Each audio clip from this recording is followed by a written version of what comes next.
and gals, and welcome. Welcome. So, day 3 of the season 14 Diablo 2 Resurrected. Without further ado, let's get started.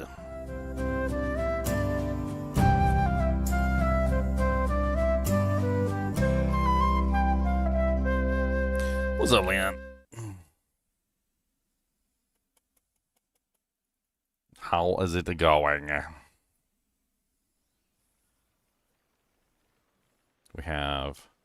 We got online today. Demi, Fire Ant, Headaway. Actually, I don't even know if they're online.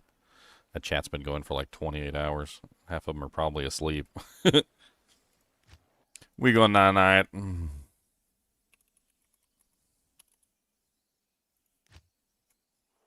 We go night-night. Oh, I forgot to put up a poll. A poll.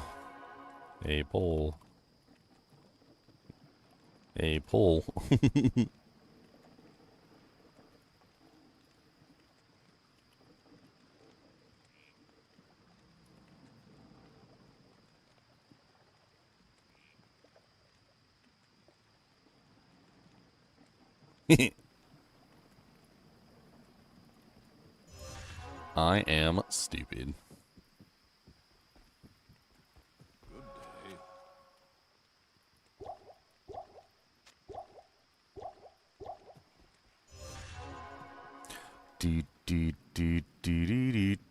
Oh, there he is.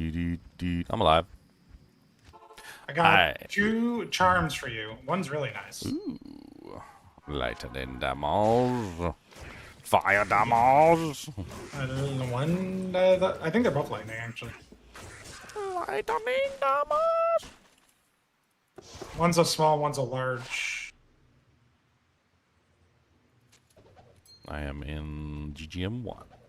Just clicking on I feel like we should go to Nightmare and farm Hell Wardens. They're trading for so much right now. Like the cheapest Hell Wardens are Ist. Well, it's yeah, like 'cause they're magic and fire. It's like for yeah, both of the best builds use it.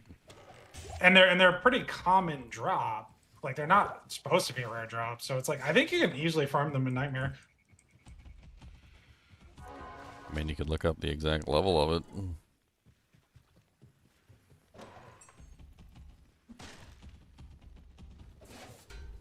I got a Sirrune burning in my pocket. I got a Sirrune burning in my slocket. Found a Sirrune yesterday. Don't know what to do with it. 0.5 of a burr. Well, you either need to break it down, break it up, or use it in a rune word. What's it gonna be? I gotta get change. You gotta get change. Change. What's up, That dev Marvin? interview is really good. You gotta Oh, listen yeah? to it at some point. Yeah, I enjoyed it a lot. What did they talk about? Lots of things. But there was a really funny part towards the beginning, though. Because I think Jonathan is mainly, like I've always said, like Jonathan's mainly the campaign guy and like the story guy, and then Mark's mainly like the endgame guy, trying to like create the endgame items, balance endgame, all that kind of stuff. And I think Jonathan played with the endgame redesign. He played a lot more than endgame, and he had like lots of feedback and lots of complaints. And, like it sounded like a lot of stuff like you like to talk about. It was like listening to you through the developer. It was kind of funny. So Jonathan tried to play the end game and didn't like it, basically. Yeah, all kinds of different things he was saying. I think you'd really enjoy like the way he was talking. It was kind of good.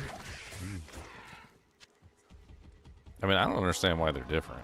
Like my personal opinion, they shouldn't be different. I mean, they even said what I said. When I was typing it about D4, they're like, yeah, the end game, we want it to be a continuation of the campaign, not even a break in the story. We want to kind of like continue the story, and there's end points, end goals. We think that's enjoyable for people. Might be something. There's cool a to lot of good listen stuff. to. It might be cool to listen to. Your mama would know what to do with a Sirrune. Look, it's not the first time she's had a Sirrune where the sun don't shine. Okay.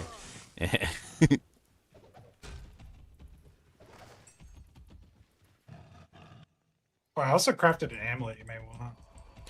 Amulato, gelato.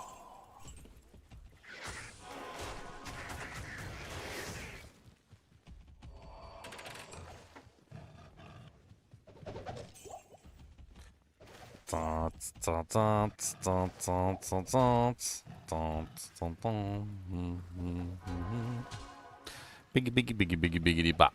Come on down. I don't want to stop. Biggie, biggie, biggie, biggie, biggity bop. Baskets in the big old top.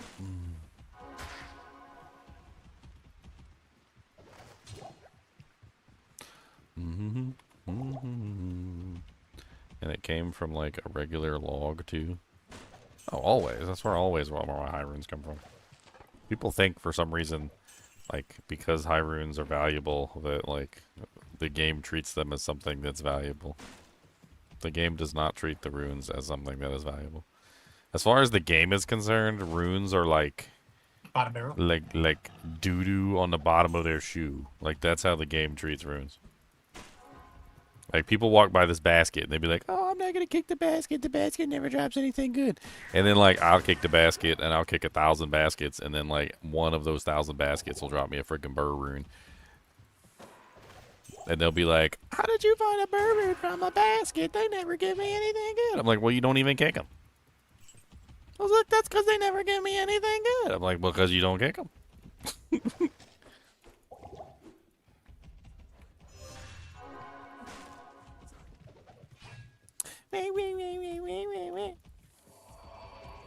How about you learn the way of the raccoon? How about that?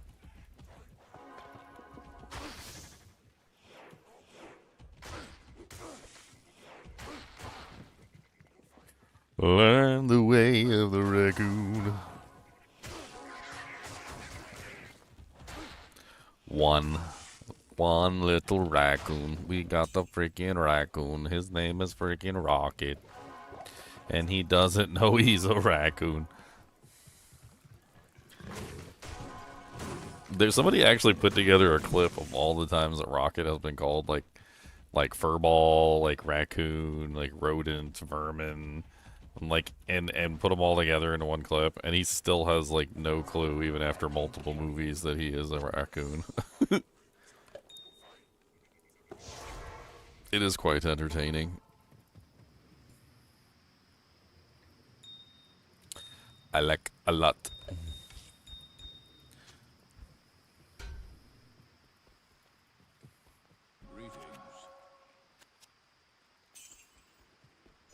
Time to find a burr rune today.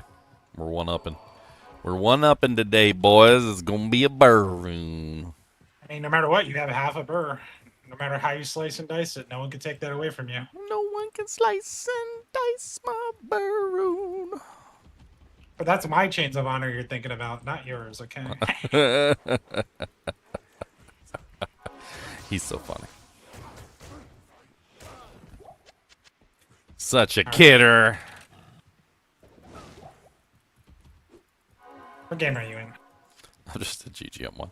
I'm going to 2, though. I just cleared out the whole lower Kuros. Oh. Going to 2. You must take these items. You must take them. Yes, I want item put in hand. Yes, for me. Good.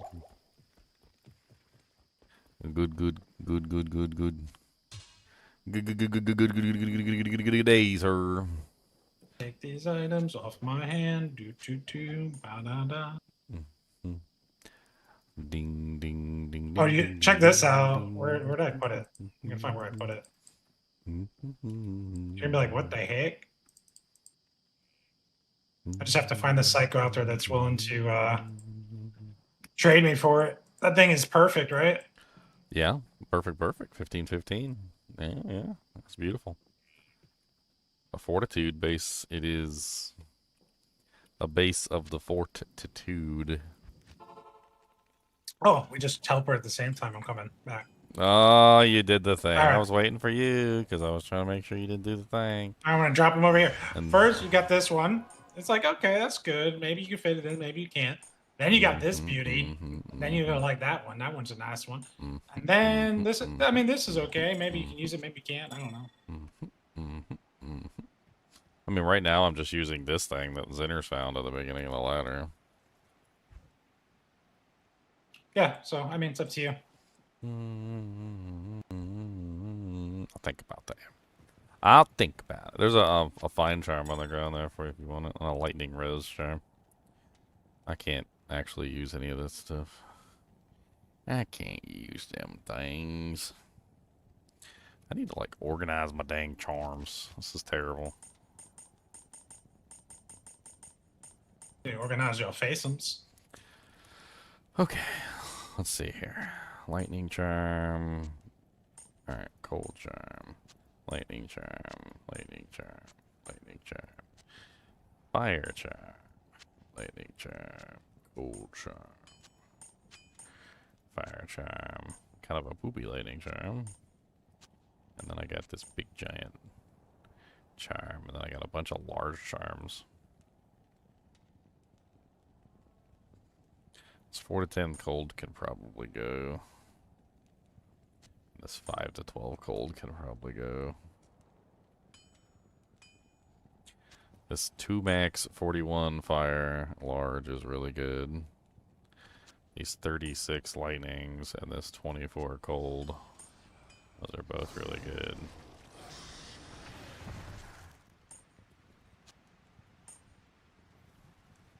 The 5 to 12 cold isn't really enough. Because that's only 6 gold divided by 2. It's kind of low. The 714, that one's beautiful. 37 cold, 2 strength. I mean, that one's still pretty good, actually.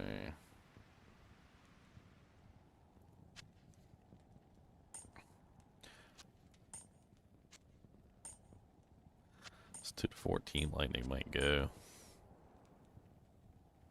Tryna. These 8 to 16 fire can stay. 6 to 13 fire can stay. And then we got, what, 26 lightning, 26 lightning, 26 lightning, 23 lightning, 24 lightning, 20 lightning. And then I got this 6 to 18 fire, which is...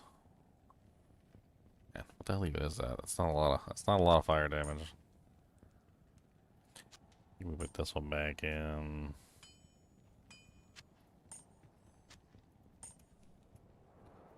I think we leave these 2 out. That's what we do. We leave you out of there.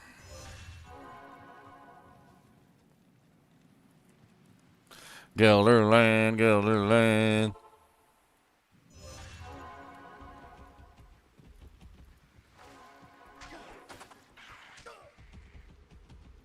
I need to find a slow that works, so I don't just get rushed down by a bunch of crack heralds.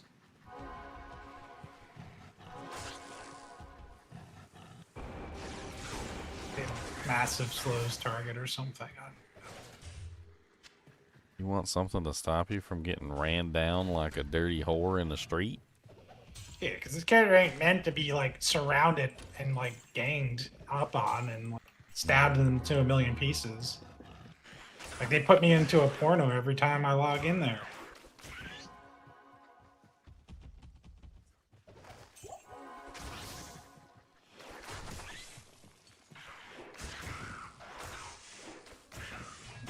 I think I want to listen to that interview. Yeah. You got a link to it? I can get you a link.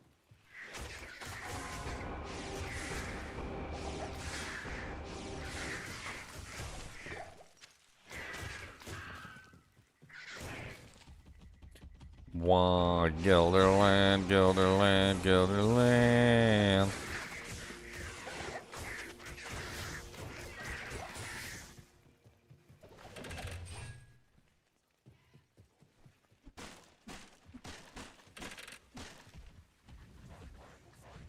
There you go. There you go. How much are the horizontal boots going for? Those are like Vexes right now and stuff, I think. I checked earlier. Because that would be a big upgrade in damage for me, too, is just getting access to that. Because that would give me the 2-piece, and I'd get the fire damage from the gloves. The cheapest ones listed up there, but they have a ton of offers. That's the problem. Like these people aren't answering. So there's 2 listed for a Mal each, like Mal, 2 different guys, and they have like millions of offers, and they're not even answering the offers. And Well, some of them look like they're so old they might have been from previous ladder. Yeah.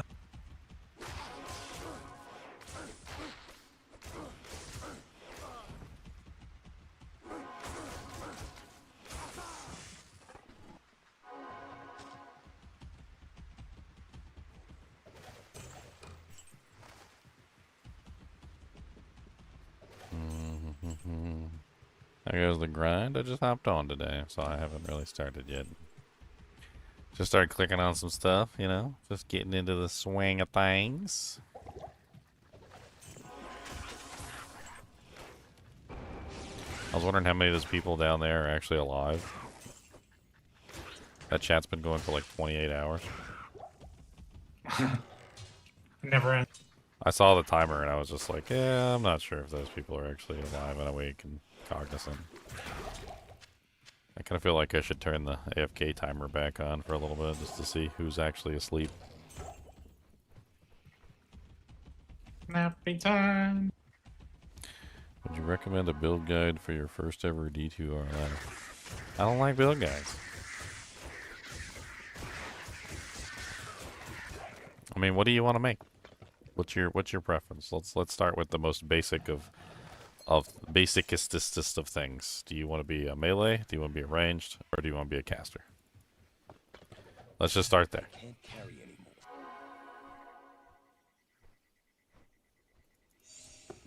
Melee, range, or caster? What's your pick?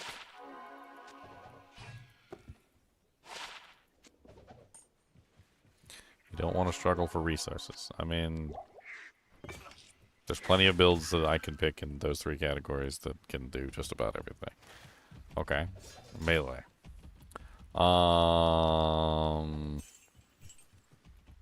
Paladin is probably still the best melee in the game. I mean, there's others, but I mean, if he doesn't it's want hard to to go wrong struggle, with a Paladin. if he doesn't want to struggle for resources, I mean, Charge Strike to Amazon is pretty darn ridiculous.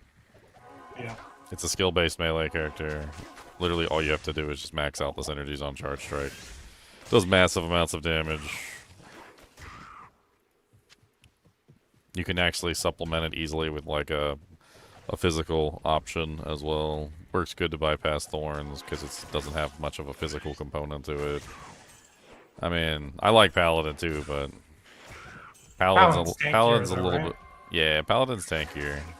Well, I mean, it depends. If you set up a Charge Strike Amazon properly with like the dodge, avoid, and evade, and you get like 75% block chance, you can make a pretty tanky Charge Strike Amazon. Coco Mal. The stuff that you need for a Charge Strike Amazon is pretty cheap too. Like, it's not super expensive. I feel like with the Paladin, although I do feel like the Paladin is just a more fun melee character, you're going to be struggling for weapons and gear and whatnot and trying to get everything set up. It's not quite as easy as the ladder. You could very easily build a Charge Strike Amazon, play it, and then go into the Paladin later once you have the equipment. Charge Strike Amazon is nothing special to make. Doesn't require a build guide. You literally just look at Charge Strike on the tree, look at the synergies for Charge Strike, max out all the synergies, max out Charge Strike. It's that simple. Charge Strike does massive amounts of single target damage. It has a very nice AoE component called Lightning Strike that goes with it. And you can utilize Lightning Strike and Charge Strike together, and they're massive damage. The only thing you're going to have issue with is lightning immunes, which eventually you will solve by getting your Sunder and your like T-strokes for negative res, and eventually you'll get like a Griffin's Eye once you're like really end game. But for the most part, like, there's absolutely no reason why you couldn't just completely level up as a Charge Strike Amazon. She can literally beat the whole game with a white javelin. Like, she doesn't even need any of the really high top tier equipment to beat the game. I know, I've done it before.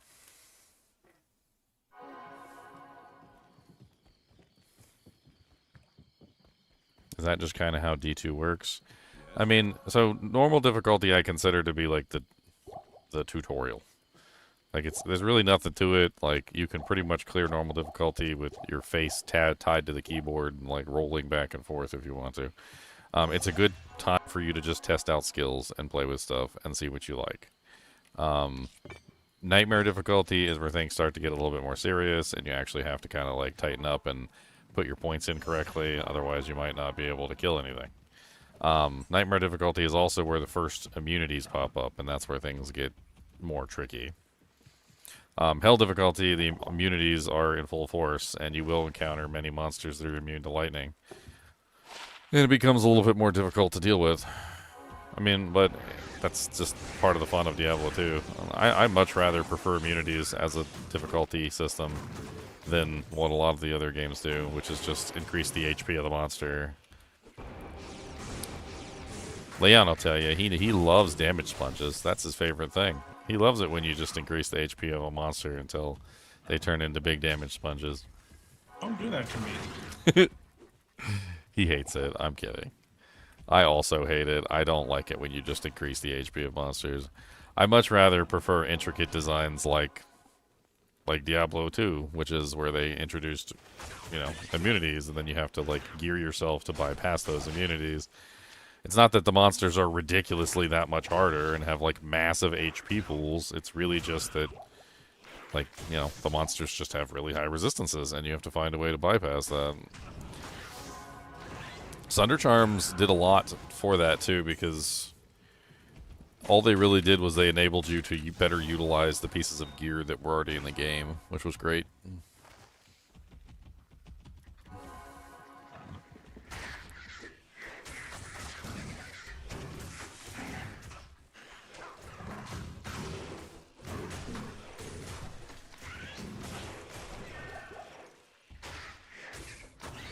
You're talking about Diablo 4 and how people follow guides all the time?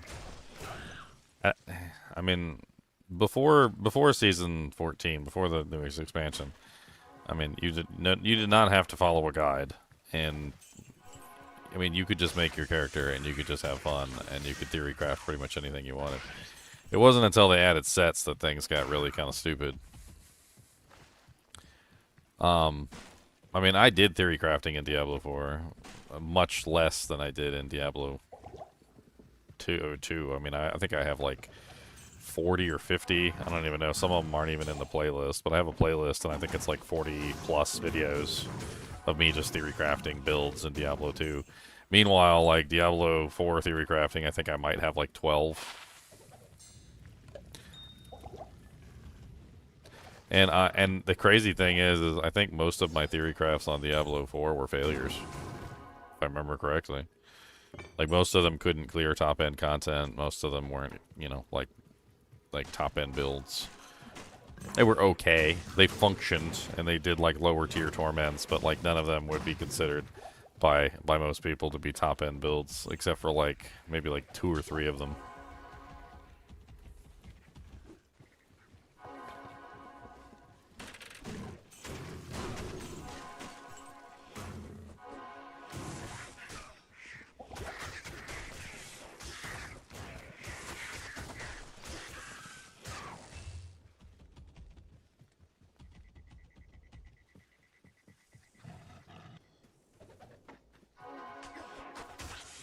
I just finished normal. My internet's not really good since day one ladder, sorry.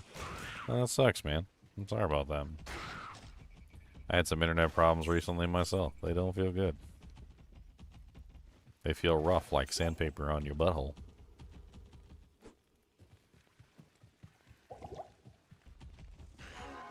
Like sandpaper on your butthole.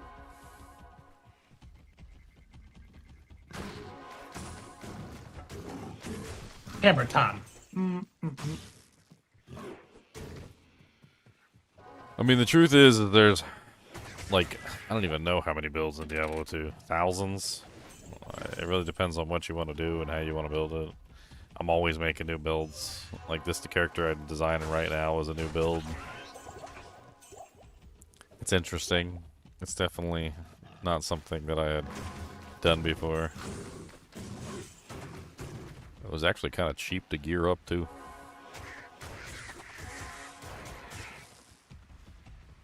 I need a key. For open socket Thundermaul, should I put a passion in there and zeal with it? The zeal warlock with Thundermaul. Mario zeal. Zealock. Bob, bob. What would that even look like, zealing with the levitation? With Mario, dude? With the levitation. I don't know. I got the base for the Mario zealer.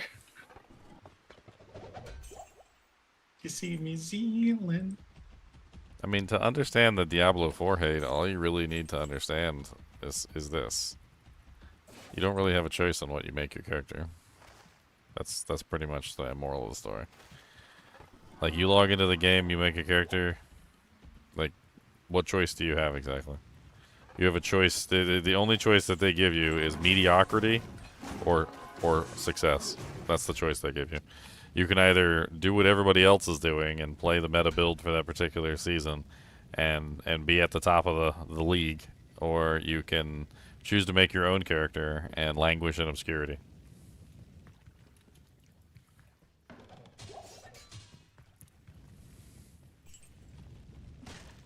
The worst part is you're not even playing the same game as everybody else. That's the worst part. They got you cordoned off in the kiddie pool.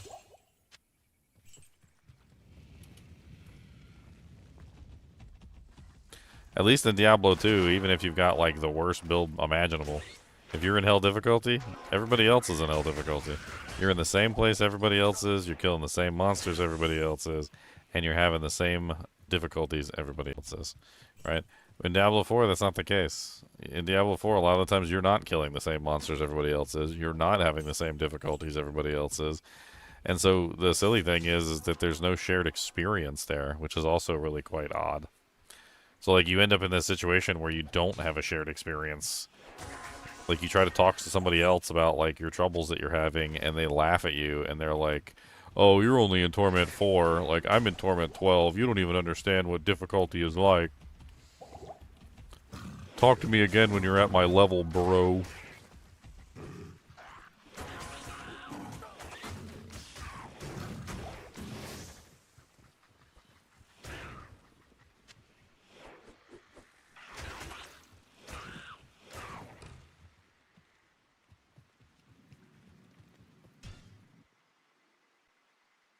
I mean, I'm actually kind of quite sad about the whole Diablo 4 thing because I feel like they really did have something interesting going.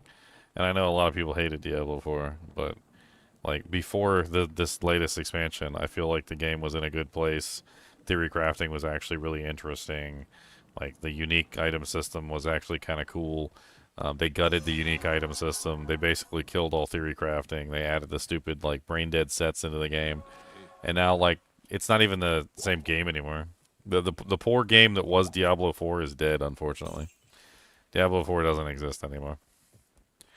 There was a game called Diablo 4. It existed for a short period of time, and for those of you who didn't play it, I'm sorry, but you're not going to be able to play it ever again because it doesn't exist anymore.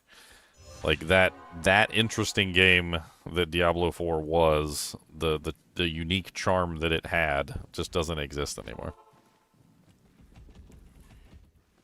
Now it's just D3 copycat bullcrap all over again. I don't know why they didn't just make Diablo 3 Resurrected if that's what they wanted to do. Like all they did was just go work on D2R.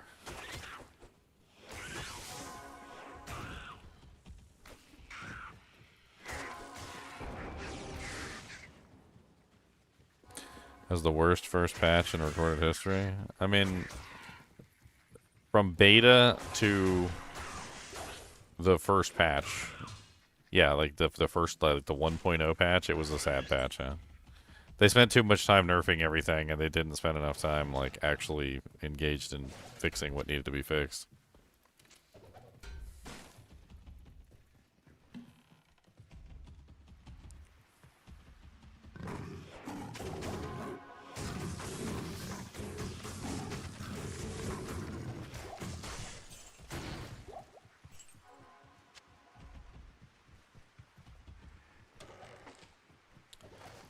true to Blizzard fashion, Blizzard has almost never been able to properly do mediocrity. They don't understand what mediocrity is.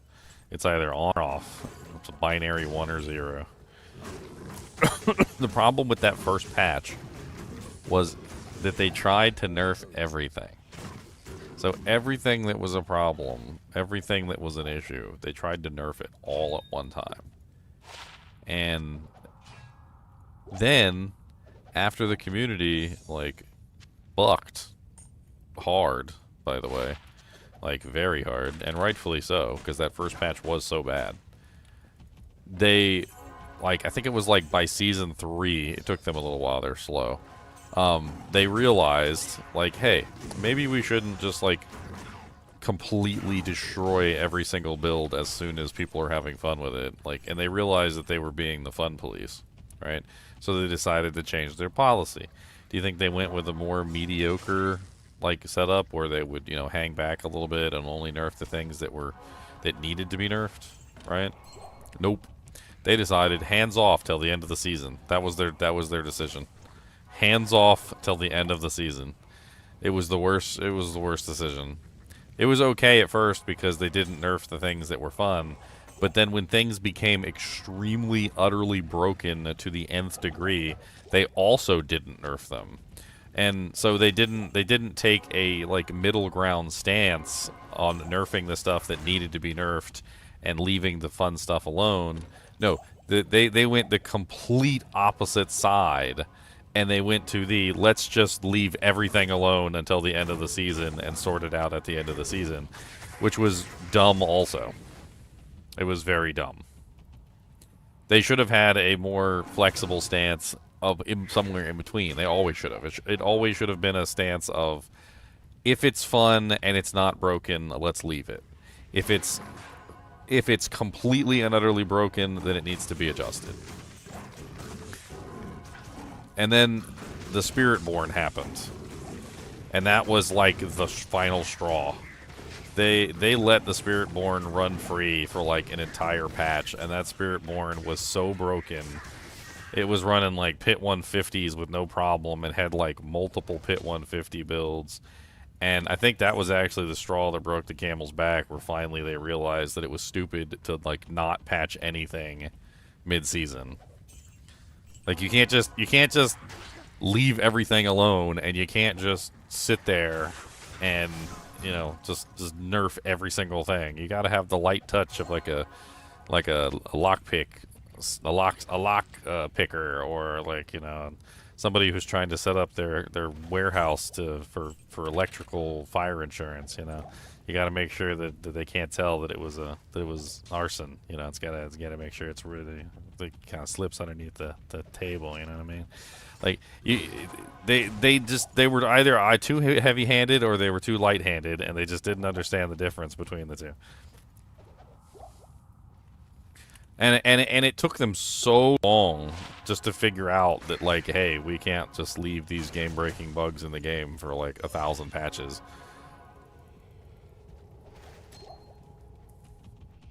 I hate to say this, but honestly, what it screams to me is that the Diablo 4 developers were newbies. That's what it screamed to me. That they were newbies in the field who didn't know what they were doing. In a field where you needed people who knew what they were doing.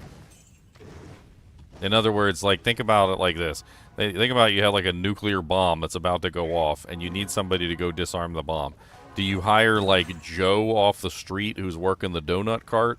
Or do you go to, like, a government building and, you know, find somebody who's an actual bomb squad expert who's trained in disarming nuclear devices? Like, at some point or another, I feel like what they did was they hired Joe, the donut guy from the frickin' donut cart, to, like, work on the game.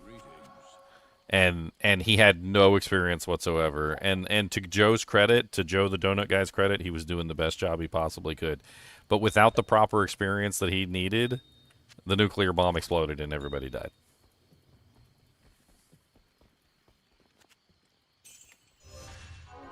I mean, it was very obvious, like, from a hindsight perspective. like looking back from like season 14 all the way back to like beta, they were learning. Like they didn't know what they were doing. They were literally learning as they went because they didn't have the experience that they needed to make the proper game. So they were literally just taking time to learn the entire way. Every step of the way they were learning to like try and make the game that they needed. And then by the time they got to like, I want to say it was like season 10 or maybe season 9, it was one of the best seasons I'd ever played. They had finally kind of like understood what was going on and started to fix things. And then leadership change.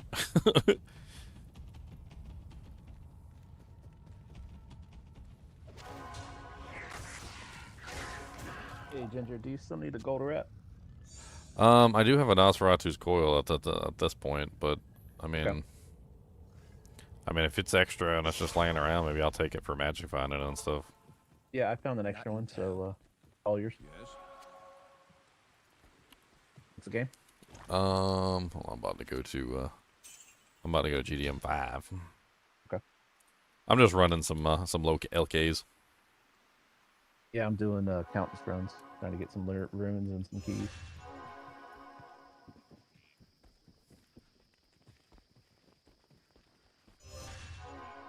Spider Stash in Act 1. I mean, I don't know how you could ever have good balance with the way that they set up the game.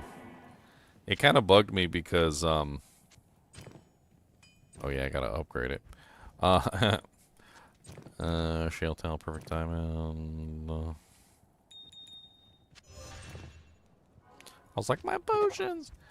I don't know how you can ever balance the game with the way that they have the Diablo 3 and the Diablo 4 models, where they're constantly just adding powers every season, and then like removing those powers at the end of the season, and then like they don't even enter into the Eternal Realm like the way that that game works. So like when they have the powers just disappear at the end of the season, and there's no continuation of those powers, right? But then they balance the game around those powers for like each season, which inevitably causes an issue overall in the way that the game functions. So you end up with this weird system where like every single season, whether they balance the game or not, the characters are broken because the powers that they added break the characters. Like every single season, we would find some sort of ridiculously broken, like, I mean, I'm not even joking, like Pit 150, like quintillion damage bug. It felt like, and it just kept getting worse and worse and worse because they just kept balancing around the powers. Then the powers would get taken away at the end of the season, but they would still nerf or buff the skills based on the powers that they were taking away, and then they would add new powers the following season, which would break the game in a whole nother way, and it was just... Yeah, it was like that whole thing where you're trying to like empty water out of a boat and it just keeps filling. Like they're removing the water and it just new water keeps coming in. More water is coming in than they're removing every time. And the crazy thing is I think me and Leon both noticed that there was somebody there who knew what they were doing, because they would constantly make changes that were like good changes. And then there would always be like somebody else just like licking paint that would just make a change to completely undo what that person just did. Somebody there knew what they were doing. Somebody. But it didn't matter. Like, they would spend time balancing the game and getting things right, and the other ones were just like, add more multipliers, and then like would completely undo all the work that the obviously whatever the person was that knew what he was doing was trying to accomplish.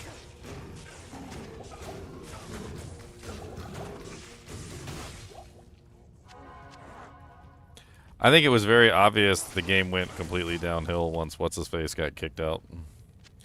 Okay, what was his name? The guy that made the Rod's Malignant Tunnels. Once they kicked Rod out, it was very obvious that like whatever was going on in the company, like internal struggle between the developers and the director, and like whatever was happening, just like disappeared. And the good side lost. Once Rod left the company, the game just went downhill like instantly. It was just right into the shitter.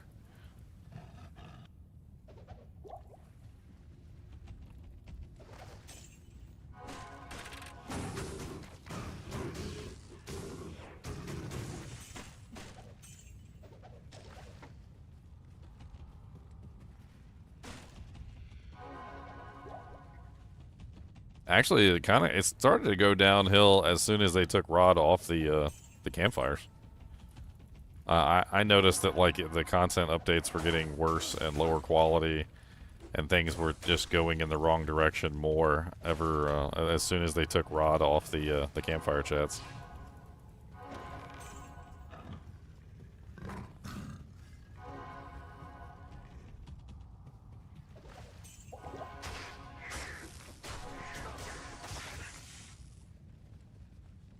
Diablo 4 was your first ARPG? Oh man.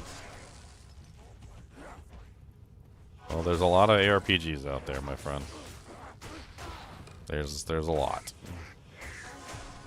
To say that there's not a lot would be would be an egregious lie.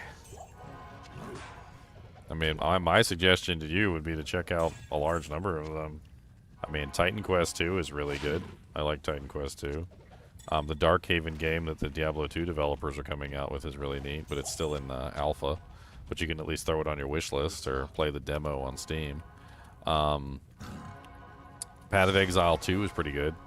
I'm not a big fan of Path of Exile 1. Maybe you'll like it, maybe you won't. I couldn't really get into it. But Path of Exile 2 kind of changed that for me and pulled me around. No Rest for the Wicked is a pretty good ARPG, but it also kind of combines some Souls-like aspects into it. I really do like No Rest for the Wicked as well, although I can understand why the Souls-like aspects might not be everybody's cup of tea.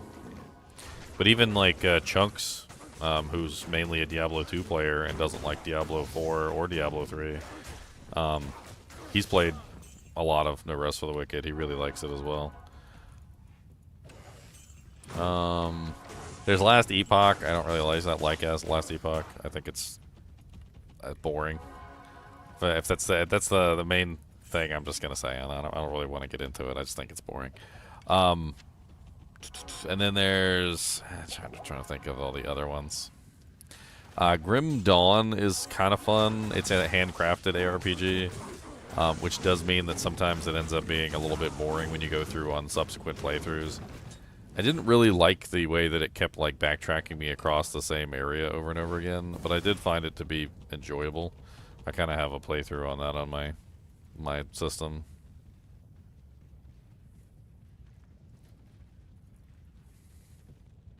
Yeah, PoE 1 is an acquired taste, I think. I don't know why people enjoy it so much, but they do.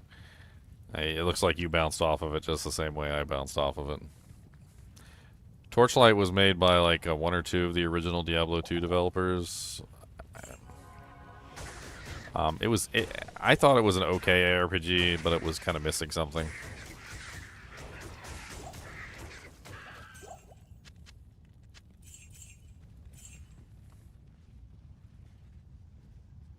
Do I want to save my skills to level 6 to give ranks to Power Strike as Jab doesn't scale Charge Strike?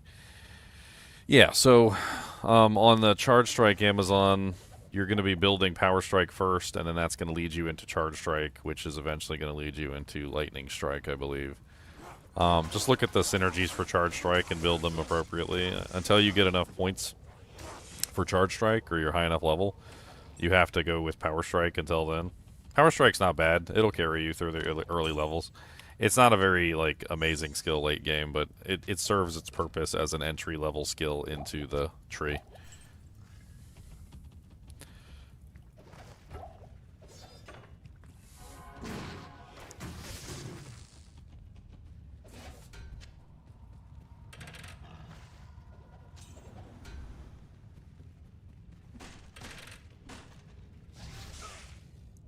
I mean, I have videos on the Amazon if you want to check them out.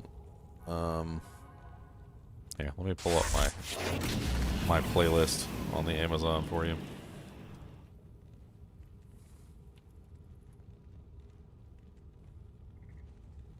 Here is a playlist for the Amazon.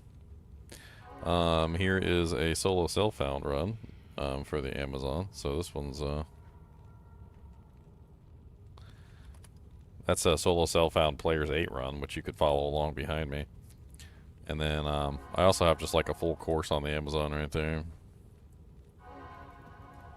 The Amazon's definitely a very powerful class. There's a lot of fun ways you can play it. I think Javazon is still one of the most powerful classes in the game. Or builds, rather.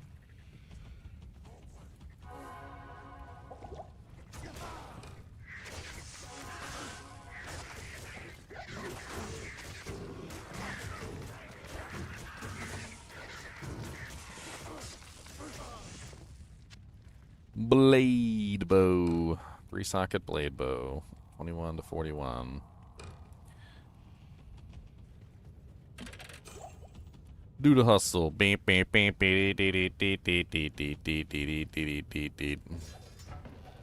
Oh, a giant thresher. Did I get pay dirt? Pay dirt. Aw, 2-socket. Wah wah.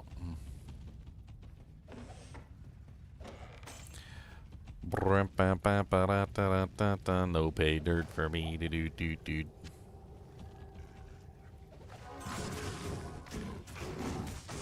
Huntress.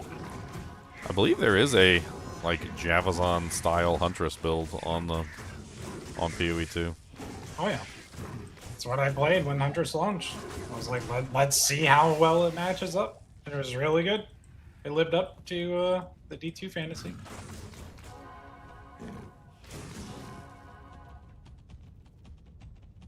Wasn't much of a boss killing thing. It was more clear. The boss you had to use a different ability. Like I used Stormlance. Kind of like a D2 where you use Charge Strike. You gotta use something different. 3 to Fade claws with 3 sockets.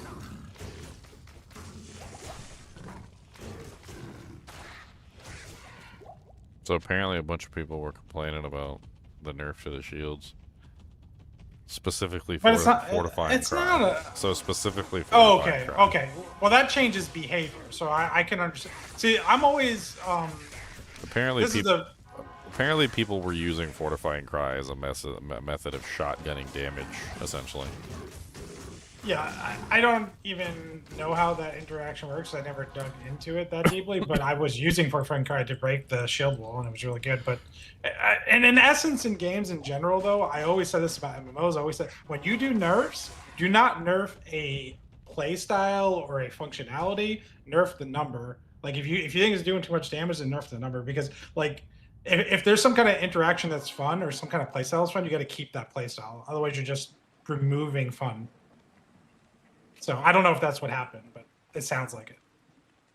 I mean, I felt that way about Path of Exile for a while. As that, like, I don't necessarily think a lot of these builds are terrible, but I do think that the way that they're represented are terrible. Like, when a guy comes in and he like presses one button and the whole screen's covered in like absolute like dog vomit, you know, like, and then he like keeps pressing the button and you can't see anything. It's like you're in a fog of war. I mean, like, can we make this build function without covering the entire screen in garbage?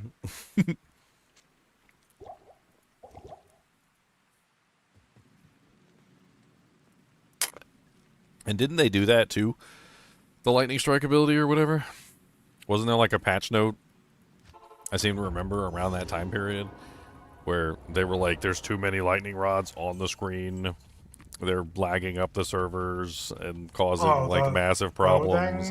So they like upped the damage of the lightning rods and decreased the number of lightning rods to try and like compensate for the fact that, you know, like they weren't trying to nerf the ability. They were just trying to make the game not die. Well, it's the same thing that I always like say. It's with the new grenade thing. It's like I was always under the impression, I think it was a line from when they announced it like many years ago, that like PoE 2 was going to be different in the sense that like instead of shooting 100 arrows, you're shooting 10, but the 10 arrows have the power of 100. You know, like that's the fantasy. It's like let's lessen the amount of things, but keep the strength kind of thing that you can achieve. Yeah. And I think the whole Path of Exile 2 needs that treatment, unfortunately. Especially when you multiply it versus like 6 people in a group and you realize that like the way that they have it balanced is like for like one person by themselves at the moment.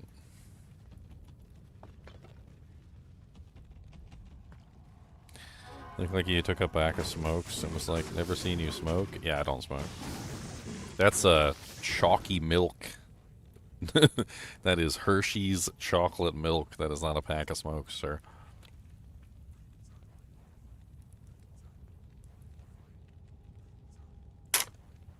Ah, it's so delicious, too.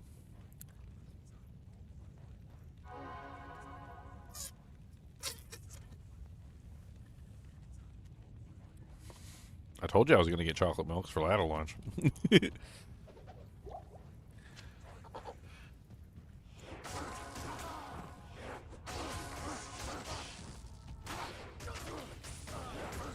A dusk shroud.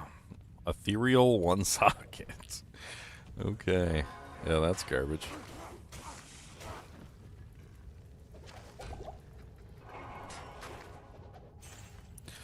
I just dying in your arms tonight, and I'm gonna get stuck here, and I'm probably gonna die, 'cause I don't have enough leech.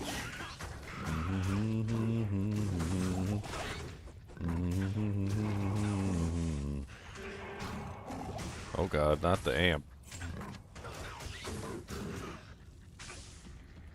Ha ha ha ha. Ow.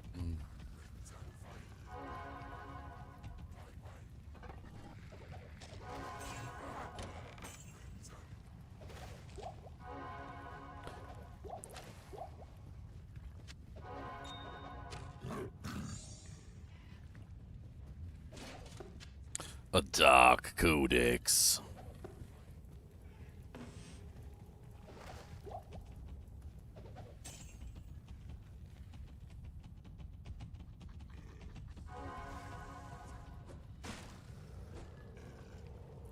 One little basket in the yard. Ah, one little basket, it goes far. Ow. Not giving up so easily.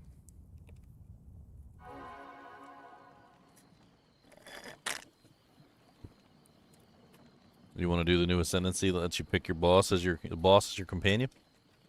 Sounds fun. Yeah, it sounds fun. Sounds fun having a boss as your companion. Or you want the face breaker gloves. Yeah, those seem pretty good too. Both seem pretty amazing. They also lowered the level of Tame Beast to 7 instead of 9 because the Ascendancy you can get faster than you could get Tame Beast. So it would have been a dead Ascendancy point if they didn't do that. So they fixed that, which is nice. Like, I've ascended and I can't tame a beast.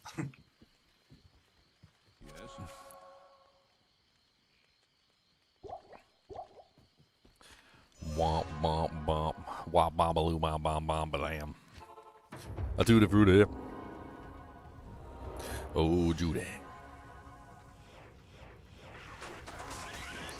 Why are you stupid tree lurkers? Always being burkers. Always true lurkers. Oh, die you freaking lurkers. Your mama is a lurker. Yeah, I think you'll really appreciate the minutia of some details in that interview. Like, you remember how I was always saying, and I think this came up for you a couple times, like when I was playing the Druid last season, and I got to like the crazy pinnacle bosses, it was so much harder to freeze them. Because like they're, it's not called freeze, I mean, I forgot what the generic name for it in that game, but essentially it's like poise threshold or whatever it is. But like if they double a boss's health, then it takes double the amount of like freezing to get them. So instead of like making the fight twice as hard, they're making it 4 times as hard, right? Because it's like double. Well, it's even worse because a lot of characters that are designed around freezing get their damage rotation from freezing. So that's what Jonathan did. So when you mess up the freezing, you're messing up the damage rotation of the classes that are designed around freezing. It's one of the reasons why I don't like that sort of thing, because it makes it so much harder to do the doodad. Well, I mean, and that's the thing is, I guess Jonathan played a frost druid, whatever, the freezing wolf, and he ran into that exact problem, and he's like, "Why is this a thing?" And I guess he had like Mark come over, he had a bunch of developers come over. He's like, "Did I do something wrong with my tree? Did I do something wrong with my gear?" They're like, "No, your tree's good, your gear's good, blah blah blah." And he's like, "Why is this a thing? Like, why am I struggling?" Like he said, he was running out of like flash charges on this one boss and like all kinds of things. He's like, "This shouldn't be the case." It was a funny interview. Like it was good. It was very good. I like that Jonathan got more into the weeds of those things.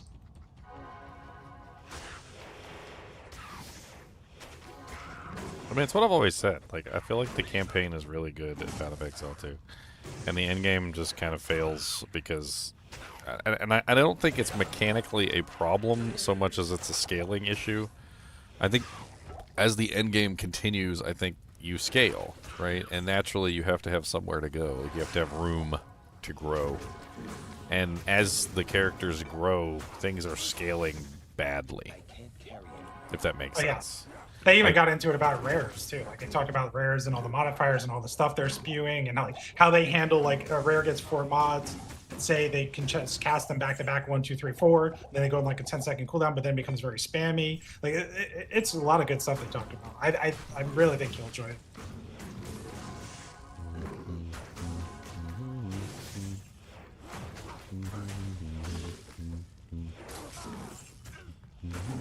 They seem to be like narrowing in on all those like little details that have been like kind of put to the back burner or now bringing them to the forefront. They want to get this game launched. They're like, yo, we're trying to get this game launched. So many game companies that are defunct it could fill a cemetery. I mean, are you talking about game companies that got bought out by larger companies? Because, I mean, those aren't defunct really, they get absorbed.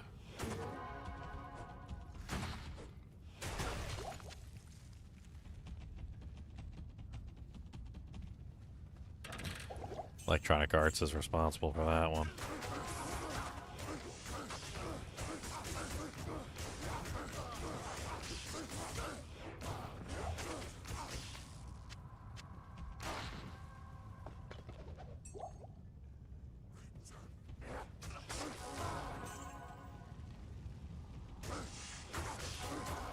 But the moral of the story is that some of these people are not in it to win it. They're not in it for like me, for instance. I play YouTube. Like I'm a YouTuber, right? Am I in it to be a YouTuber or am I in it for the money? I mean, I'd lie if I say the money isn't part of it, because you know it is. Like I like to not have to work, even though I still work anyway. I need more money, but you know, like I do it because I like doing it. Some of these game developers, I don't know. I have a feeling that they don't really do it because they enjoy it. They do it just simply because they want a paycheck. And then when one of these companies comes along and offers to buy their company for, you know, like $100 million or something, you know, the money signs light up in their eyes like a cartoon character in Looney Tunes, and they take the check and they run and they never make another video game. Like, I mean, that's just how it works, unfortunately. There are some people who spend their life making video games and they enjoy making video games, and that's what they do. And it's one of the reasons why I'm so excited for Darkhaven, because I feel like Peter and Eric Schaefer and Shank and Anthony Rivera, I feel like they just genuinely enjoy making video games.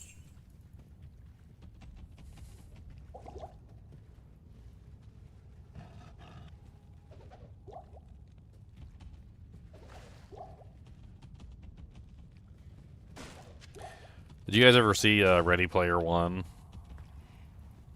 The game, the one about the guy who makes like the ultimate video game and everybody's online with like the VR headsets and whatnot. Haptic feedback. There was like a conversation between, you know, the scumbag millionaire basically and the person who developed the game, right? The person who developed the game was he just loved games. He just loved stuff in general, right? Like he wasn't making the game for money. He was making the game because he loved it. But the truth of the matter is that you can't just make a game because you love it, because you need money to make the game, right? And so even though the conversation between the two of them was kind of, you know, one-sided, in that you clearly see that the scumbag millionaire was just trying to like find ways to exploit the game that he had made for money.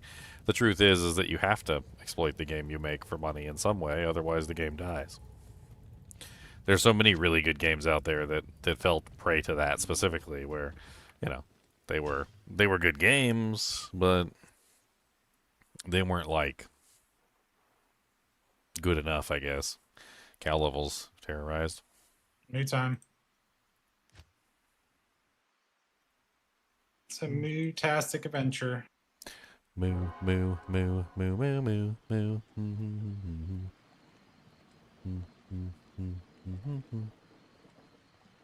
Do I have a Legarino?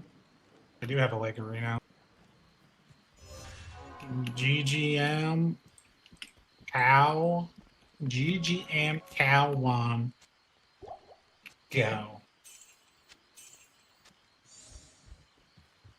Legarino every now and then.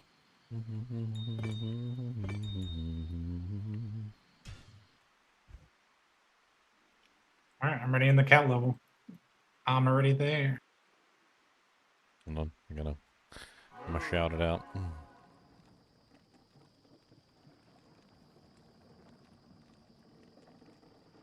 I need to get my razor tail. I mean, I need the razor tail as soon as possible.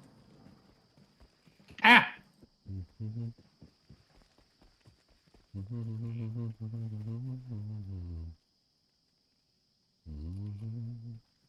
Demon head here.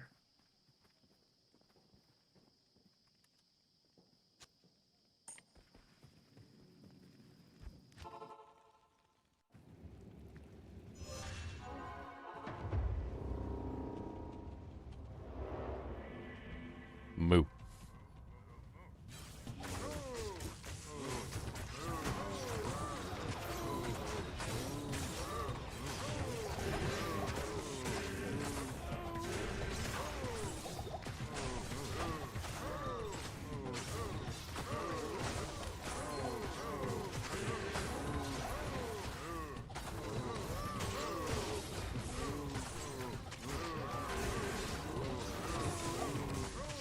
Cows are gonna murder us. You don't murder me.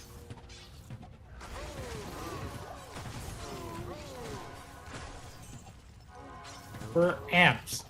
We cannot lie. Amroon.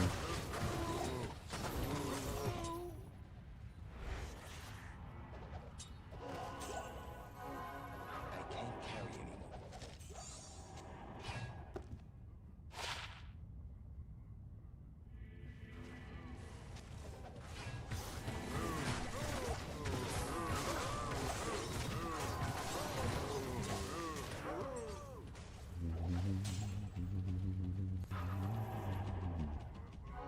Can I just not leech? Where's my leech?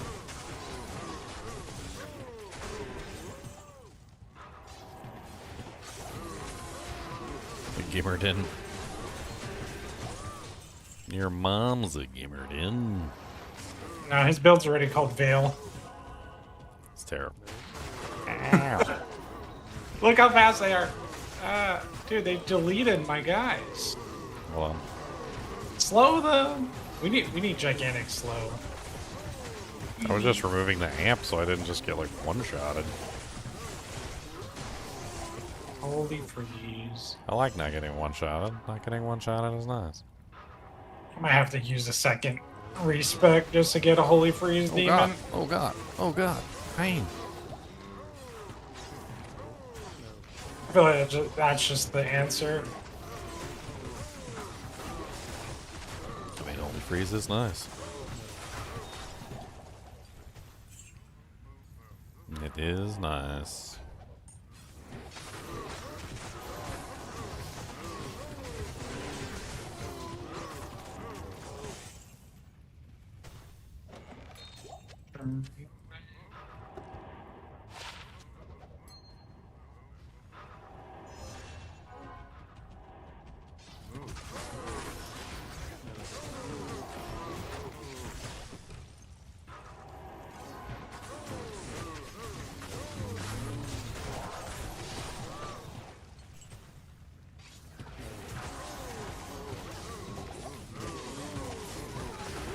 See you later, girl. Ah, Carantars. Well, I mean, she's in there in the middle of the cow pack. Like, what do you expect?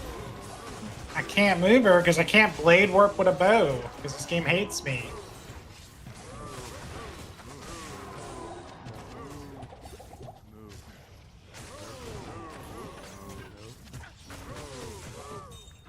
A flawless Jamethyst.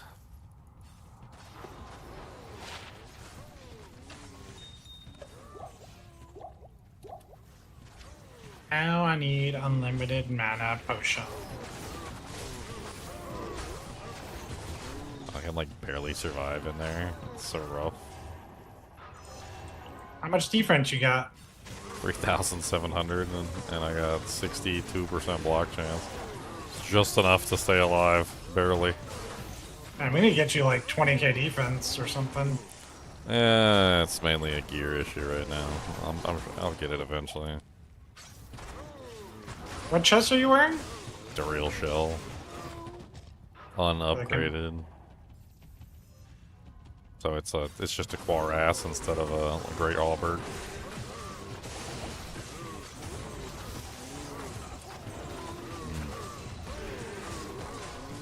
Well, I was alive for a couple seconds. You dropped 485,000 gold? You had like all your gold on you? Yeah, I keep forgetting to put it in the stash. I should do that. No bueno. Let me I should do that. I'm just gonna swap bows for now, just so I have insight.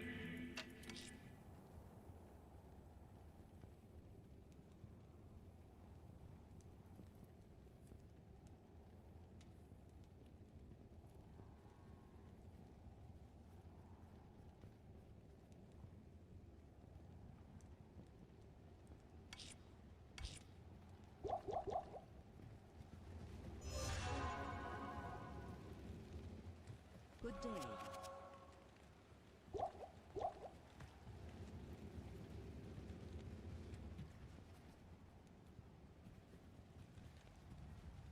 Yes.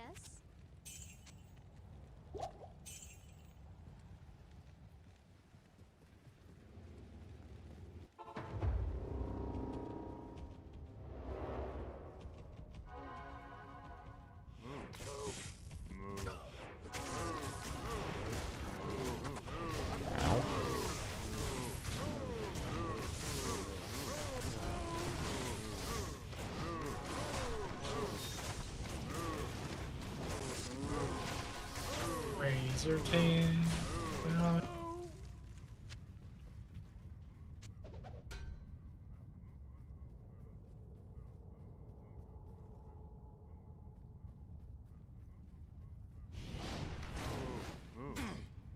Ah, what are we dropping over here, King Arthur? 2 decks, I keep that. This Storms is good for Ginger. King Arthur. Here you go, Ginger. Storm is... You're fired, Arthur. You're fired.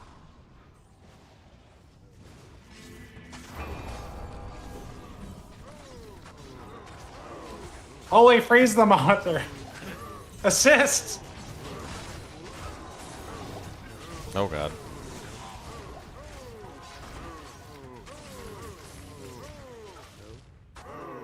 Well, that was completely useless for me. Arthur, I think you need holy freeze. You're just running around. 369k gold. Yeah, I didn't put it back in the stash. This guy's just... Alright, you know what?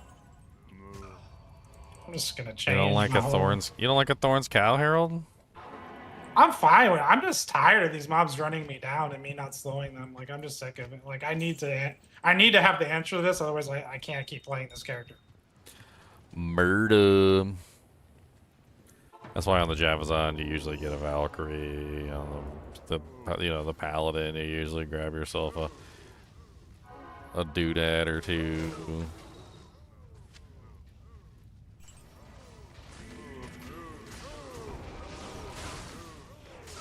We got 2 conviction pallets in here, but no one doing elemental. Where's the Javazon? Where's everybody? Like, what's even going on right now? There's so many people online, but there's like nobody responding to any messages or anything. I don't know.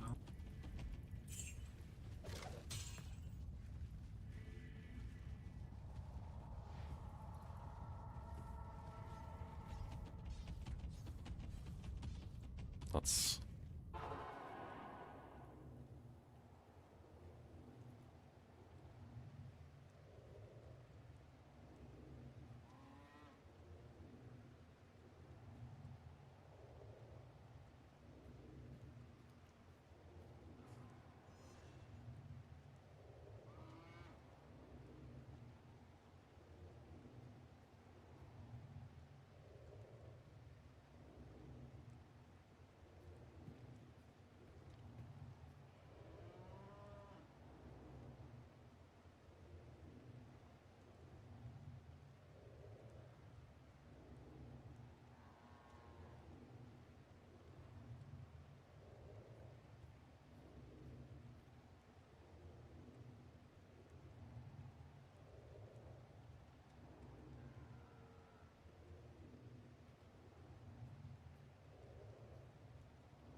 Ah,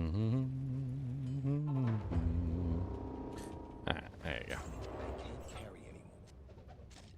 I set up an inactive channel so I can see who's actually online or not.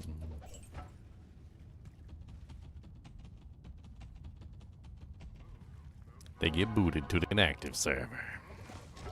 Bring a mirror blade.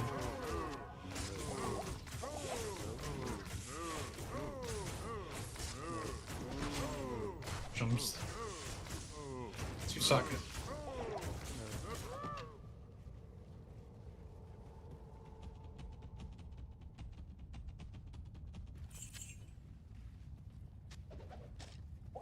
And I got to put on the mana leech. I am overburdened.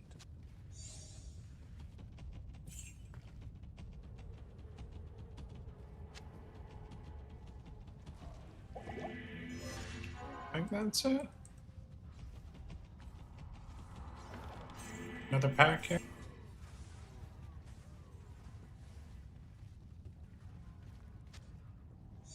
I didn't even see what it was. What kind?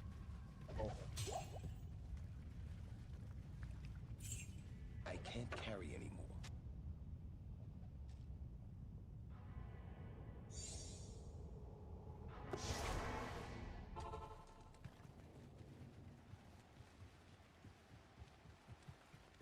Oh, it was the soul. Good day.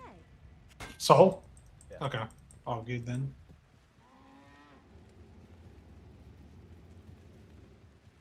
The order welcomes you. What's up, Doovan?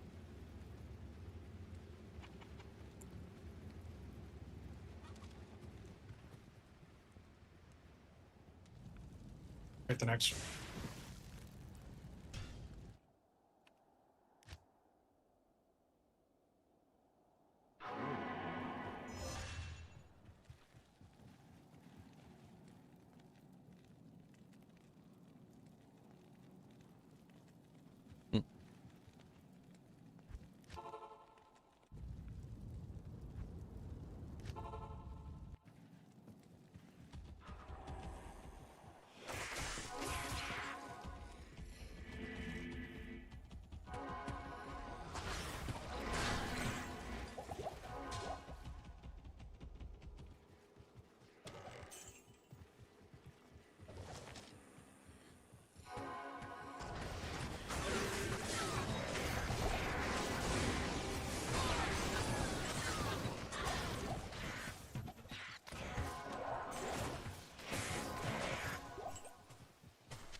see if I can pull up this interview to listen to.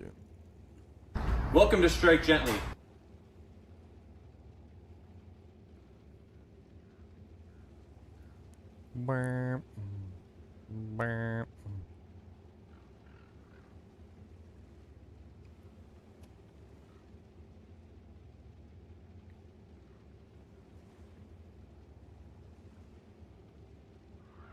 Tabber Talk, thank you for having this conversation with us, talking about 0.5, the reveal you guys have showed, and some other things. That's Cosmo's Today, running I in don't know the place. number of the podcasts we're on, but it doesn't really matter. So we're going to get started with some opening questions, so I'll just pass it off to Ghazi to kind of get started with the icebreaker.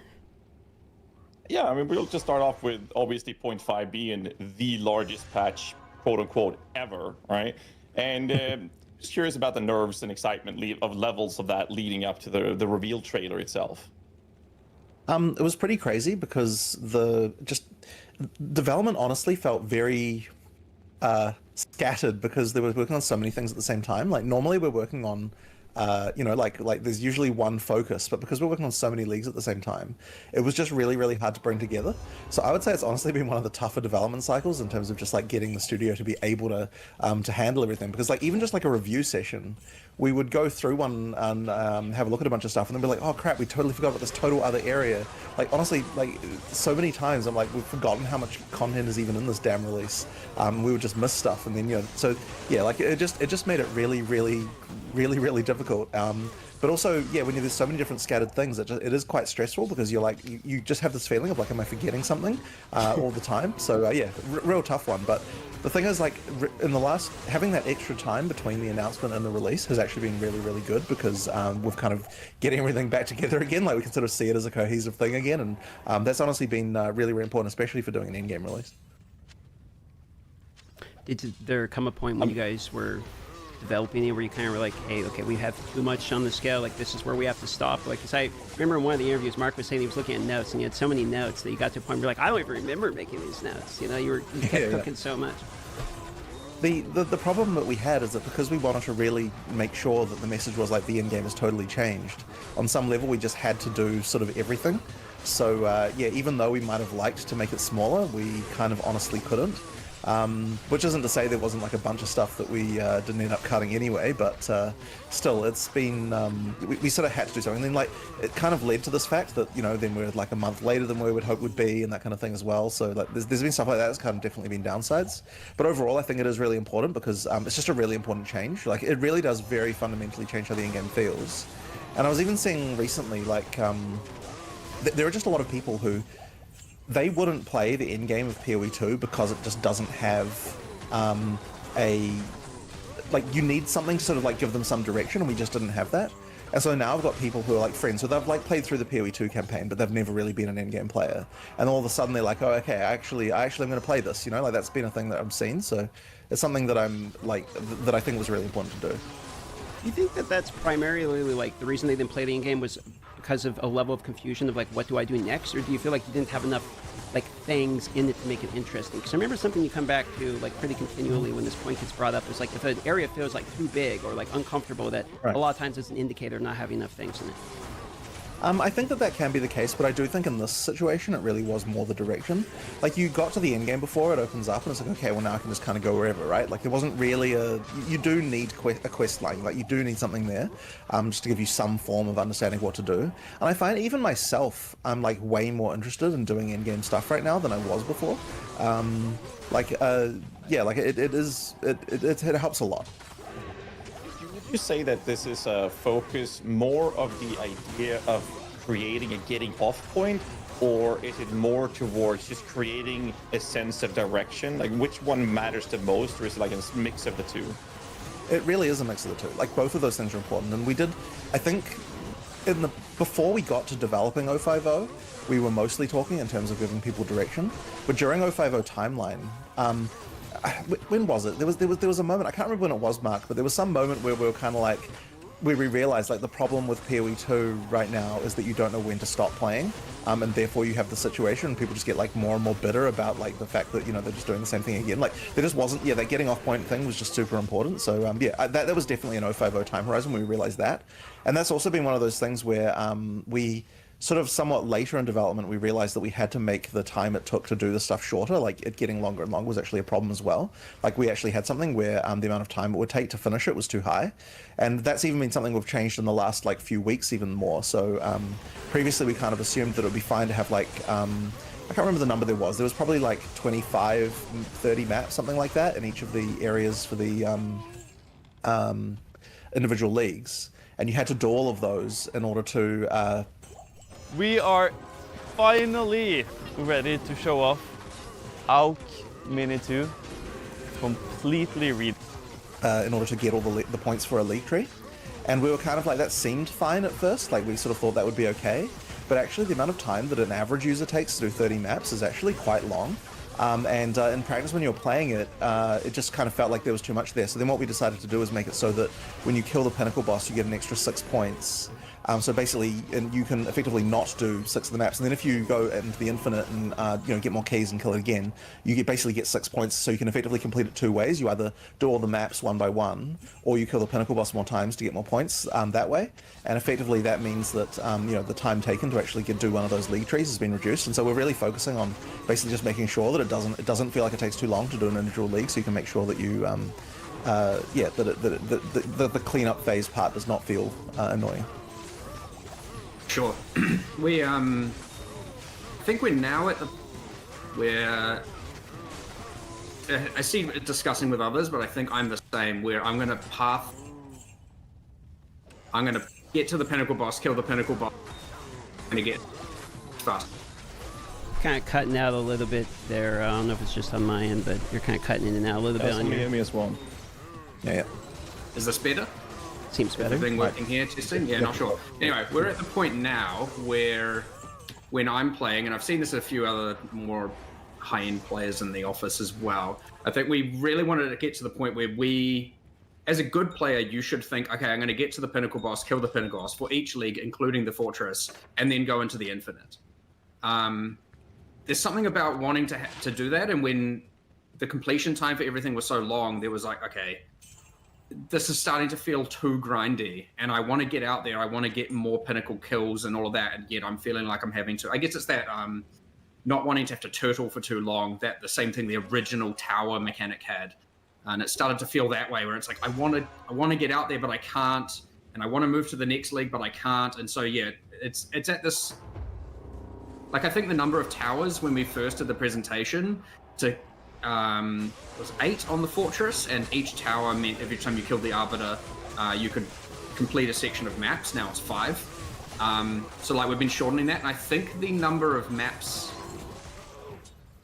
I think the total number of maps you have to run to finish the fortress, if you were to just shortest path then go farm the infinite, is now like it's probably actually less than if you were to finish the whole fortress, which is interesting because at first I was like, surely doing the whole fortress should be less maps total, but actually just due to the fact that you don't have determinism when out there, and you're finding other things, you're on other little kind of effectively side quests, it does end up being that you kind of want it to be less maps overall because you're constantly having to do all these other things while in the infinite. So it's at this nice fine line now where it is balanced. It's feeling a lot better, whereas like before it was definitely, and immediately from a handful of our staff that were playing, they're just like, holy crap, this is taking forever. So it's in a real good spot. And then yeah, as Jonathan said, now just even all the leagues have the same thing. So only the fortress had the shortcutting, I guess you could say. Now every single one of the leagues has it to some degree. It's feeling really good, for sure. And yeah, hopefully we'll have to see, because it's that kind of thing as well, where when you play it a second time, you're going to have a little bit of a different feeling about it. And so we'll have to see how that comes as well once we have another league start at some point. Is that sort of what... That's usually how... Go on, Sorry. bud. Go on. I was just going to say, like, that's kind of like the whole cadence of playing something for the first time, because I think the point one was the early access launch was like one of the most exciting things ever. Everything was new. We got to experience everything. The second time we play through it, that's when we go nitpicking. Like, you know what? That area is a little too large, or that issue there. You start being, seeing the downsides of things you got annoyed with on the first playthrough, which was overshadowed by the positive things. I'm just curious if this is the reason you guys kind of want to have both of the last acts coming for 1.0 instead of sooner. Is that the same kind of reasoning there? It's not. That isn't the reason, although that will be an advantage, I suppose. But the actual reason is just that we think that 1.0 needs to have something that like is like there's a lot of people, especially if you're talking about the sort of more casual audience, who the thing they're interested in is campaign stuff, and so by finishing the campaign in 1.0, those people are just going to be attracted to sort of make that release like a good release. And at the same time, I don't think there's like a lot of risk there for us in terms of like we know how to make an axe now, if you know what I mean. Like it's not going to be one of those things where we're like, we have to make sure we're testing this because it's gonna it's gonna go off the rails or something like that. Like we know we can do it, so therefore we feel quite safe just putting something like that in 1.0. So yeah, that's kind of like ultimately it comes down to that. And also like right now, the other thing as well is like if we hadn't have added the interludes, we'd probably be feeling pretty differently about this. But because we've got the interludes there to kind of mean that you don't have that whole thing which we originally were going to have during the entirety of early access, which is where you'd have to repeat parts of the campaign. Because we don't have that, it kind of means that like we don't have that thing dragging us down and making the early access feel worse as well. Did you know 90% of all puzzles are flower?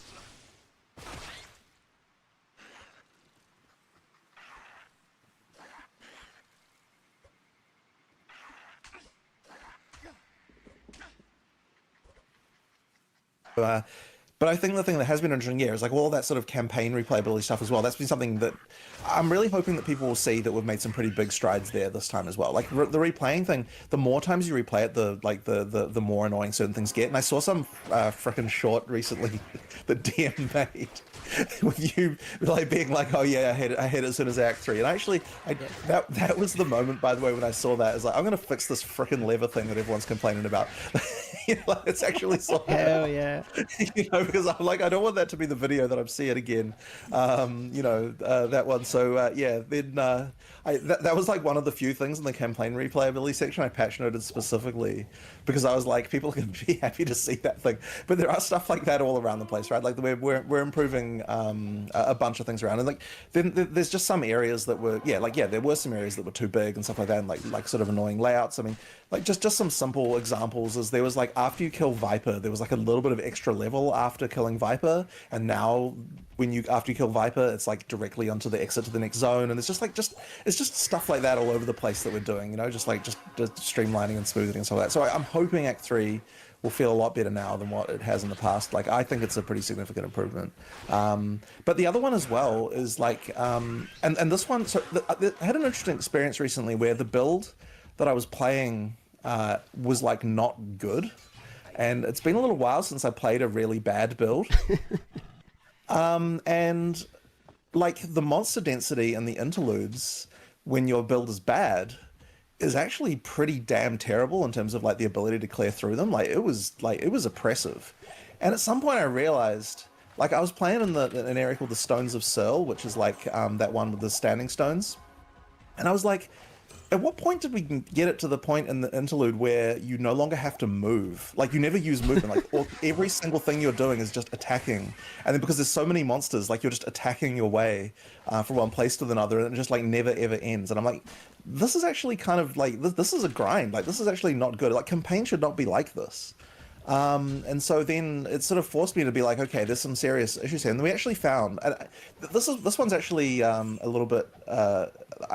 I don't like fully know that this is why this happened, but I think what happened was that there was some things about the pack density in campaign where we had like the last few areas get to a certain density.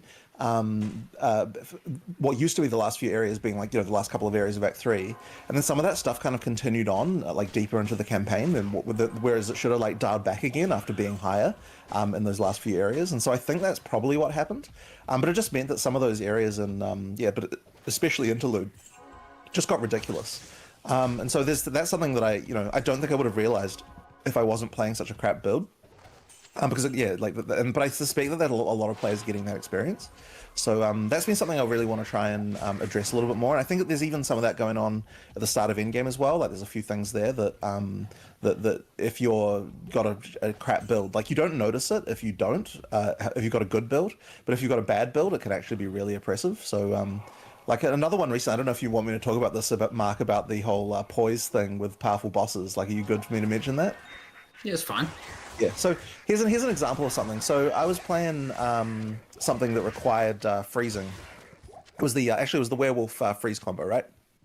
And I encountered but as I said, my build was crap. I was not building it well, and I got to a powerful boss to get the map upgrade, and I was like, okay. Normally, plus 100% life would kind of like, you know, sure, it makes the boss fight twice as longer, but for some reason I was hitting this powerful boss and it made the fight feel like 3 times or worse. Like it was like really, really hard, like way harder than I expected. And it took a little while of asking around to try and find out what was going on here. But effectively, because my DPS was so dependent on getting the freeze, and we had a thing where when the boss gets life is doubled, effectively the poise thresholds, which we use for calculating, you know, like resistances to things like getting frozen, got doubled as well. It meant that effectively my DPS was getting like, maybe not halved, but, you know, something like halved due to the fact that I wasn't getting the freeze. So my damage was half. The monster had double life, so it's effectively taking me 4 times longer to kill this boss than what it would normally take. And I was literally running out of flash charges. And just like not being able to beat this thing. I'm like, I've hit a progress blocker upgrading from like T1 to T2 maps here. Like this is a bad situation. And I'm like, yeah, sure, my build's crap and I could fix that, but like why? Like my crap build should be able to do this, right? Because this is one of those things where, you know, like if you're talking T1 maps, like this is something that an average player should not find as the roadblock, you know? And yeah, so it's like seeing there's still things like this around that we haven't realized. That we just need to uncover and improve, and like this is one of those things where it really is quite context dependent in the situation where you find something like that, you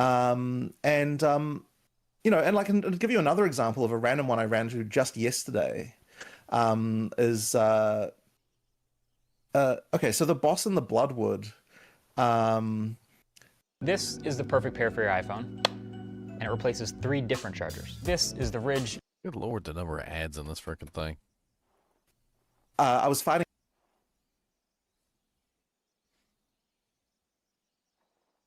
it, and I was talking to my friend who was sitting next to me, who was, you know, like every weekend, you know, he'll come over and we'll talk about various things. And I'm like, he was like, oh, that boss health bar is really long. And I'm like, well, how long should it be? Like, how long should it take to kill a boss? This kind of thing. This was the conversation. He's like, oh, for this boss, I'd say, because it doesn't have any interesting abilities at all, that it should be a lot shorter. I'm like, this boss does have a bunch of abilities. This is the Devourer. Like, what the hell? And then I realized, hang on a second, the Devourer and the Bloodwood, none of its freaking abilities are working. Like it just sits there and freaking attacks you, and it doesn't like do the moving around thing. I'm like, how did I never notice this before? Like, and like the problem here is like someone who set that area up, they just forgot to put the markers in. This is what I'm assuming, right? I haven't actually looked into it, but I'm assuming they just forgot to put the markers down that control the place where that boss can move. And like you look at something like that, and you're like, and it's like it's so easy as a higher end player to fail to notice stuff like that, because it's one of those things you only run into when your build is crap and when it's taking you longer and that kind of thing. And so yeah, it's so hard as a developer to notice this stuff, quite frankly. Like, and you just lose sight of it. So yeah, the hope is just that, you know, that we can actually find all this stuff and fix it. Like it does. It just you know, it just takes a lot of iterations to sort of actually end up noticing stuff like that. So I want to follow up on. I want to follow up on. You go with first. Yeah. I want to follow up on one point you said there, because I'm actually really interested about, which is you said you realize you had a bad build, right? And then you were feeling swarmed because you got a bad build. You're getting swarmed by mobs, right? So how do you come to the diagnosis of when it's like, okay, my build is bad, but also like part of the problem is I'm getting swarmed, as opposed to like, okay, maybe some of these skills aren't really in the position where we feel like they should be in order to clear the mobs. When do you decide that it's the content is the issue as opposed to the skill you're utilizing? My first reaction there was to compare effectively default attacks, because so the werewolf build I was using was like shred, and like, yeah, there's stuff that like there's stuff that I should have done for supports in order to make that better and so on. But we just sort of like looking like the first port of call was go to go to designers who know about like the, you know, getting the numbers right, and basically say like, is my build okay? Is the numbers right in terms of comparison? Like you just have to get that information, right? And like we decided, you know what, like it is like what you've got here with your build isn't good, but in terms of the underlying skills, it is okay. Like the numbers are fine. So like that was an investigation, and then there's the question, okay, like your build is bad, but you know, are your items just bad? And no, they were, you know, your items are fine. It's like, here's a look at your passive tree, and it's like, okay, so my passive tree was like bad in the way that like you could definitely be a lot better, but I was kind of on purpose this time taking a bit more of a defensive approach. Like I was like, if I'm the kind of person who's going to allocate way more defenses and way less damage, and just like sort of see how that goes for me, you know, that was like kind of part of what I was doing there. So yeah, like I wanted to make sure that it can be okay even in that situation.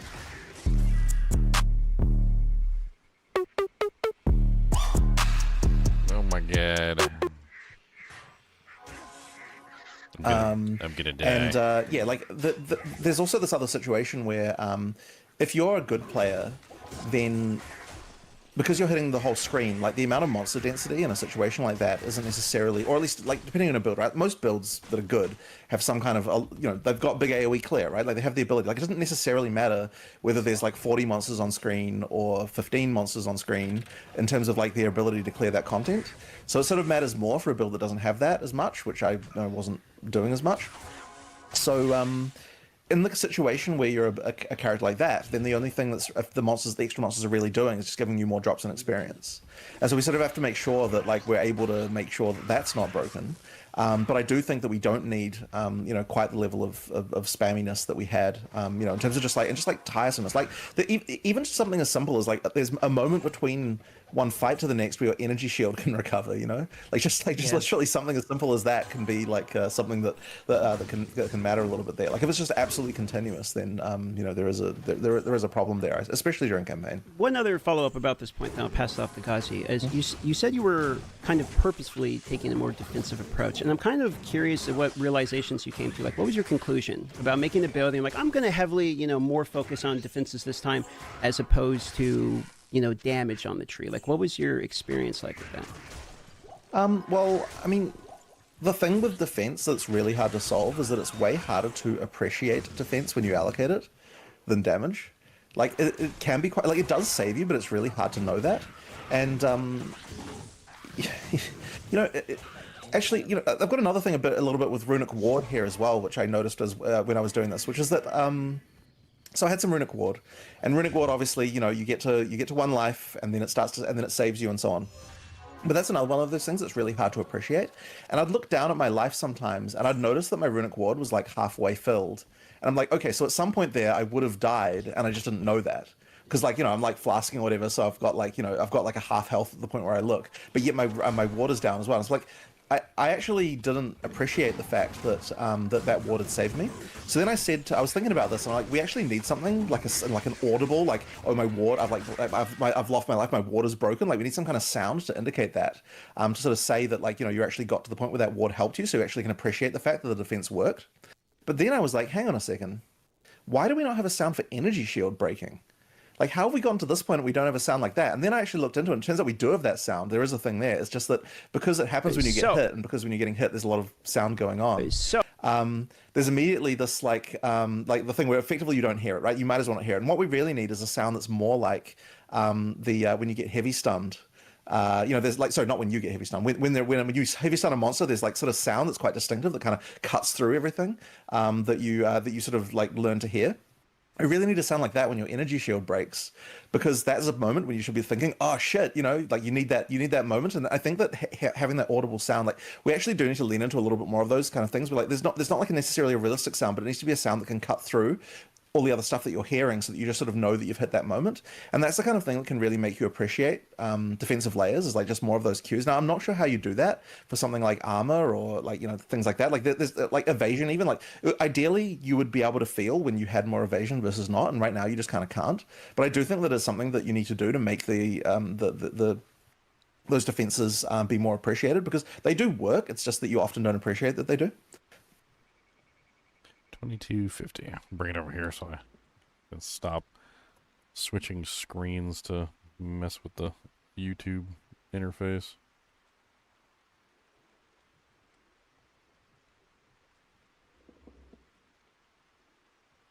Work. It's just that you often don't appreciate that they do. I have a few things on your build, by the way, which I honestly think your passive tree is 100% fine. I don't even think it could be that much better. I think it's completely good. Your gear, completely fine. And by the way, and like because I was looking at your character and I was like, when you're clearing, you're quite tanky. It's appreciable. It's fine. And then so I was like, okay, the gear is good. The tree is fine. Like, sure, it could be better, but like, you know, on a level that honestly shouldn't be necessary. I was like, you are defensive. Like when you're playing, your character's not just like, you know, up and down in life all the time. It's like quite consistently, you know, if you're on full life, and it's certainly you have decent armor, decent energy shield. It's working. But yeah, it was interesting. I think you said to me at that point, because I was like telling you, I was like, you're fine. Like, what are you talking about? And then you were like, what did you say? You said, what? Okay, if it's not my character, what do I have to change as a person in order to be able to do this content? I was like, wow. But honestly, the biggest flaw you had was just your support gems. That was the biggest actual issue. But it's like you didn't do the wrong thing there. You just didn't do necessarily the right thing. Like, you just did what was intuitive. And so there's some highlighting there, and you know, it's like, because you said you followed the recommended supports for Shred. So that is the thing that I like, think absolutely yes. And I was like, you did, but you were also the developer that said what they were. And so you could have made. There's a question of did you make a wrong decision as a player, or did you make a wrong decision as a developer? And there's an interesting thing there. So I'm trying to assess which of those went wrong. And so then it's kind of like, okay, sure, those fixed and made it a bit better, but we did make a pretty hyperactive set of changes based on your play experience. Because when you were like, yeah, what do I have to change as a person? It's kind of like, well, honestly, you should be able to kill this boss. You should be able to get further, and this is too hard and isn't working correctly. And then there were a number of encounters, and it was actually quite interesting to because I just watched you play for like 4 hours, and I was just like writing stuff down the whole time of just like, you know, because it is true. I don't have a relatable personal experience to what was happening there. Like, I would normally be in a substantially better position to just have a bit either via more planning or again, I don't put in the wrong supports. And even when you were like, what are the right supports? I was like, oh, just search for this. And then it's like, how do you even know to look for that if you didn't know to look for that? So there's a bunch of interesting things here where, it identifies when you are watching someone with a bad build, be it an in-game or IRL one, I guess, I can't really, you kind of like, you know, what's actually wrong here. And it is true that it is quite hard to relate with, especially on like a personal level. So I'm quite good at, when I observe, I'm quite good at seeing things that people often don't see as well. And but yeah, it's been a really fun amount of like really looking at the early in-game, really iterating on it. And I've had the same from a bunch of other developers as well, a bunch of the designers that Jonathan's also been talking to, where they're just like, it's been really fun just getting like, here's the list of problems every day that Jonathan's run into, and then just iterating on them. And they're all so fundamental. They're all like, and I think this is something I want to stress, and goes back to, it's something I mentioned to Ziggy as well with respect to like even just the defenses on the tree. Like, there's just fundamentally missing things. Like, and this is a really important thing that, you know, I would say the in game not having goals is a fundamental problem. But I would go as far as the things like the balance go, the basics, the life, the poise, all that thing that Jonathan was talking about.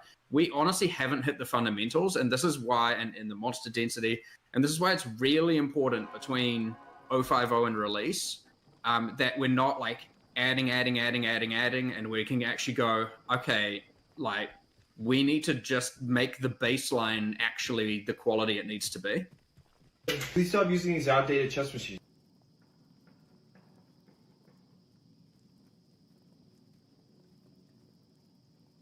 Really hard to do that when you're making what we just did for 050. Like, you'll notice it's, I don't want to say it's void of balance changes, of course, but it doesn't reach the standards of probably what people expect, and that's just because we were making all the new stuff.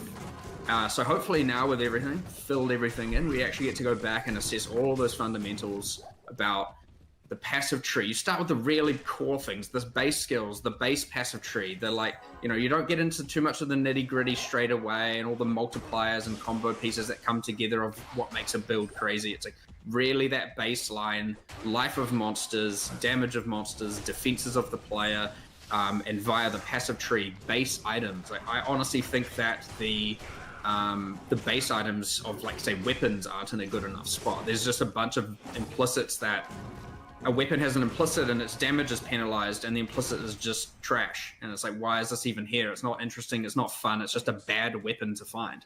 And there's still a bunch of that. And it's just like, that's our lowest level thing. Like everything else is built on top of that, and we haven't even got that base thing entirely perfect yet. So we have a bit of a plan, and we're going to go a bit feral with it. But I really just want to make sure, we're addressing all of these fundamentals now that we've got, which hopefully will make, I don't think Jonathan should have to change much. I think the balance is just wrong. And I think that he should be able to kill that boss and now he can, by the way, just to be clear. We did address that immediately. But it's like, it seems like such an obvious thing, and it's like, how the hell have you not done this? But just because we've been producing so much content, and I don't even just mean for this patch, it's just been like crazy developing this game, the amount of stuff we're making. It's really hard to actually go, okay, now let's get it to the right spot. And a lot of people compare it to a lot of people compare it to PoE1, and they're like, yeah, but the PoE1 tree has this and this and this and stuff like that. And it's like, yeah, but I remember iterating on that for like 8 years personally. So it's like, there's a bit of a time disparity here, like with our new philosophy. So we will be able to do it. We'll be able to do it pretty quickly. I'm not saying it's going to take 8 years, and we'll be able to get a hell of a way towards perfection, I would say. That balance is ever perfect, as I like to say. But yeah, it's going to be bloody nice now that we've got this absolute behemoth of a patch, coming to a conclusion. Not to say there won't still be stuff to fix around that, but that's part of that as well, to be able to actually go and look at, okay, let's figure out what kind of person, what kind of build, what kind of character actually should be able to get to what point of the end game, the campaign, etc. Like, what are the mistakes people are making? What is the flaws in their builds that shouldn't be flaws? Be it the recommended gems, be it the base skill damage, be it itemization, passive tree, everything, and just getting all of that as refined as possible. Which is exciting, by the way, because I find that stuff to be some of the more fun work. So it's kind of... What's the... Go on, Gazi. Yeah, I was gonna say, like, listening to the both of you talking about this, it's obviously we're expecting this, but it really sounds like there's a ton of minor adjustments from the veterans players' perspective, but might be large changes for newer players' perspective that is coming to the 0.5 update that is not necessarily in the patch notes. Something I was really curious about to hear from both of you was what portion of this update do you guys predict to make the largest beneficial impact for the player's experience? Because we heard from Jonathan talking about his situation there. Are we talking about changes in that sense in the campaign playthrough, or are we talking about the Infinite Atlas? I just want to hear your thoughts on your prediction on the most beneficial impact for new player experience.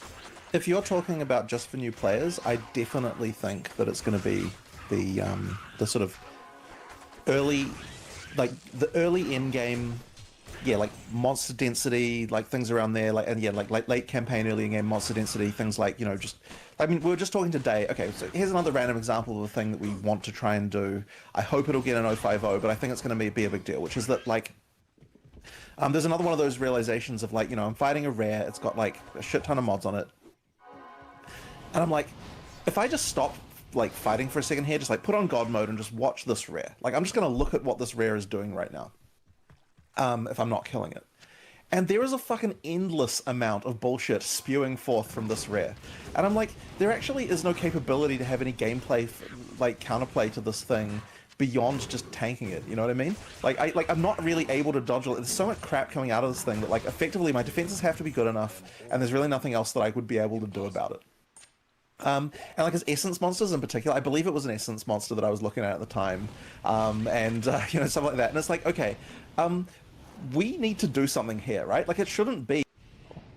Essence monsters in particular get absolutely crazy in that game. You can just add stack mod after mod on top of them. Some of them have so many mods, it's like fireworks. It's like my Diablo 2 fireworks videos. If you guys haven't seen those are pretty cool. That when you get a bunch of these mods on there, that so right now there's all the different effects that can happen. So we call them daemons. They're the things that sit there and cast when you get the circles of lightning damage or whatever the hell it is, just various things like that trigger from a rare. Every time you add one of those, it doesn't slow down the rate of the others, and that's a thing we want to do, effectively make it so that the more of those that go on the monster, it doesn't. It's not that it like that it casts the same number of them as what it normally casts. Like we would have to increase, but it shouldn't increase where like you get 2 mods and now it's double the number of those effects, because otherwise there's just no ability to get any kind of counterplay with that. So we need some kind of thing that can control like when lots of mods go on a rare. Newborn parents, this.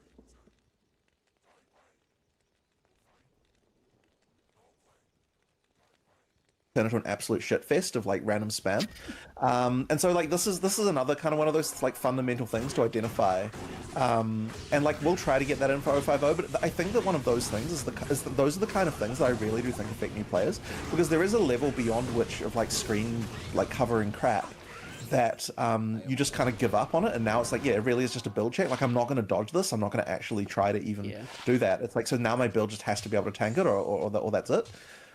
So that's once again another thing another one of those fundamentals like that. This came up a while back. This came up a while back for essences more so, because again, it is a thing then veteran players are noticing a lot more, where they're like, okay, especially that Silent Caverns, I think it is unique map, right? And you're like, okay, there's now, this one monster with 6 essences, and we're like, yeah, what we should be doing is implementing like a system where there's like, one or two of the daemons, as Jonathan explained it, one of the kind of more hidden skills that are outputting, the effects that are going on. They occur on a specific cooldown, and the more there are, the longer the cooldown is, and there's some whole system for it that we wanted to do, but like, that was an example of where we checked obviously the more extreme case, but then if you actually just come back to fundamental monster mods, like it's even a monster that only has 4 mods, for example, and 3 of them happen to be something where it's like just spamming a bunch of stuff. And the other thing is each of those just has their own independent cooldown. And so the monster, and let's say it happened to get 3 and each of those cooldowns is say 10 seconds. Well, it's gonna do all 3 and then wait 10 seconds and then do all 3 and then wait 10 seconds. So that gets a different thing where at least you get the wait.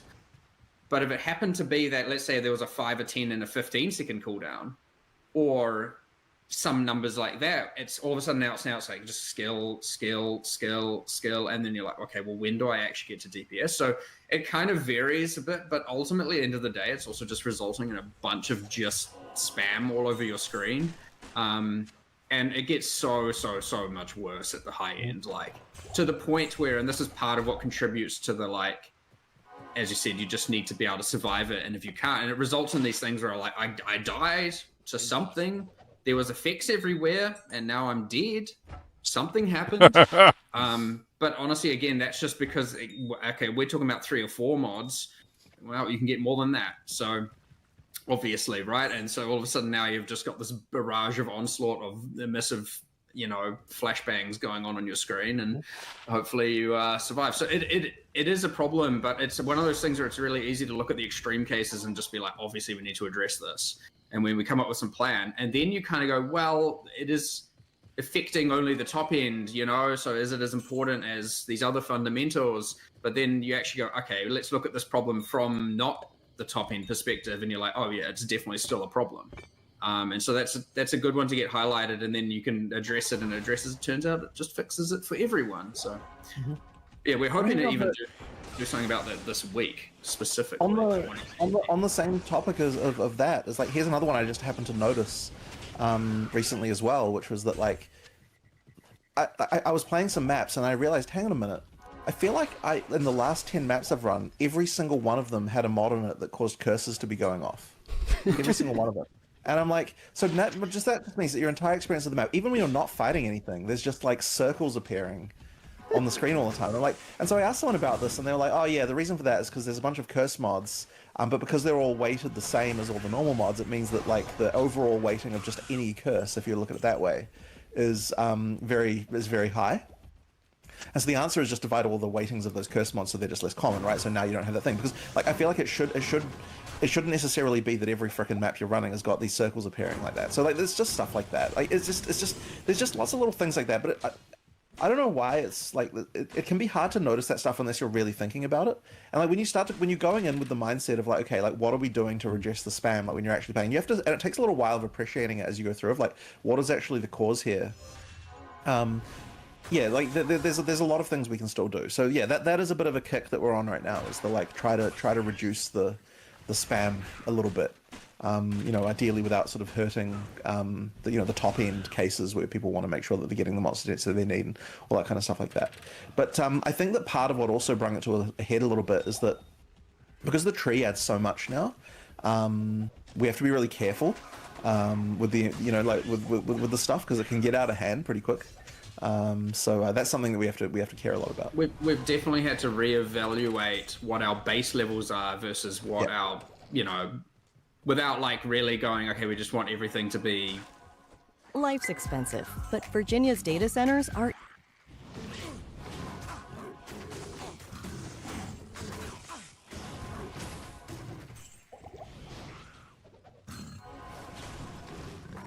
You know, meh.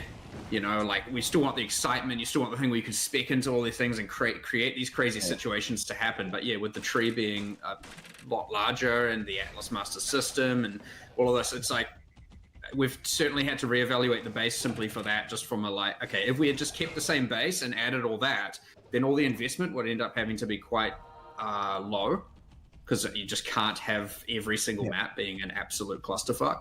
So, you know, reevaluating all of that is also helping, honestly, with that just onboarding into maps thing anyway, where you're not just like overwhelmed with like 8 things going on that you haven't even seen before. Like, what the fuck is even happening? Like, what's this purple thing here and this blue thing here and this green thing here and this yellow thing here? And you're like, you know, you don't even know what they are because nothing's told you what they are necessarily. So, yeah, I think going back to your actual question you had, which was the onboarding for new players, even though it's weird to think about new players in the case of Endgame, but our hope is that they can get there. What I did see, and I've seen this with personal friends, even my brother and stuff, they got to Endgame. He's like, I don't know, I just ran a couple maps and now I'm done, I guess. I'm finished. So I'm hoping that they get there and stick it out and actually have that goal. Don't get overwhelmed. Don't immediately run into brick walls, and can actually play through and finish the campaign, finish the end game as if it was just a continuance of the campaign, honestly. Like, there kind of doesn't necessarily need to be a like break in the story necessarily so much, where they can just be perceived as the same thing ultimately. It's funny that you mentioned that, because one of the topics we wanted to cover in this interview was about the Fortress and Endgame Atlas. And one of the initial questions we had there is to talk about the Fortress. You talk about onboarding people to the end game, right? And the Fortress itself, it has its areas inside the Fortress. It's sort of pre-juiced, and the Fortress is required for gaining your Atlas passive points, and also has some pinnacle bosses in it. Like, is this area what you envision players to head to first when they go out there, clear it out in its entirety, then go out to engage with league mechanics? Or is it intended to be your sort of first endgame focused type of content, but you can deviate away from it? And the follow-up to this would be, is this supposed to be an extension of the campaign to be sort of a tutorial of the endgame before people are expected to go to the Infinite Atlas? Well, there's a few things going on here. So number one is I do expect that the Fortress is going to be the first in-game system that people engage with. It doesn't have to be, but I think that it will be, and that's seen by the fact that it's the first quest we give you, and it's kind of like the largest visible thing going on, right? So the very first thing you get is like there's a tower that pops out, and Duyani's like, hey, go do that, and that's like 3 maps away, right? So like it's guaranteed the tower is the 3rd map that you do, assuming that you head in that direction. This is the perfect pair for your iPhone.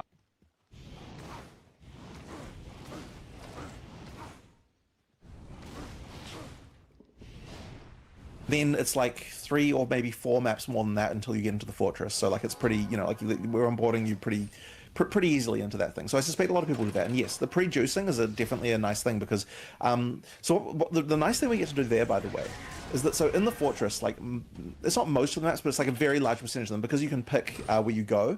Like you effectively get like pre-juiced maps, but the nice thing is it's like 1 mechanic at a time. Like when you get those mechanics in those maps, it's like because it's at the start, you know, you have an allocated Atlas point, so it's not happening all the time. You get a situation, you get to experience the feeling of like, okay, here's what it would be like if I like had a bunch of wisps, and here's what it would be like if I had a bunch of strongbox and that kind of thing. You get to sort of experience that right away. But yeah, as I said, 1 at a time. And then as you go through the Fortress, you're obviously adding more of that content that once you've experienced it to your maps, you get to kind of like juice it more yourself. And so by the time you're done with the fortress, you know, you're going to have like, you know, the not necessarily, probably not the full Atlas tree, because I don't think that you're going to just grind out every single map in the fortress. I suspect the much more likely situation is that you pick a path through the fortress that gets you to the quest goals. You allocate, I don't know what it would be. Like, what do you reckon the percentage of the tree you'd probably allocate, Mark? And by the time you level up and everything, it might be like a third of it or something, like maybe.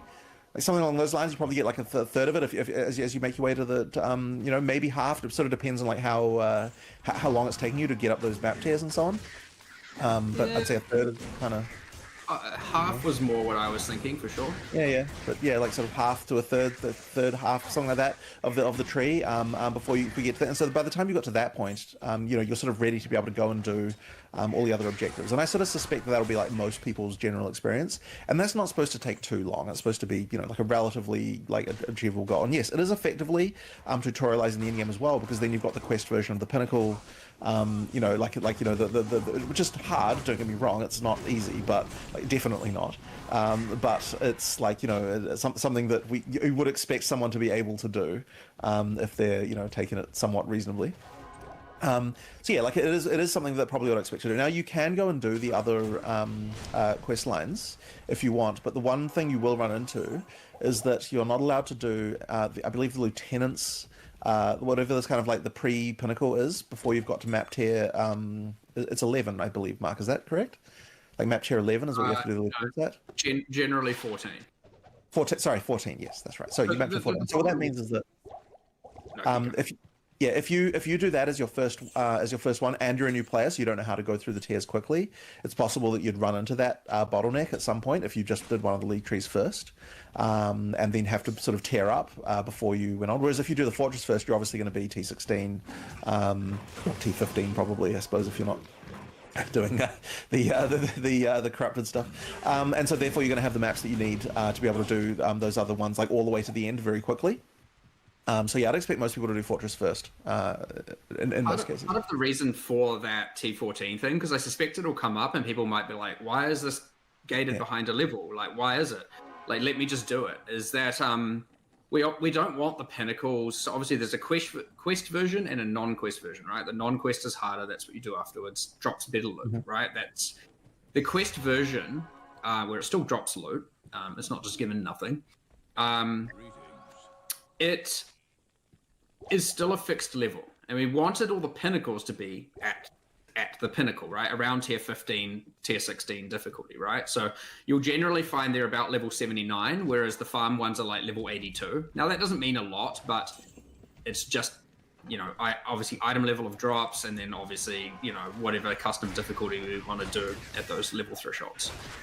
However, because often the pinnacles are not using traditional waystones, as in they don't have a tier on them, we have to gate the thing directly before them to be the difficulty that is the closest. Like, for example, let's say you got to tier 11 maps, you killed, say, Tulanesh, and then you got the Twisted Domain key, and so tier 11, and then you're jumping to level 79. Like, the difficulty jump is just going to be insane. And so it's like, well, you know, I'd rather gate that boss to be literally just one step before the Twisted Domain, so that if you do it, you earn the key, you're probably ready to do it. Like, you don't have to, like, now go and waste your key and go, okay, that was impossible. What the hell was that? So people will often probably run into this block, but it is important that when they kill those penultimate bosses, that they are probably ready then. That is their proving grounds to say, okay, you can try the pinnacle now. And if we have those be too early, yeah, people are just going to be like, okay, what the hell, this difficulty jump is out of control. And then they'll fail, they have to go do a bunch of stuff, it'll feel bad, or they might just be like, nice balance, you know, thumbs down. So, you know, it's... I think that the lesser evil is definitely to have the gate. There are a few other ways to do this, but the other thing I didn't want to do is have it that let's say you did them in a different order. Like, let's say you Honda is America's most fuel efficient.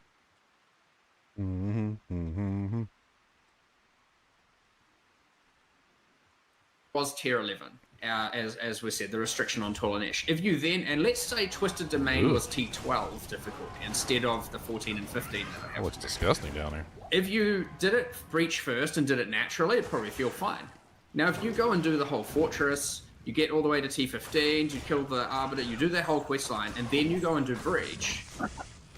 Well, now it's just tier 11 and tier 12, and you're going to be like, well, that was a joke. What the hell was that? And so that also doesn't feel good. And then the farm version's obviously high level, and so I think that's also bad as well. So it's just giving a bit of background as to why I want to make sure the penultimates are T14 and the ultimates are around, and the quest ultimates are 15, and then the farm ones are a few levels higher. And there are, I understand there's a few different things you could do here. You could be like, oh, as you complete each, the other ones level up, and as you know, there's all this kind of stuff, but I don't really love doing that. I think it's quite fun to just get to that boss. You get to literally the pre-capstone of the league, and it's like, all right, now get to tier 14, and you're like, oh shit, yeah, I'm going to go do that. When I come back, I'm going to come back and mess it up and hopefully get my loot or, you know, whatever, or just fail, whatever the case is. But hopefully you get to kill it and get your loot. But yeah, I don't know. It worked out, but yeah, I understand. It's been a bit of a conversation in the office where people have wanted it one way over the other and been a bit back and forth about it and had the levels based on the distance from the start and all kinds. And I just think that what we've landed on is certainly the best situation we have of all. But I suspect it's a question that's going to come up. So I thought clarifying it might be a little bit useful. Did you guys do any changes to the earlier levels of the Waystones? Because I know in one video, there was a video I was watching where a guy was mapping out and saying the earlier tiers of the Waystones are higher levels now. So they're how do you feel about the earlier level curve of the Waystones? Has that been fundamentally changed though? Or are you guys okay with the positioning of it currently?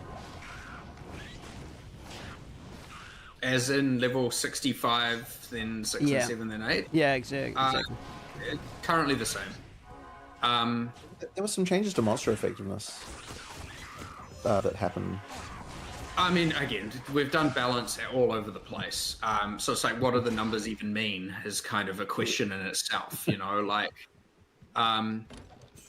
in general, I think a common problem people had is that the difficulty difference between the maps wasn't significant enough. And so it was you just kind of just climb and climb and climb. Right. Yeah. We've done some changes around that. We went very extreme at the start of this development cycle, and we've now come back on it substantially. Not to say there isn't still a larger difference than what's currently on live. So yes, the difference between a T1 and 15 on live is less than the difference that will be in 050. As in it gets harder as you climb the progression. That being said, a lot of that was also done through, because we've changed what the map mods give as well. So they have, I can't remember what the exact bonuses are now, but for example, a subset of the mods do grant effectiveness. So, you know, quantum life and XP. And then, but what we tried to do is that every single mod on a map was something you actually were like, oh yeah, okay, this is rewarding, I want this. Whereas there were some that were a bit hit and miss before, for sure. So we've tried to do that, and so we've changed some of the outcomes given. But just now, by rolling mods on maps, you'll notice that things, because of the effectiveness, for example, that monsters can get harder, but at least then you can kind of control it, which is better than just, okay, we've moved the brick wall from here to here or whatever. You know, it's not a great change that we made, but yeah, I would say it's not too far off what it was at a baseline level. But again, that's where also then ideally, when we do have things like difficulty curves like that, it's something that's in the player's control, not you know, otherwise again, let's say Jonathan's build here, he's like, okay, I'm struggling in very early Waystones, but and I raised the question to him, I was like, okay, but let's say we did this change here. Sounds good. You'll get to your tier 3 or 4, maybe 5 maps, but then you're going to hit a wall there as well, right? So it's about making sure that we do changes that aren't just okay, you're going to quit 30 minutes later instead. Or, you know, you'll quit the next day instead of the day before. Technically, that's better, I guess, but it's still bad. So, you know, but yeah, it's I know that there's a lot of people who really wanted it to be that the difference in difficulty in tiers is quite significant. There's a bunch of people who don't necessarily. We tried it. It wasn't good. So You held me close.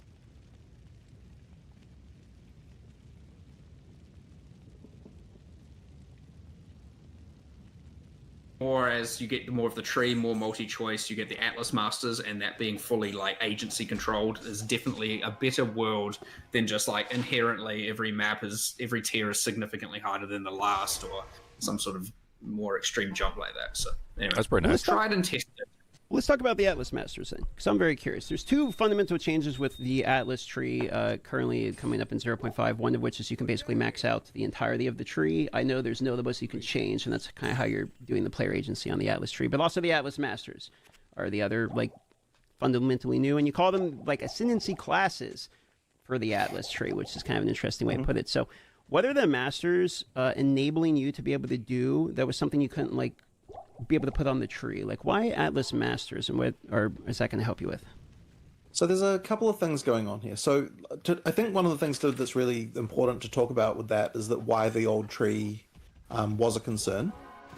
So effectively, the old tree wasn't allowed to have anything on it that could affect content that you could see that you were going to get in advance. And the reason for that is because you'd just respec before you do it, and then be having to respec all the time. And we wanted to get to a situation where, you know, like you didn't feel like you needed to make those changes all the time. And yeah, the only way we'd had to do it before was to effectively water down the bonuses we could give. And then originally what we were saying is that we want to have it so that the customization that there is doesn't require like so much cognitive overload in terms of doing it. Like, and what I mean by that is like, okay, so the important thing to respec was like, you know, like various more sort of keystone-y type things. Like there's a bunch of other bonuses, but like the stuff that kind of defines like what is interesting about what you're doing is really more about those keystone things. So like if we can bring all those key choices together in one place, it's going to feel a lot less threatening when you want to change them. And so now you've got like effectively like a nice little menu on the side of the thing of like what one of these do you want to be playing under. And then after that we were like, okay, we want to do some kind of thing where like in PoE 1 you've got like the 3 specs that you can do for your Atlas tree, and I've never kind of liked that because like I don't know, like how would I just describe like why I don't sort of like that kind of stuff. It's like it feels like it's adding even more complexity. So then I was like, okay, is there a way that we can get the idea of having 3 specs but like not have it feel like something that feels like it adds complexity, but instead make it feel thematic and cool? And so then the idea of like, well, what if each spec was like a character, and they're like, you know, like this is the stuff that they're doing, and then it feels like when you're changing between them that you've got it's just a more interesting and sort of more thematic way of achieving something like that. And I think that's actually worked pretty well. And then funnily enough, it kind of ended up feeling a little bit like what we have in PoE 1. I can't remember what the name of it's called, but you know, the way that you can select a thing when you run a map. I think, yeah. Anyway. So anyway, yeah, like it just has a sort of a cool feel to it like that. Yo, what the?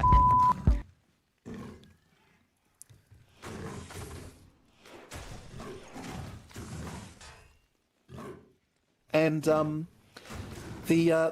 because you're allowed to select between these things like that, then we can have bonuses that you would want to change between before you run a map, because you can effectively just have like, okay, this is when I'm running this content, this is the master that I'm using. When I'm running that content, this is the master that I'm using, and you kind of like decide those kind of choices up front, and then it's just like one click to change between them. So now then, yeah, we put all those bonuses of like, and even in this case, we're even experimenting with having bonuses that are going to apply to the league that we're actually running right now. So there are bonuses that apply to the Runes of Alder on there. And like we feel like it's okay to do that when it's like the sort of separate thing that's on the these masters, where we didn't feel like we were comfortable doing that on the Atlas tree before.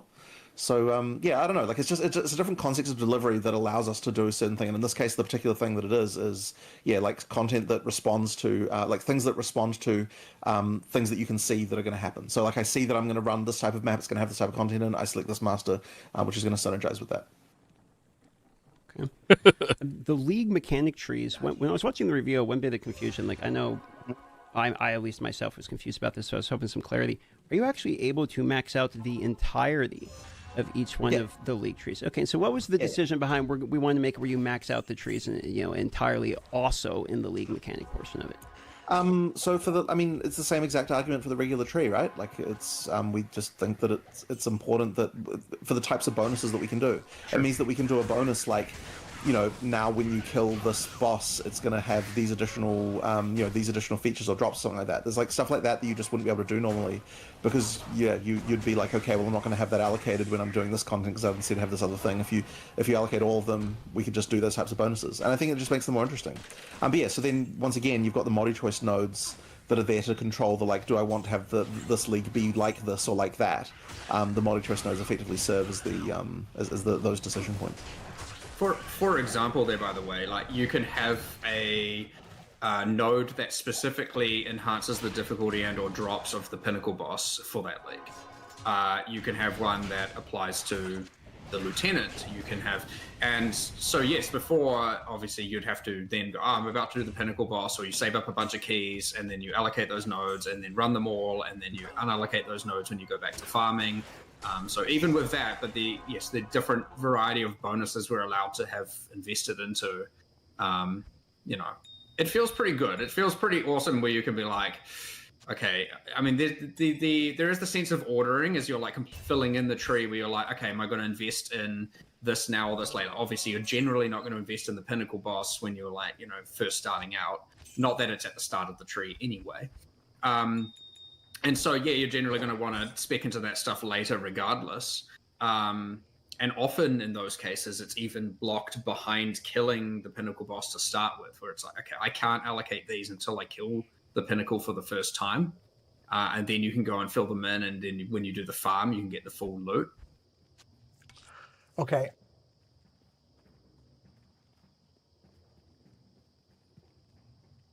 But it does create this just like really cool sense of progression of like you're just like really evolving the loot, and there kind of isn't really a wrong choice. You're not like so scared about whether or not you're allocating A or B and whether or not it's going to be the right thing. And so you can just do it with a lot more freedom, a lot less like, you know, fear of missing out of something. You can, but there's still a little bit of that like thinking about the choice and the ordering and which way you're getting it, but it just feels so much less complicated and something you can just fuck up. Of course, you know, that raised the concern, and Jonathan mentioned it, where you then lose your build per se. And this is something we've talked about a little bit, but like this is where the Atlas Master circles in. It's like, we need a system that is your build, but we need that to not be like 150 passives, you know. It needs to be something quite clean like an Ascendancy class, hence kind of Atlas class. It's like, here's your end points you get on a quite small tree, and it's effectively like, okay, as you said, it's boiling down the actual key decisions of how things behave, like meta level decisions, as opposed to just like X% increased something. It's just like a little bit of thing. It's like very game changing, like, you know, enables a mechanic or disables another, gives you, you know, as I said, things that reduce the number of revives you have but increase the loot, and it's like, oh, do I want to risk that? You know, it's like much more meaningful decisions all over the Atlas Masters. And because we can have multiple, because you can turn them off and enable them at will, and because it's not like just giant tree of overwhelmingness, it's quite easy to go, okay, I understand what this is going to do. I understand I can try it. I can just turn it off. I don't need to have like multiple respec systems in order to do it, be it gold or some orb. And then I can just go and change it. And then maybe when I'm ready later, I'll turn it on again. But the other thing it allows, and I like this, which is, of course, it allows us to make new ones in the future. If we have new characters and new Atlas Masters, maybe we sub one out, add another, you know, you never know how these things go. Maybe we do a thing where we, you know, move what's on class A onto class B and some of B onto C, and, you know, you create different combinations of the classes and what they specialize in. Obviously still remaining thematic, because that's a thing that we want to stay bound to. And so there's a lot more like flexibility here in terms of changing, removing, adding, doing a bunch of like cool stuff with just like creating new builds where you can create an entire new in-game meta just by mixing up those classes. And you haven't had to change this entire 600-point Atlas passive tree kind of level grade thing where you're like, okay, like we can create so many new metas with like five changes, and that's it. You just move this here, this here, this here, this here, this here, and it's like, oh, entire in-game meta changed. Now, that's if we want to do that. You don't have to, but that can be a cool level of shake-up that keeps Endgame feeling way fresher and whatnot, and we haven't had to add an entire new system to do it. So, yeah.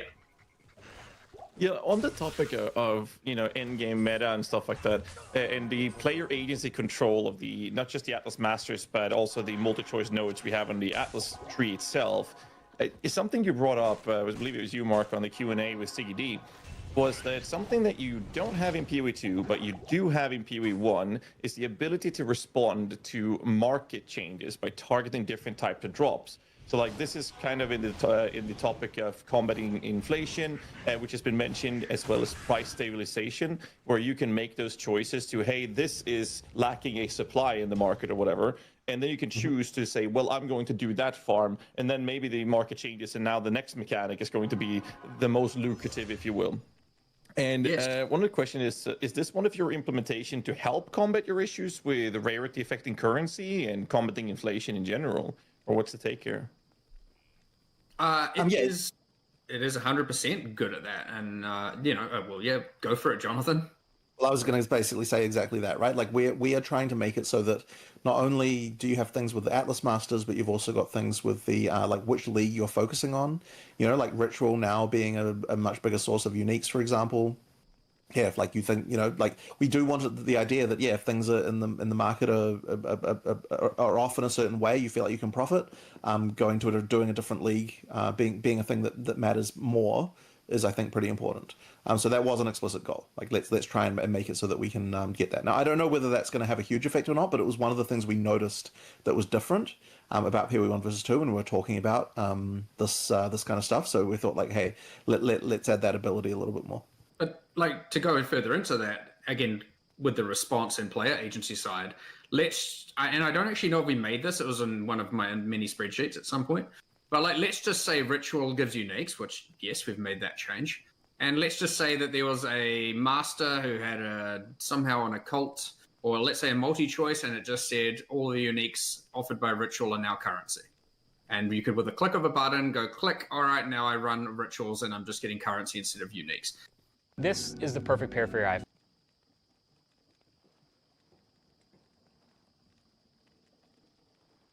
Not to say that's necessarily a thing, I can't remember.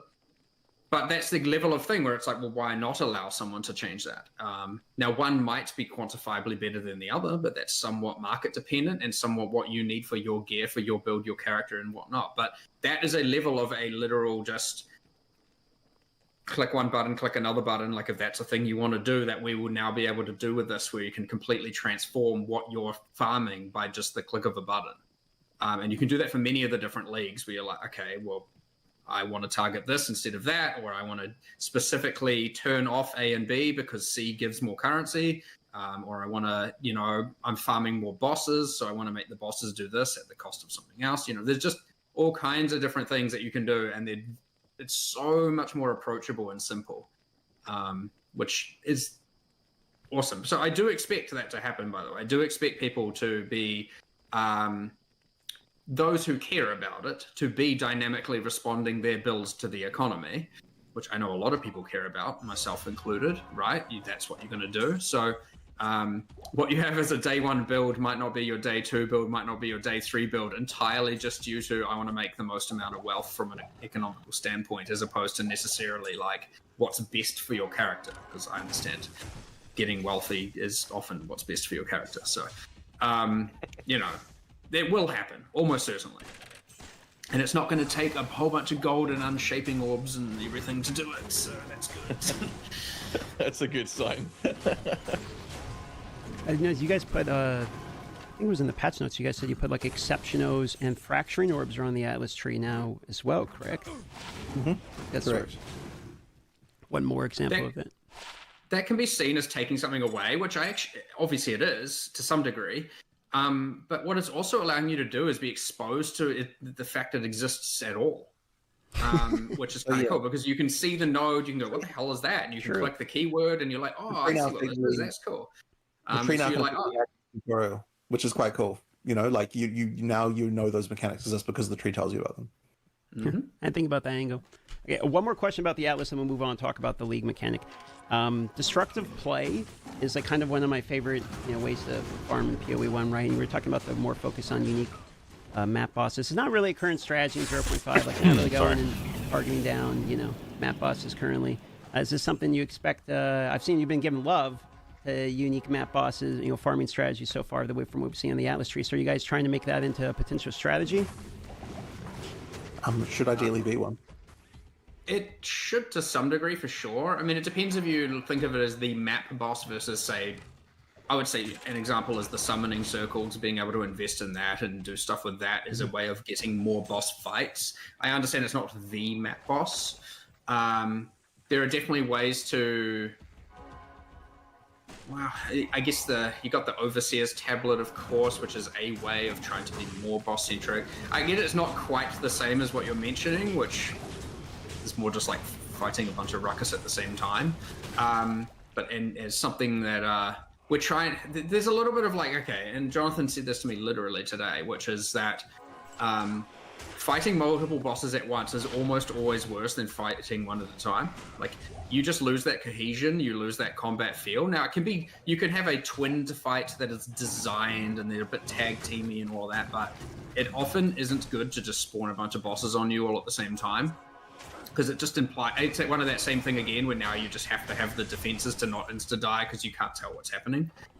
So adding more bosses is something that Summoning Circle mechanic tries to do, and there are other ways to do that for sure. There's like a new type of Delirium mirror that spawns a cloned boss from a map. So like, we want to definitely spawn more bosses, but I don't want to just spawn like 6 bosses in a room all together and just let you deal with it, right? It just, the combat just goes out the window. Which we do have. Meanwhile, in the ritual thing, they literally have it set up where you can spawn like 8 bosses inside the ritual circle. I think are they forgetting their own mechanics at this point? I'm not sure. They literally, one of the things they showed off was having like 7 or 8 bosses in the ritual circle all at the same time. Now, granted, that is a function of the ritual circle and how they want to set the ritual circle up. So, like, yeah. In the Rite of the Nameless, but in the Rite of the Nameless, we do offset them from spawning. Like, they don't all just suddenly spawn to start. Yeah, it's still they spawn. They're not like one at a time, but they do stagger so that like you've got time to potentially kill the boss first, and then before the next one. And so ideally, it's kind of like, like it's a bit of it's a tough fight, but you're not it's not just like 5 bosses enter a room with you. That being said, we have a bit of work to still do on getting ritual combat to be a bit better, right? Like it is one of the things, like, I mean, obviously getting that many monsters in a bit of a claustrophobic situation can just be a bit of a mess. And so that's still something we are going to work on, is getting that combat to be a bit better as well, just as a... Hi, I'm Carrie.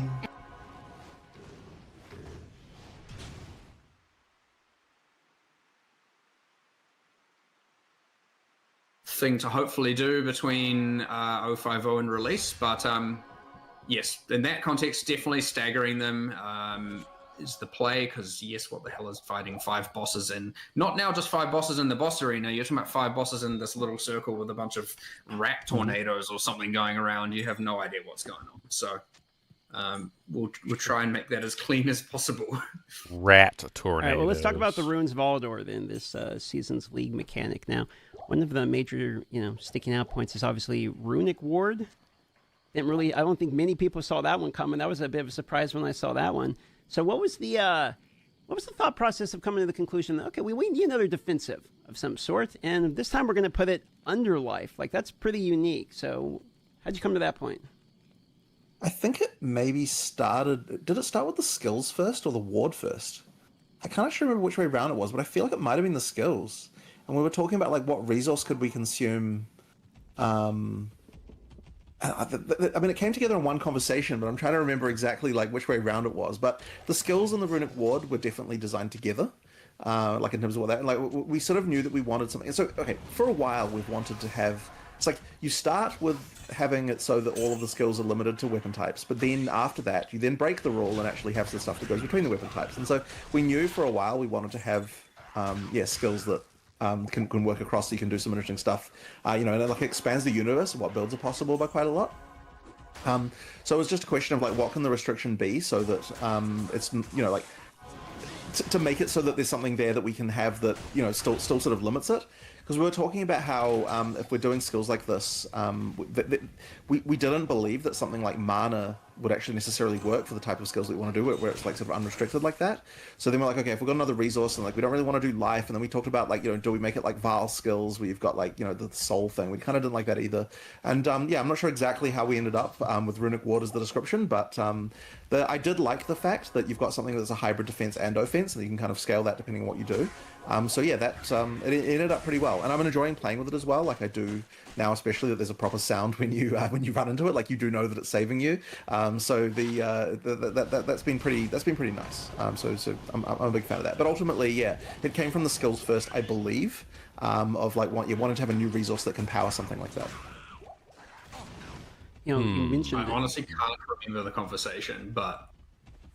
Yeah, we started with like, well, Peri 1 has Ward, and we're like talking about things that we could do that are of Kalgurin theming, and we ended up going, it was just like, we're not really satisfied with how it works. Like fundamentally, it's like very niche, it's very endgame, it relies on all these uniques and mechanics to actually be good, and we need something that's fundamental to the campaign here, something that can help everyone. And then we went through all, like, you know, as we do, we just have our meetings of design rants, and we went through many iterations and somehow ended up with what we have. And I think it is a significant upgrade over what, you know, if we had just copy pasted from what was in Peri 1 there, it would have not been anywhere near as good. So yeah, it's quite satisfied with how that ended up. But it is always hard to forget these frantic conversations we have, where we're just like, it's honestly like sometimes it's 30 minutes and you have like 500 iterations, and sometimes it's several hours and you have like 3 iterations.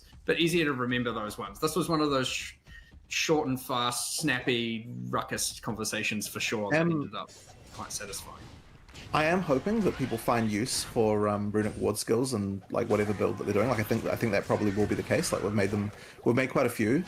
There's quite a few ones that are general enough as well, and a surprising number of Minion ones. So Gazi will be happy to hear about that, I guess.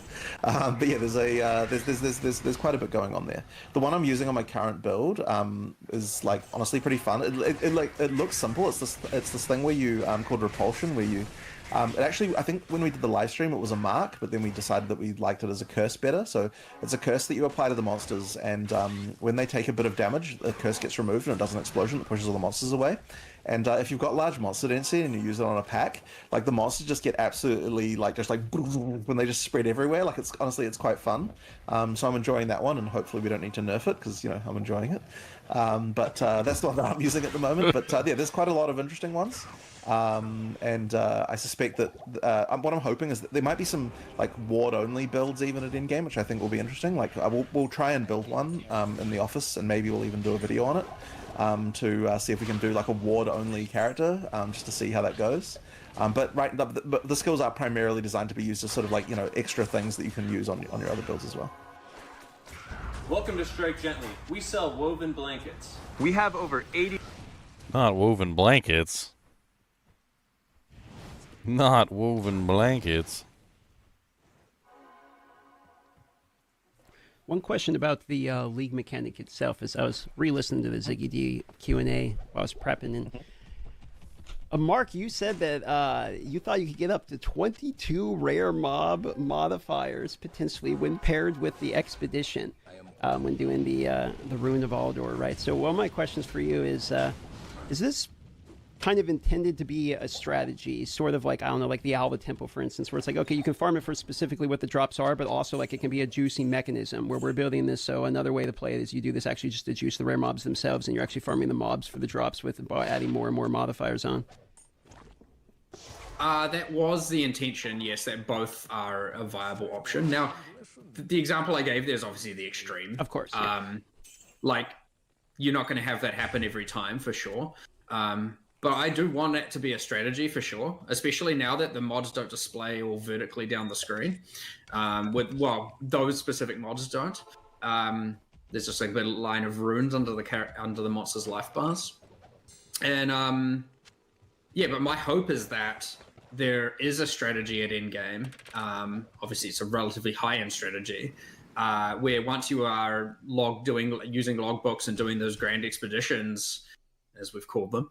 I don't know if there's an official name yet, but that's what I'll keep, the big old expeditions, that you are thinking, okay, on some of the remnants, you're like, okay, I want this shape. Do you know if Hex Purge can be used as a pre-buff, and you cast skills offhand? I mean, yeah, they basically act as buffs, so if you have like a offset of gear with plus the skills on them, and then you pre-cast them and then swap back, yes, they do gain the benefit of the pre-buff skills. Yes. 100%. Both consume and purge and hexbane. They all do. Base reward. And on others where you're like, nah, I don't really care too much about, you know, this and that. Like, I think I can push the monsters to be more valuable than the things that are offered by them. That you're actually thinking, okay, I'm going to try and pick the highest variety of different runes possible, so that you pass them along and try and get as many remnants as possible in the dynamite chain, and then you're just like, okay, obviously each one then passes them on, so you're going to get every monster. The first one will be like, okay, pretty standard rewards, second one a bit more, third one a bit more, fourth one a bit more. It's like, how long can this dynamite chain go? How many remnants can I get in it? And then you get to the point where you're just like, all right, like, what am I actually even fighting now? That's the hope, is that there are still people, and again, because you can control what the mods are, what the rewards are, what the where the bombs are, the order of them. You can control the difficulty and rewards entirely as you please. One other thing we've changed with expeditions, by the way, which I think has been a significant upgrade, though a semi-controversial internal one, but I think it's way better. I think it's way the same way, which is when you set a dynamite, you got your dynamite chain.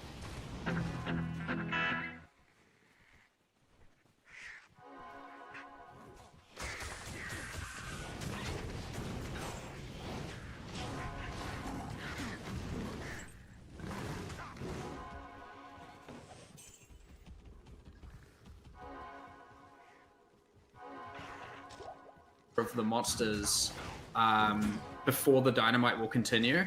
So what would often happen is that a fast build, when doing the logbooks were before, or expeditions, you could just kill as you're going. And what some people did is they'll just detonate the entire chain and then just like clear backwards almost. And what some people would do is just clear with it, but effectively now they're not even seeing the bombs. Like the bombs have all detonated off screen and they're just following the chain of minimap icons, clearing everything. So now, like, it's like finish the encounter, next bomb goes off, finish the encounter, next bomb goes off, finish the encounter, next bomb. So you're following it, actually following it, seeing the detonation, seeing what's emerging, doing the fight, and you're following along. It just feels so much smoother. Though I know that there's way more, by the way. Like, it's way better. I agree. I think it's significantly better, but I know it immediately had people going, but I like to just detonate the whole thing and then just wait ages and then clear it all, going backwards or whatever. And I was like, well, too bad, because the pros outweigh the cons here, IMO. But it is just... Well, too bad. One couple other changes I noticed was 10 runes instead of 8 in the patch notes, right? I think the review said it was like 8 cap, and I think in the patch notes it said it was upwards of 10. I think the reason for that is because there's that might have been me accidentally disclosing a hidden thing that was supposed to be a hidden thing, about how there's like a secret thing that you can get up to 10. I think I might have accidentally said that. Like, I think the normal limit is 8. Okay. There's like a bespoke 10 length and 9 length one. They're not like traditional. It's something that when you find, you're gonna be like, what the fuck is this kind of thing? Yeah. So there's like, that was probably just my bad, just like looking at the table and being like, okay, here's the maximum one being 10. Like, there's probably a few things I accidentally disclosed in the patch notes that were intended to be hidden, but it's fine. We'll just we'll see. How do you? By all means, we don't mind. Yeah, spoil it.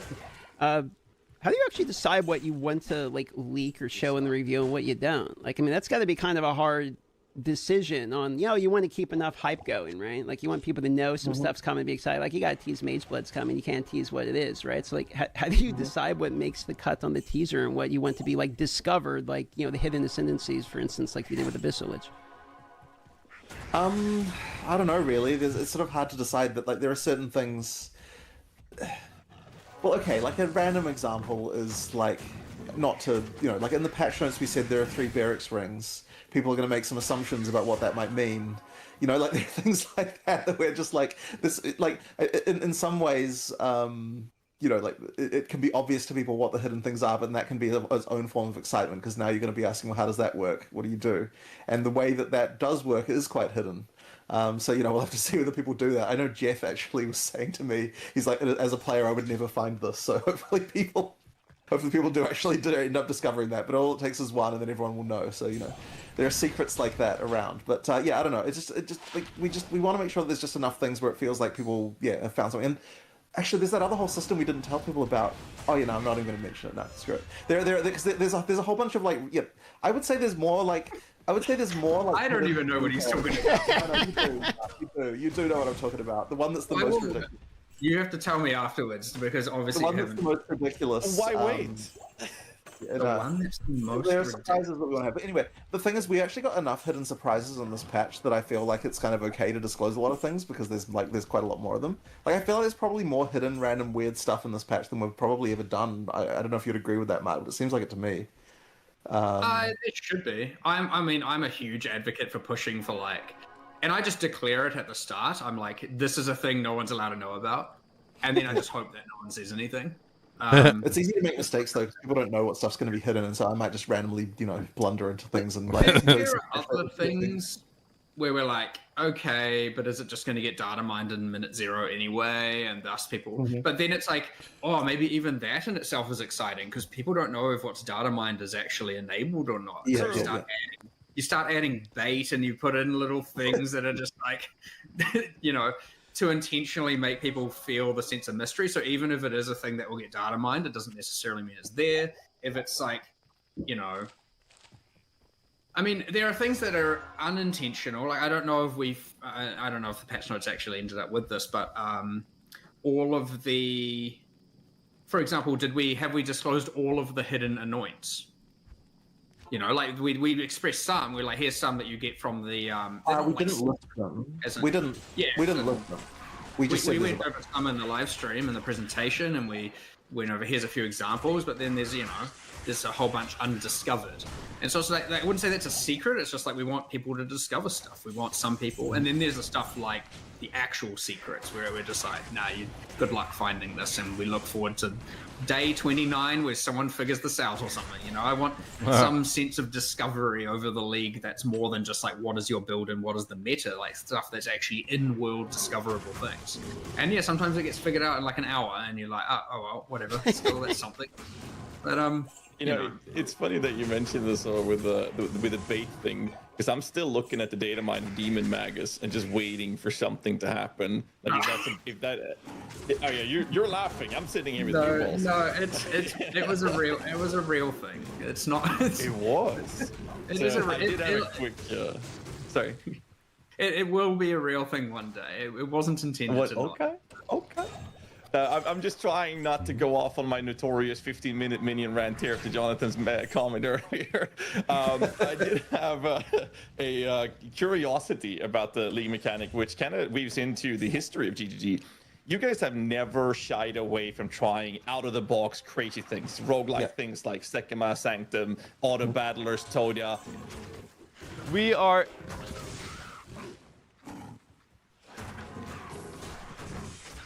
We are fighters.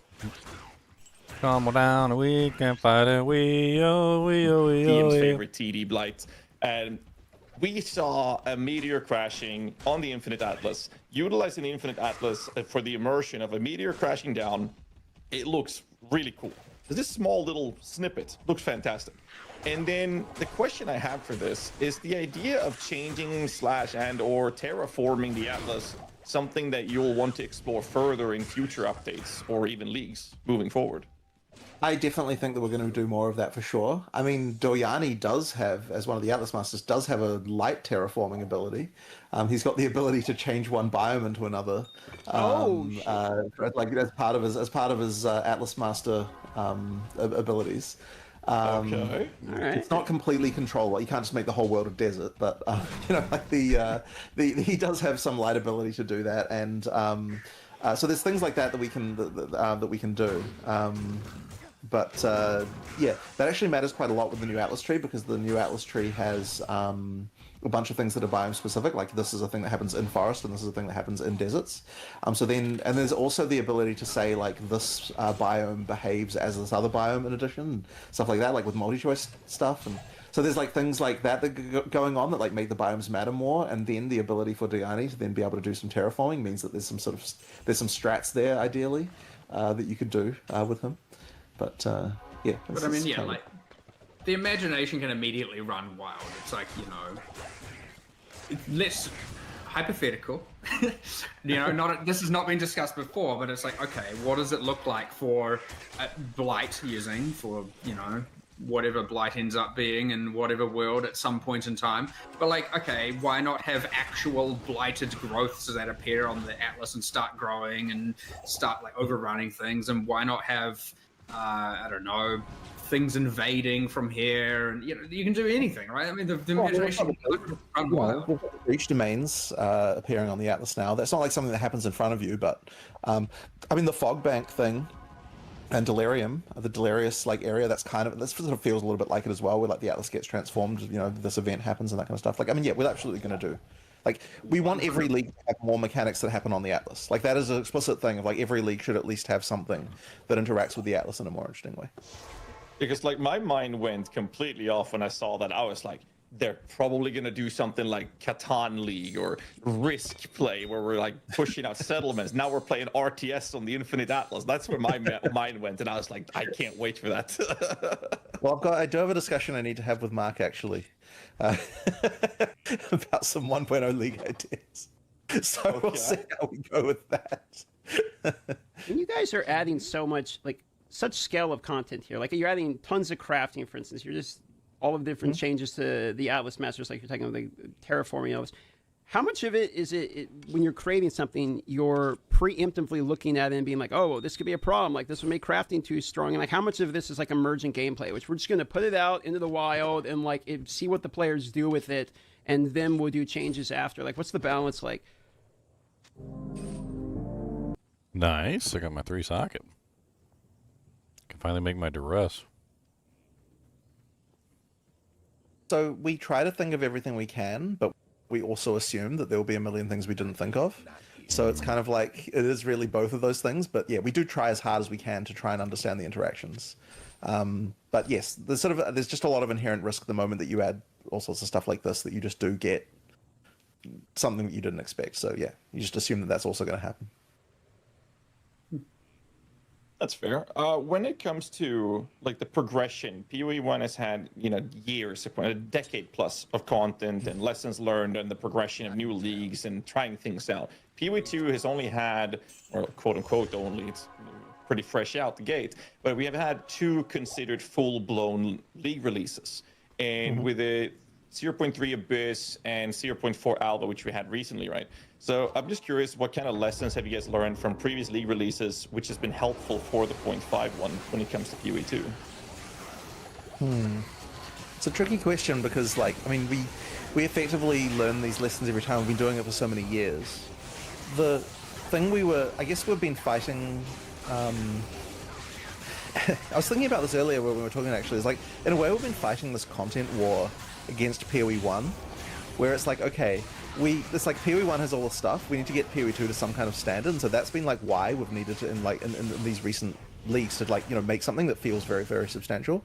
And like 050 hopefully wins the war there now, and it's like we've reached the point where, we've reached the point where we can say that we're an ARPG that has enough content, and that's why we're now able to say, like, okay, before 1.0 we can focus more on like balance and all that sort of stuff, right? But it's like, I honestly feel sorry for other ARPGs in some way, where like they have to, like, in order to even get to the point of being able to say you're competitive, you have to first win this like war versus PoE 1 of like the amount of shit that's in the game. So you know, like that's very hard. It's weird that how we also have to fight that, but yeah, like. Look, I feel like we do know how to make a league at this point and all the things you need to have in it. Like, I mean, in fact, there's a very popular GDC talk that Chris made, which I still think is 100% correct in terms of the stuff that you need to have in a league to make it work. And ultimately, all with PoE2, it's just we need to just take that stuff, you know, even better, like get it to a polished level that is like higher than what we even needed to do before and that kind of thing. But like, I mean, we know how to do it. We've done so many leagues at this point. Honestly, the newest discovery, I would say, that is probably the hardest thing is integrating it into the start of the game. Yep. Because the start of PoE 2, like one thing that we didn't want to do, and I'd say PoE 1 has failed at this numerous times, is like all of a sudden you start the game and then you're just in some subzone that's in some other dimension and you're like, what is happening? And it's like, okay, can you really say your game is like gothic horror if you're, you know, going into some person's memory or whatever, you know what I mean? Like, you're just, where am I? Like, what's even going on? It's like, it can get a bit techie, can get a bit sci-fi, can get a little bit like just out of there. So honestly, when we're thinking like, it's a big thing that comes up now where we were even thinking like, what the hell, like, can we really just have a bunch of Val stuff in the forest at the start of that one was interesting. That one was interesting because we weren't going to do, like, when we designed that league originally, going into the past was the only thing. Like, we didn't have the past versus present temple, and the present day temple was a response to the fact that it felt immediately strange to walk out and be in Act 1, and then you're randomly traveling into the past in this Val thing. And so, like, we effectively had to make another version of like a bunch of those rooms in order to make that work and sort of still feel reasonable in Act 1. And that is something we never would have done. We never would have done that in PoE 1. This is the perfect pair for your iPhone. Ow. What's up, Pat? That's going pretty good. I'm having fun with it. Just checking out the Path of Exile 2 developer video. It's quite a long video. Some good information in here, though. I'm enjoying it. Sure, 100%. Because you had that full pristine temple with all the living Val and everything, but like. Right now, you encounter that at like second half of Act 3. It's a whole moment. If you just come out and you're fighting some basic zombies, a couple of crabs, and then you're just fighting like the full force of the like maximum power Val armies with the like, you just and then you go back and you're just in a forest fighting a wolf and you're like, what the hell's going on here? You know? And so yeah, it was a stupid amount of work because now we had to make undead versions of all the monsters. We had to make and you know, some of them needed, and as soon as the thing's undead, it can't use the same animation set. It has to look more dead. You know, it's just a ton of work. And then all of a sudden, all the environment art, you have to have a destroyed version, a rundown version of every single room. It's like, and I'm like, why do we do this again? So Act 1 and 2 can, but it honestly makes so much of a difference than just like, you know, the world doesn't matter because I can just, you know, and this is. Yeah, PoE 2 updates on the 29th. So we'll be taking a look at that when that launches. That's not till like next week, though. Yeah. This is going to be something that in 1.0 is going to be a real challenge, right? Because we're expecting, obviously, a lot of people who haven't played the game before. It's really important that whatever we choose for the league to be, it has to be in every area, and yet it also has to be that it doesn't feel out of place. Honestly, like looking at it now, I'm like the Runes of Elder actually does that pretty damn well, and it's almost a shame that we did that one here and not in 1.0 because that would have been a really good 1.0 league. But yeah, we have to effectively somehow pull that off again and make another league that feels like fine in Act 1 and but also fine in Endgame, that kind of thing. So no, we have to do it 1,000 more times, right? So I suppose so, but like it's especially important for 1.0 in my opinion, just because we've got so many new players. But yeah, it's always going to have to be something that we consider that we never really thought about in PoE 1 when we were designing leagues. There, it was just whatever, you know. Like I guess the feeling always was that, like, you know, people have played this a bunch of times. Like, you know, like it's okay to just have like a weird eldritch nightmare on the beach.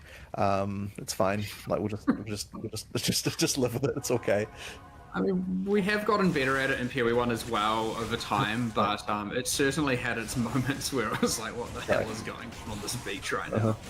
You know. In the swamp with the rowers, and all of a sudden I'm in some other place. It's just kind of funny you mentioned it from that way. I never thought of it that way, but you're like, hey, it does kind of make sense. Like if you're not really familiar with PoE at all when you play the game for the first time, and you're just like, what the hell is going on here? Yeah. But speaking of league mechanics, talk a little bit about some of the ones that are reworked here. I got a few basic questions around that. So Breach. Talk about Breach for a moment here. The Genesis tree is coming. Big surprise. You know, they brought it back from PoE 1 goes to PoE 2, and it looks even bigger in PoE 2, notably only jewelry, right? But like, what kind of changes and lessons did you have to learn from the PoE 1 to implement it in PoE 2, and what did you know you wanted in it and what you didn't want? A big decision we made, and this is like a big, honestly, philosophical thing that could have future ramifications that we end up having to go back on, because it wasn't too long ago where we had, you know, tile loot versus ground loot versus all that kind of stuff, you know, being a thing in PoE 1, and I'm sure it will come up again another 100 times. But you have this thing where, you know, should a league just give the same drops, aside from ignore the bosses and their unique drops, should a league's rewards just be the same as world drops? Should it be at its ceiling worse than world drops? Should it be, you know, there's all these different questions here. And the thing is that what we have decided here, and this is an actual conscious decision we made, is that we wanted the rewards from leagues to be able to be better than world drops.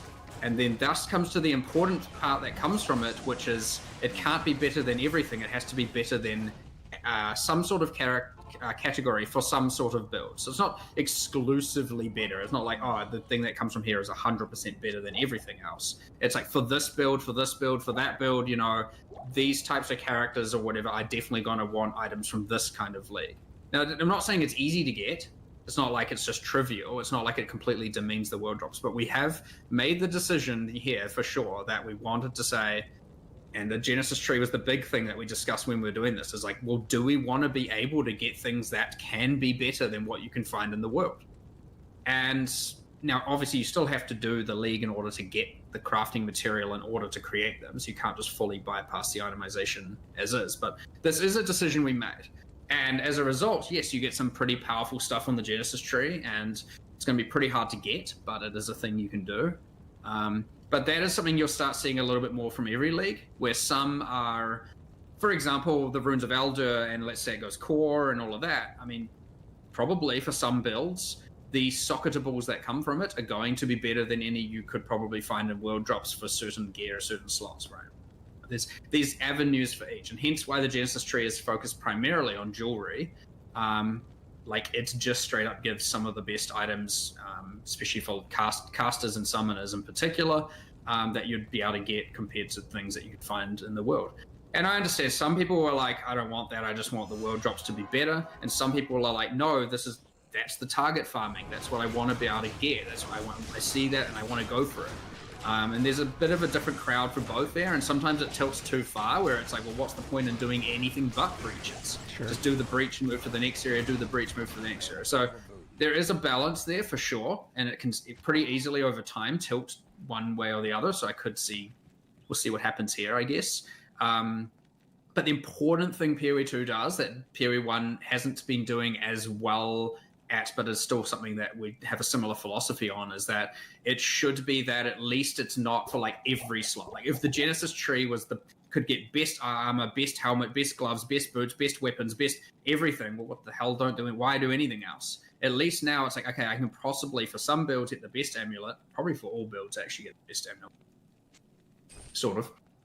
And then for some, get the best rings for summoners and casters, and for, you know, that kind of example, then at least you're wanting to go, okay, here's why I want to do breach. I'll get these items when I have them good, and then I'll do this other league for this other slot, and do this other league for this other slot, and that's the 3 leagues you're farming. And then once you've got those gear, maybe you change to some other leagues, all the meanwhile trying to get mage bloods from world drop and to do a headhunters and all of that, and, you know, your classics. So yeah, that is a decision we've actually made here. That is, I suspect, something we've never really necessarily talked about, at least not for years, about whether or not we want rewards from leagues to ultimately be better than world drops or more exclusive, or, you know, things that are ultimately exclusive to it.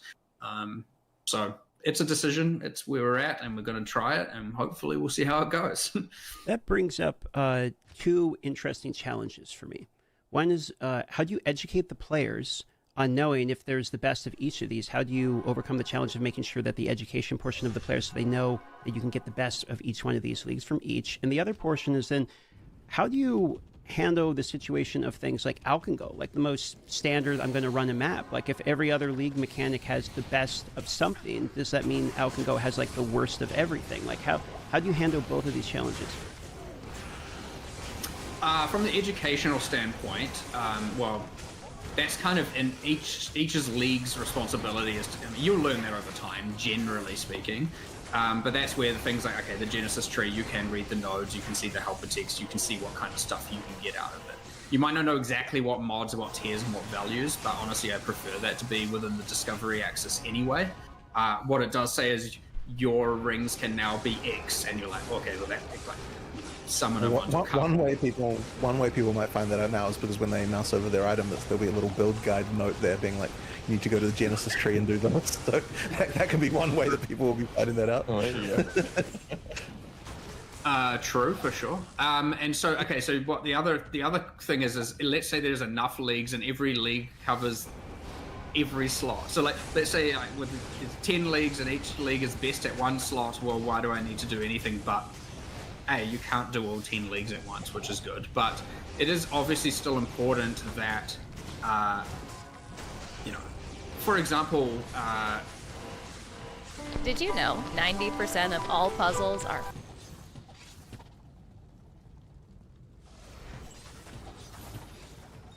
You still have to craft these items. You can't, like, even if you could print the base type, you can't just, like, infinitely now craft that item, right? So that's an important thing of needing to make sure that you're still acquiring all the core currency. You still have to do the content with the leagues in it to do it, obviously. But yeah, this is a risk. Like, for sure, I can see a world where this is just like, okay, well, any ring or amulet that ever drops in the wild, like, sure, it can be okay, it can be good, but it can't be the best. That is the consequence of this. It is a 100% the actual consequence. And I do believe they can generally be good enough, and as long as that we're niche enough with what the leagues are doing, that it won't be too problematic. But shit, it's easy to cross that line, and now rest in peace all rings on the floor. Just may as well filter them off and you'll never see them again. It is a fuck up that can occur. It is the actual risk, and as we add more and more content and it fills more and more of these voids, that this, yes, you will reach that tipping point where now world drops suck. You will, almost certainly. It is something we will try to not have happen. But, in leagues down the line, yep, probably will. And there's always a way to address it. It's often just some like one of those, then, okay, we've done this massive rebalance of this, retargeted this, and this, but like, it's obviously hard to know when we're not there yet, because we don't have enough leagues covering enough slots to actually result in this problem yet. So it's still quite hypothetical, but like, I can see how it will occur, a year, two, whatever, after release. It will just be like, okay, whoops, we did it. And now there's, you filter out more and more items eventually. You run certain leagues. But at least there's the other benefit there, which is you can only run a certain number of leagues at a time. So at the very least, you'll be like varying your gameplay. You're still going to be chasing for, and because your tree juice is everything, like you're not like, I'm only, because that is another actual benefit, and that's something that suffers a little bit in PoE 1. So let's say on your core Atlas tree, you like juice ultimatum. That doesn't do anything to the rest of the map, generally speaking. I'm talking at like a general level here.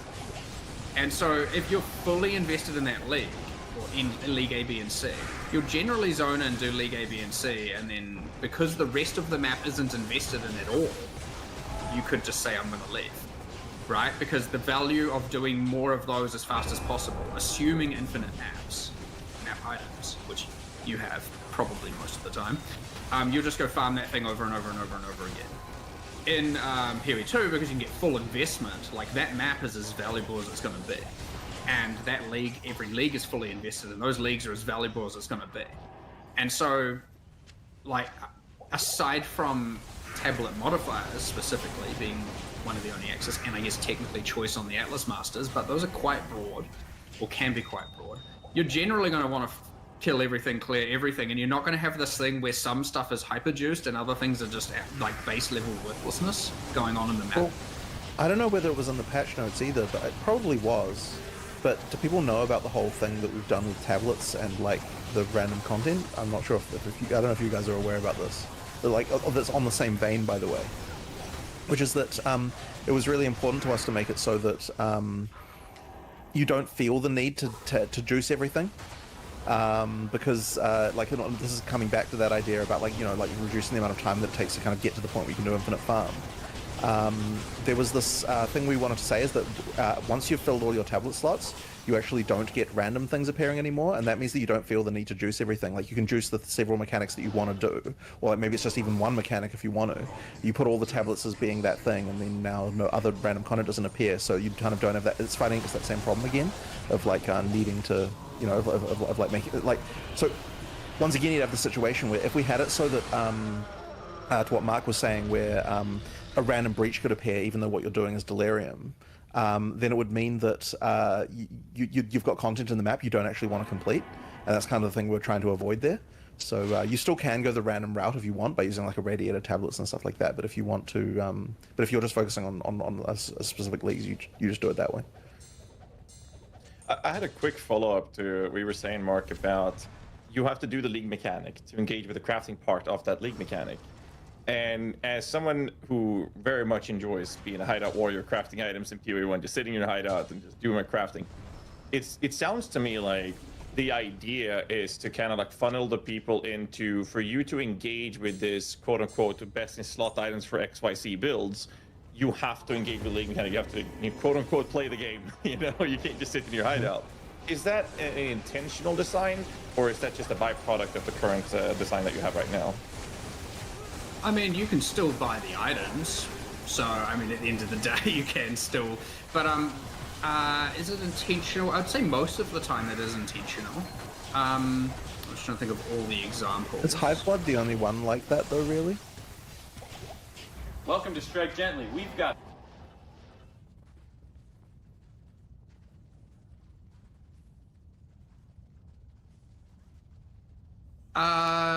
Yeah, I mean, but here's the thing, like, you can either always shortcut you can either buy the thing to do the crafting, or you can buy the thing at the end, right? Like, generally speaking, some element of, because we try and keep almost everything tradable, but Hiveblood in particular, yes, but then, okay, you can't trade, excess tribute offered.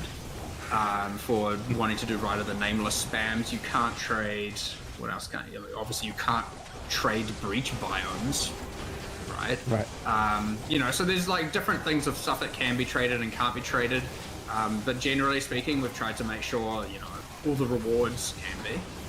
We've tried to make sure that pinnacle keys can be traded and stuff like that. But yeah, there's going to be some leagues where you won't just be able to entirely sit in your hideout to do the crafting. You'll have to just buy the product if that's what you're wanting to do. Like if you don't want to breach, you're just going to have to buy the breach items. And if you do breach, well then you get to sell it to those people, I guess. So win-win for everyone, ultimately, at the end of the day. Which is a cool thing, by the way, because it still comes down to that meta market shifting. And I actually think this isn't... I don't know how I ultimately feel about this when I actually will play it in an actual economy. But let's say minion meta. Let's say everyone's playing summoners. Let's say everyone's some sort of minion across the board. Let's just say, well, now am I going, well, I have to run breach. I have to, because the economy is such that it would be bad not to. And when I hear that, it's kind of like, well, now I'm not playing the content I want to be playing.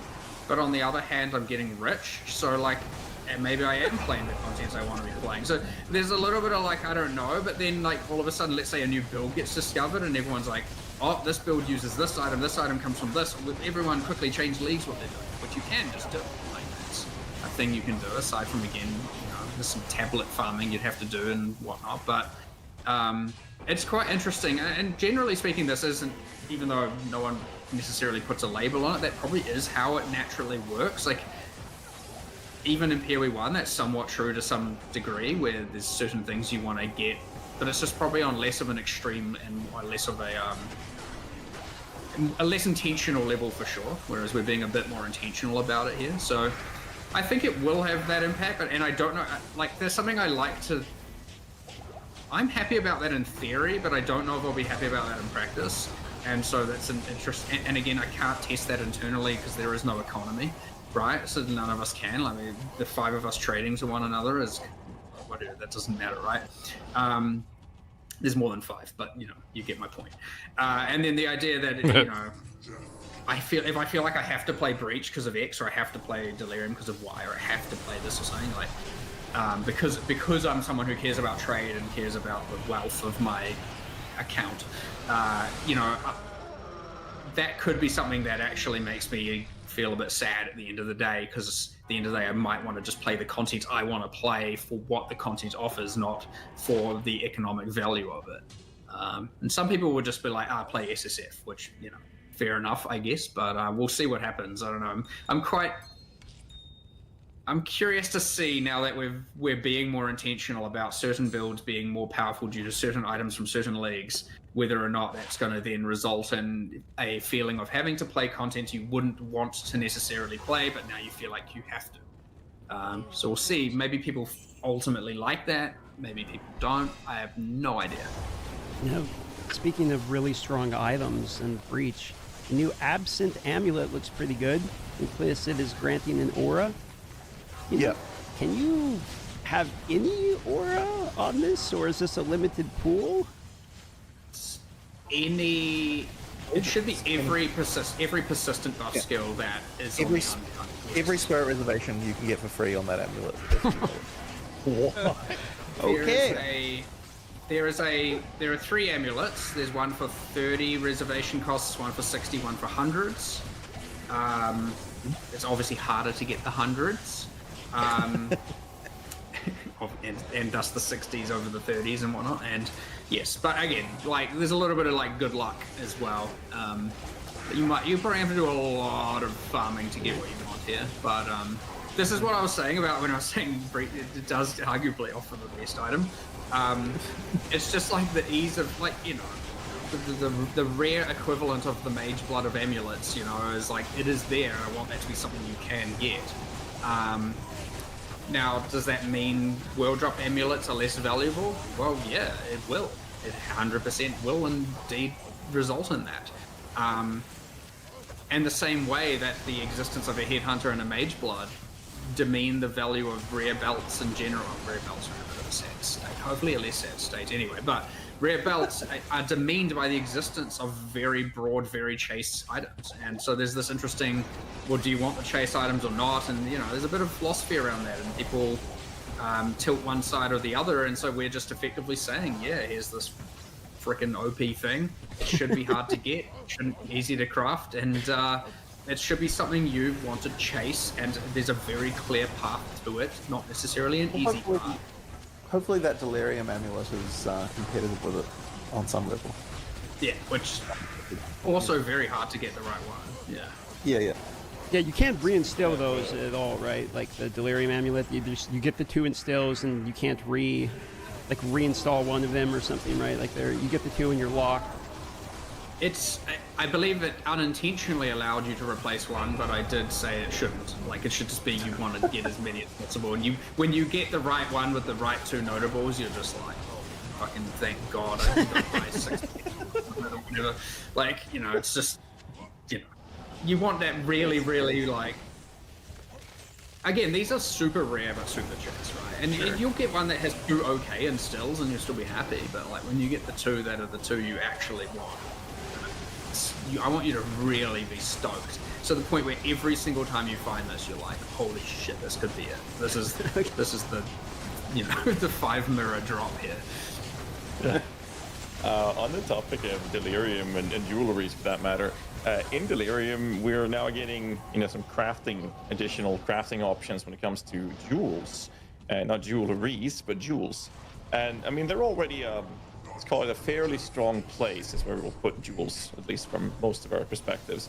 So how do you guys feel about the balance of standard rare jewels versus something like Adorned, as well as time lost jewels in the current state of the game, or 0.5 rather? Well, the crafting for jewels was mostly that, like, the rationale behind adding that was ultimately, okay, like when you finish like a full sanctum, you end up with just like 45 jewels in your inventory if you take all the jewel chests, and you're like, okay, like 4 of them are okay, I guess. And it's just extreme item saturation just to get the good ones. And it's like, well, we're missing crafting here, really, right? We need something here to help guide it to be that they're okay, especially given that the jewel sockets are on kind of core pathways. You get them and then you're like, I don't even have anything to put in this for like a while. So at least now, and obviously you get some of these in the Act 4 in the campaign, you'll be able to, you know, craft something that at least has 1 or maybe 2 useful stats for your character. If it had 1 by default, you had 1 that's decent. So that's just a win for like your more broad player base of just interacting with base jewels as a base level. In terms of the actual jewel balance, well, yeah, you'd kind of just end up with get all the jewel slots. You know, like there's so many really good endgame unique jewels, as well as just like what you can do with the top end power of jewels, that like you end up with that thing with a lot of passive trees, just like I need to get every jewel slot, and you end up with these kind of really shitty looking builds, honestly, where they're just not even taking anything, and it's like, what's the cheapest stuff I can take along the way, but otherwise it's just jewel slot. There's definitely some problems here. How do I feel about it? I mean, I kind of in one end I'm like, well, it's like a very it can be a very satisfying, advanced, and honestly complex crafting system that a lot of people probably like to overall engage with, where their more traditional build ends up looking like this crazy jewel fest. On the other hand, it's got the problem where, you know, every character kind of devolves into looking like a very similar thing. You know, I'm trying to think whether or not I ultimately enjoy it or not as a player. Probably less so. Like, I probably think it's ultimately not a good spot. Like, I would say if I had to not, I would, you know, I don't like the idea that ultimately 95% of the passives on the tree don't matter at all, even though some of them don't matter anyway. You know, it's something we need to fix, but I don't like that it just ends up being that. But I do like the, like, I want to chase all the really chase unique jewels. So I don't know, yeah, I'm kind of like a bit, you know, hit and miss on it ultimately. I don't know, I'm curious what, like, you know, a lot more people think about this kind of level of meta and itemization. Because, like, you know, I see a lot of stuff that's quite, you know, I hate jewels, or like, you know, keep these unique jewels but not the rest, and then obviously timeless jewels are a whole different level of complexity. But yeah, I mean, ultimately going back to the original point here is we wanted to create a thing that's just improves the experience from the average player who's just engaging with a few jewel sockets, more than, you know, thinking about what it does for the end game, you know, the end of the end game, I should say, kind of situation with character builds and itemization. So, because it buffs that as well. It's obviously just an upgrade for them regardless. Which is maybe not a good thing, but I think it's one of those things where that's the thing with, like, do you think about every consequence? And it's like, well, kinda, but this is a good enough improvement for, you know, regular players, such that, you know, it was worth doing, and we weren't caught up too much on the consequences of what it means for later. But I would expect more changes later, much later, of course, like some point later, to around this kind of dual meta. But I am also very curious to see what, you know, what everyone actually thinks about this. Like, do you like it? Do you hate it? Do you, you know, do you like... Need better internet? Cox Internet has the fast, reliable speeds you're looking for. Perfect for seamless streaming. I guess the bigger question is, do you like that a lot of characters just end up wanting to as many jewel slots as possible and wanting to just have jewels everywhere? Because once you can craft, it's effectively a way of saying your passive tree goes from what we've said it is to what you want it to be, based on the fact that you can craft and put in there exactly what you want. I died it. And that sounds like a good pitch in isolation. But then when you play it, you kind of have this problem of like, I can't play my build until I've earned some large amount of money and done all this, which again could be good as well, where it's like the builds at the start of the league, the builds in the middle of the league, and the builds at the end of the league aren't the same thing, because we had to let the, because enough jewels had to be found and or created in order to create that many characters. So I don't know, there's wins and losses to this, and I'm on the fence, honestly. Okay. Well, we can move on to the miscellaneous portion here. We're at over just about 2 hours. I know we're trying to keep it shorter, so we'll do the miscellaneous portion. We got a few questions here, and we have like just a handful of patch notes related questions, and then we can kind of wrap up. So to start for the miscellaneous portion, what's going on with Toda? Like where's Toda currently at? Well, we don't have it. Toda. But yeah, like I was really hoping that we would be able to get that the final Ascendancy trial in when we did Act 4. We couldn't quite make it. We didn't have the time. We obviously couldn't fit it into this cycle in 050. So the question is whether or not, I suppose, whether it comes in 1.0. I think that's looking unlikely, to be honest. Like, I don't think it's as important as some other things. But we'll see what we can do. It's kind of come down to whether or not we can somehow make what that does sort of merge with something else, I suspect. If there's quite a lot of work. What we've been trying to do is, talking about the merging, is similar to how Runes of Elder is a kind of like Expedition Kalguran thing. Yeah, to be whether or not like it's like kind of like, are we able to create a kind of Karui League that links into Tota somehow, and thus we get to double dip on the content. Exactly. So if we're able to make a Karui themed league, then that will mean that we can effectively share some of the monster workload and like boss workload across both, which would then make it more viable to do alongside some of that other content. And yeah, with Runes of Elder, we got to effectively do an expedition upgrade at the same time as what we were doing as doing a league. And so that kind of like really helped with that. Like, and part of the reason we did that for this one is because we had so much other stuff going on with the other leagues as well, that we figured making the core league be integrated somewhat with one of the leagues we're upgrading would help quite a lot. But yeah, maybe we might be able to squeeze Tota in if we were able to do a similar, if we were able to do a similar move like that. But otherwise it'll probably have to, if we can't do that, then it would have to wait for like a 1.1 or 1.2 kind of situation. Yeah. It's quite interesting when we look at Tota, because when we made it for PoE 1, we were obviously still developing PoE 2, and we were like, oh, this will be cool to kind of be able to then use there later, and like, and then now the quality bar has risen so much that when we then look at Tota in the context of PoE 2, like we thought all of the animations, the models, the art, the combat and everything would be able to just like, we can just copy paste it, it'll be fine. And now when you go look at all those monsters and like just how long it's been and how much we've stepped up our game with stuff, it's like, these don't hold up at all.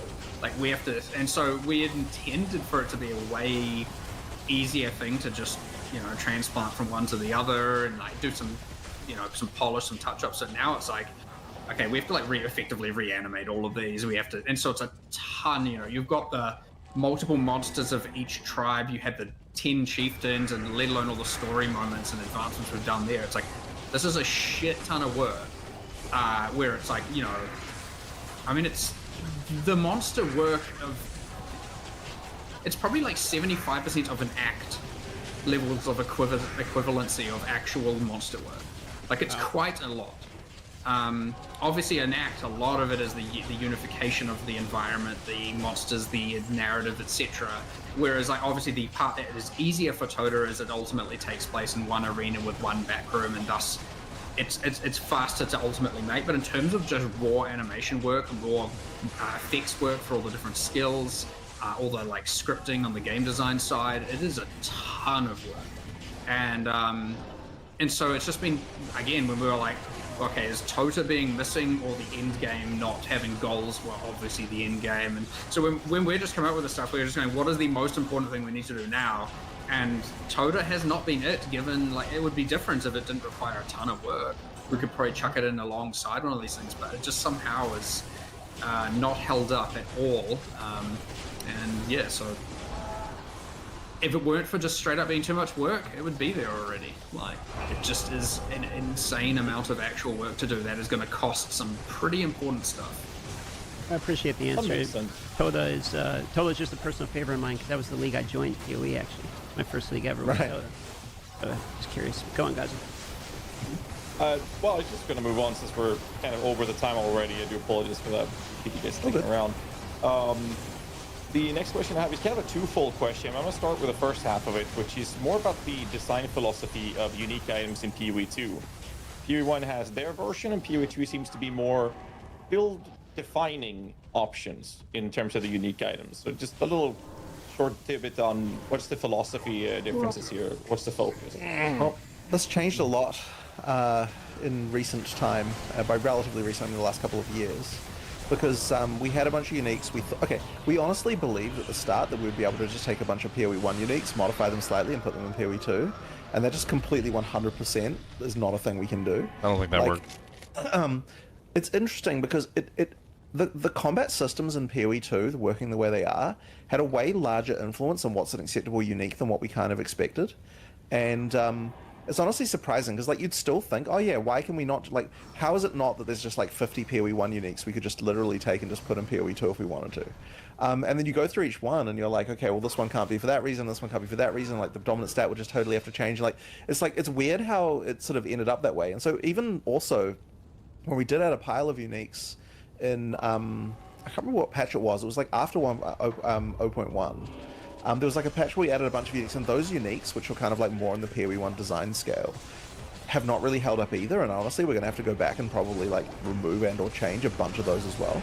Like, and this is like the sort of issue that we have in the kind of the sort of mid-game, mid-campaign kind of like, you know, like those uniques.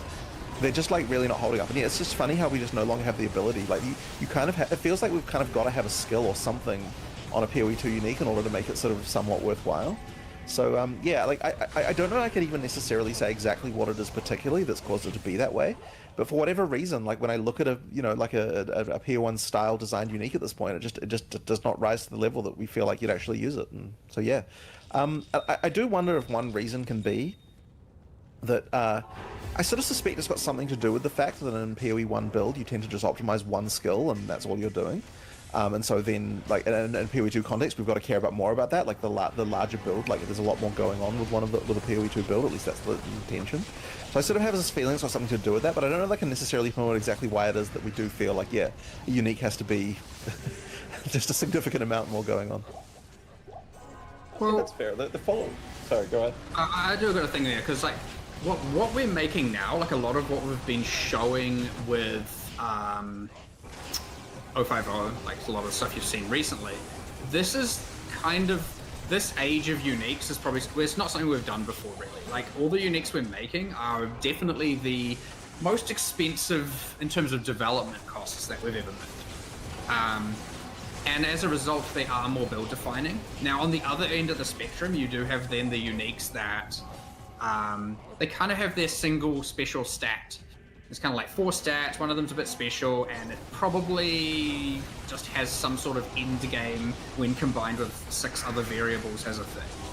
And the problem with those is that they don't hit for, like, most people when they get them, they're like, what the hell, why would I want that? And they just end up being these really, like, hyper niche end game things. So that was a type of philosophy we had where they were effectively meant to be the puzzle piece, right? And you need multiple puzzle pieces in order to do the thing. Those uniques are generally failing when you find them, like, generally speaking. And Jonathan did this exercise with me yesterday. We opened up that same character when we were looking at something. He showed me every unique. We went through all of them, and he just goes, like, and he was like, why would I want this? Why would I need this? And I was explaining the, like, end game build used with them.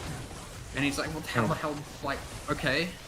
But then it drops at level 23, you know? It's like, and so there is a problem with that. And so our new philosophy has just been like, let's try and make these way more, for full of fantasy, because that's my biggest thing, is it's just, I want you to feel like, you know, and that you saw that with the grenade launcher thing, where it's just like, I just want you to just be a freaking grenade man, like, just run around spamming grenades. Like, come on, right? And then, like, the facebreaker thing, obviously, recently is pretty cool. You had the, like, the Raven and the more summoner, like, delirium things. It's like, what if you were, like, Tang Mizzou himself? Like, you had his powers. Like, that's a cool fantasy where you can like create mirrors and illustrate things and like bend reality, and like that's a cool fantasy to me. You know, so some can be more narratively driven, some can just be like fire grenades everywhere. And that stuff is resulting in way cooler things. Like way cooler. Also way more expensive to make. And so what I want to get better at yet, I think something we haven't nailed. So I think we've now got the puzzle piece side, we understand what that looks like. We understand what the other end, which is the more expensive fantasy fulfilling build defining thing looks like. What we don't have is the middle ground where there's that kind of not as expensive to develop, but pretty impactful, just not like ultra impactful ground that we still need to do as well. And I think once we've figured that out and we've got our understanding of all three, now you are going to see generally that middle ground and higher ground. You're probably not going to see as much of those original set, and we're going to have to go back and honestly raise the bar on all of those, or a lot of those at this point. Yeah, they are getting upgrades to some extent due to the Calgarian like unique upgrading thing, so that has helped. But there's still some of them that are a bit unsalvageable that we just need to do something with. And by the way, there are unsalvageable uniques in PoE 1 as well, right? It's just that there are 1,500 of them or some number, you know, and so they kind of get lost in the weeds, as opposed to right now, the I would say, you know, there's a mid ground of them where they honestly you get it and you're like, I don't know why, I don't need it. Most of the uniques just don't scale well at all. Like, there's no way you can actually utilize them for anything. They're just like, oh look, here's a unique. It's great. It's amazing. Like, it's level 15. It works really good for level 15. Wait, and I'm level 20. Okay. Is this still good at level 20? No, it's not. It sucks at level 20. Like, a lot of them just don't scale well at all. You know, so there's, to me, so I think what we've now made is like, a lot of what we've made is so epic. I really love them. And like, you know, even talking about them and doing the videos, and there's so many more that haven't been, you know, talked about or found yet, which is awesome. That just keep going, and some secrets, and, you know, the barracks and all of that coming in. So once we get, like, now that we've got that rhythm and we're working that out, we're just going to get more and more efficient with it. But I honestly think, and this is a thing that I've said to Jonathan as well, where I'm like, I think maybe our number one problem in the game, like after 050 comes out, now that if Endgame's in a good spot, now that we've sorted that and we have a good progression, we've got goals, my personal number one fault with what we haven't got doing well, especially because of our reputation, is that I think that our thing that we need to step up and do the better at, that we currently are doing, have done very poorly, is our unique items. Like, I straight up think that we were meant to be the like weird epic in terms of ARPGs, like we're real good at items and itemization and uniques and crafting systems, and like I do believe that we generally are, and I don't think PoE 2 is an accurate reflection of what our capability should be. And so now that we're delivering like real cool shit, I just want to go and just fix up all of them. And so that's another one of these like 055 but 050 and between 1.0, I want to be like, nah, we have to save the uniques. Like that's a goal I have. Now, obviously, different people have different levels of understanding of what's important to the game or the most important to the game. But like, I would be shocked if that's not on like most people's top 3, top 5 list of like things that are the most wrong with the game currently. There's a lot of really good. There's a lot of really bad, and we can't have that. And I think the biggest thing, and like to give a more specific example, you know, on my big rant, a lot of our uniques are level 1 to 30, right? Level 1 to 30-ish, and a lot of them are the puzzle piece. Some are good, some are not good, some are whatever, hit and miss. And we've got this like now endgame band that we've added, and we've added a bunch to the new pinnacles. We've got a bunch of things you can farm for the different leagues.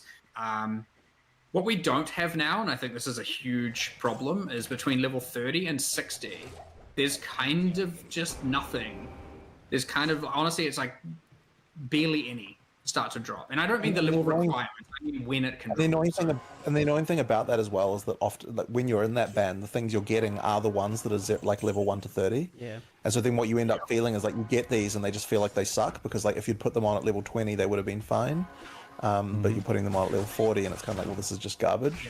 Because of how our uniques work, our unique drops work, where it's like, first I'm going to decide if I'm dropping a unique, then I'll figure out what the unique is.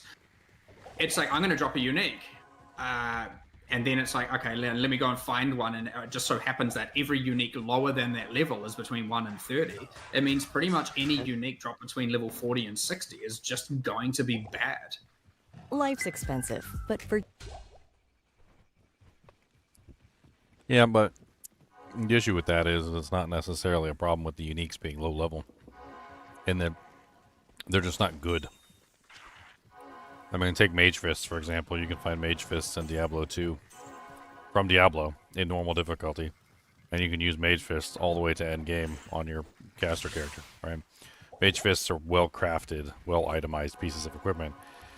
They're low level, yes, but they're very good low-level items. Sometimes they're best in slot for a caster, sometimes they're not. Sometimes you use Trangs because you want the cold res or whatever, right? But, like, thing is it's a well-crafted unique, and it's useful no matter what level you're on.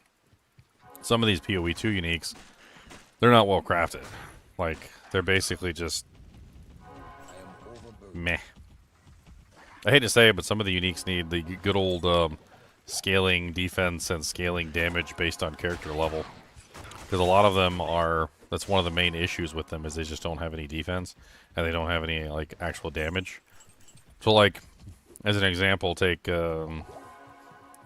Siverb's Cudgel, which is one of the fun ones that a lot of people like to use at low levels because it has damage scaling based on character level, right? It's a low-level item. Sure, you find it at a low level. It's got low damage.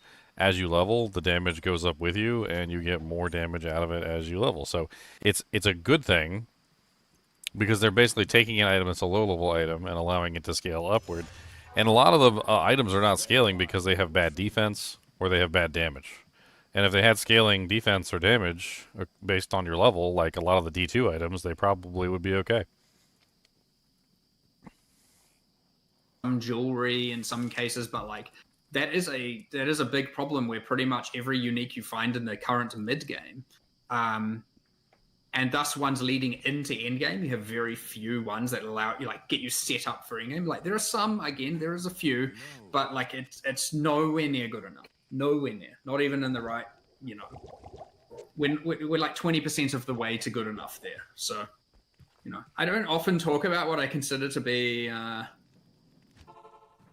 you know, because generally when we're talking, we're obviously talking about, you know, what's new, what's happening, but we don't really get to talk about what's, like, just fundamentally wrong. And I'm trying to be a little bit more transparent about some of that stuff, because that is the stuff we're aiming to fix and address and really try and salvage and save and get perfect between 0.50 and 1.0. So yeah, we're hoping to fix that in one of the kind of economy resets that we'll do between 0.50 and 1.0. Is you just like add a shit ton of mid-game uniques. On the topic of fixing things, my follow-up questions that I really was curious about this. I do first want to say that I'm a big fan of the Kalguran upping your uniques. This is the first time since PoE, 10, 12 years ago, I think, since I'm actually considering using Shober Chabber on a build. So, I mean, that's just because of the Kalguran upping. So that's funny. But my question is, regarding these build-defining uniques that you're adding, they're supposed to be interesting and impactful, giving you a skill, and people make builds around them, like the Grenade Man, for a prime example. A problem that I've seen being discussed a lot in the community has been that your main skill is supposed to have maximum sockets. It's the quote-unquote 6 sockets, but it's actually only 5 sockets, right, in PoE2, with maximum sockets. And that is gated behind a level 20 version of the skill, which means it's going to cost more if the item is popular in the market. It's going to be rarer to find. It has a higher level requirement to drop and all those aspects. But there's already a power scaling difference between having a lower level skill of the skill itself and having a level 20 version in terms of what the benefits are. But the socket difference is so massive. So I was just curious if this is something you haven't thought of, or if it is a design you're happy with moving forward, that the max sockets is only on the level 20 versions. We've discussed this many times, just FYI. Like, it's come up a lot. But I think for 0.50, and I'm hoping this gets done in time, and if not, it'll be shortly after. I've seen plenty of power banks over my.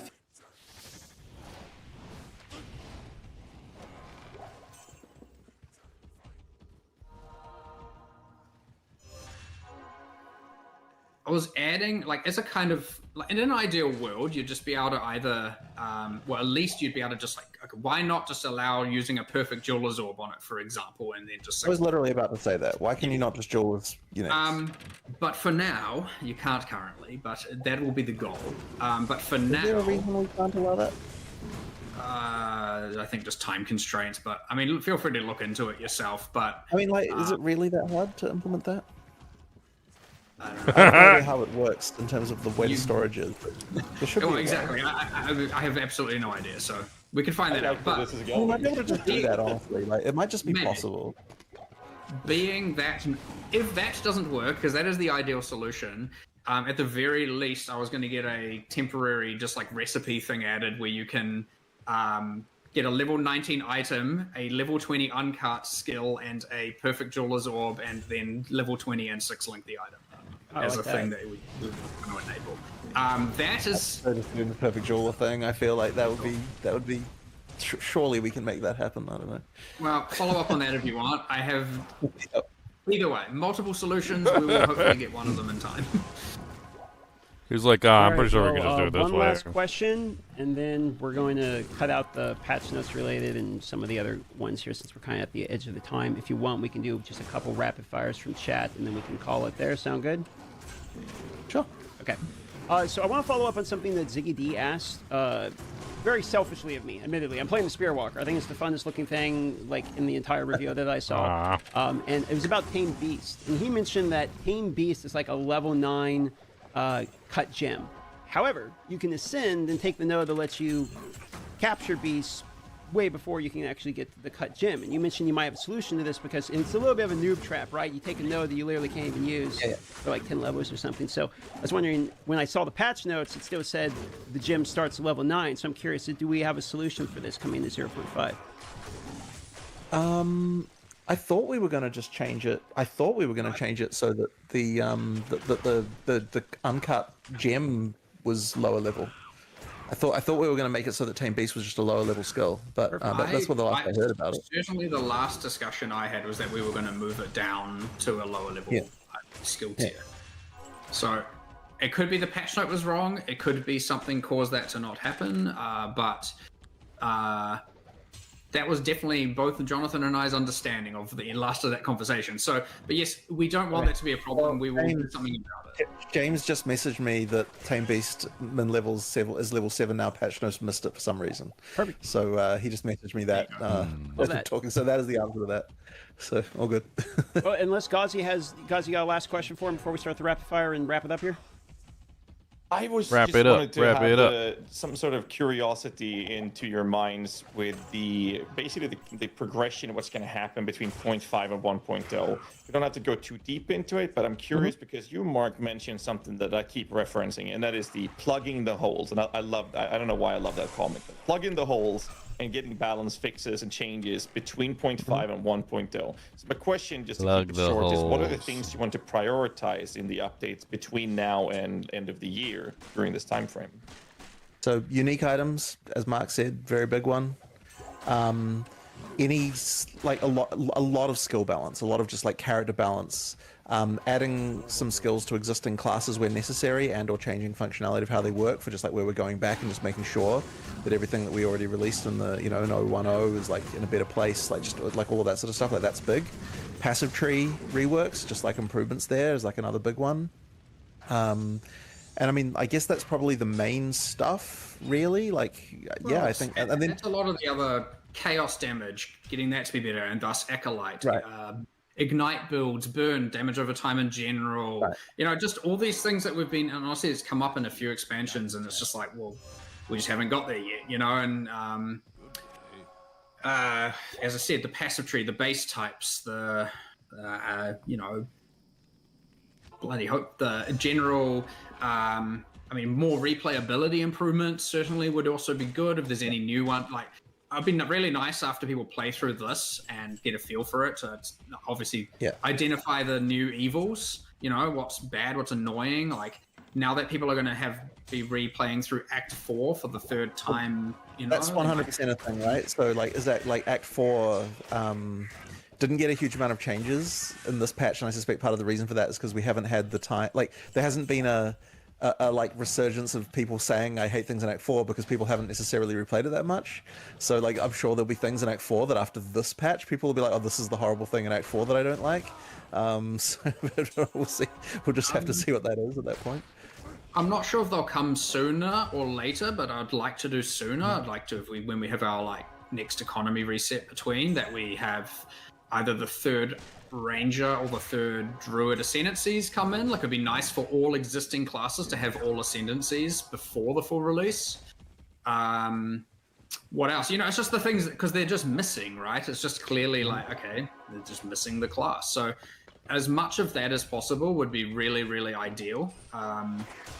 And yeah, I don't see much else. I'm sure. Just wanted to verify. You said that economy resets. That just to verify that I heard you right. There will be economy resets leagues. There will be economy resets. So there will effectively like there will be leagues.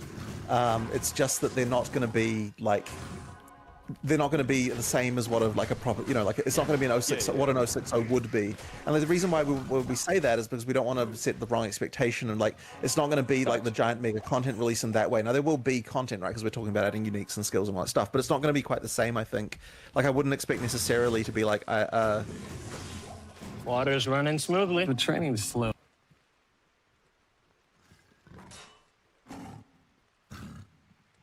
You know, like on the other hand, we're generally pretty good at taking little and turning it into a lot. So I guess we'll see what we end up with there.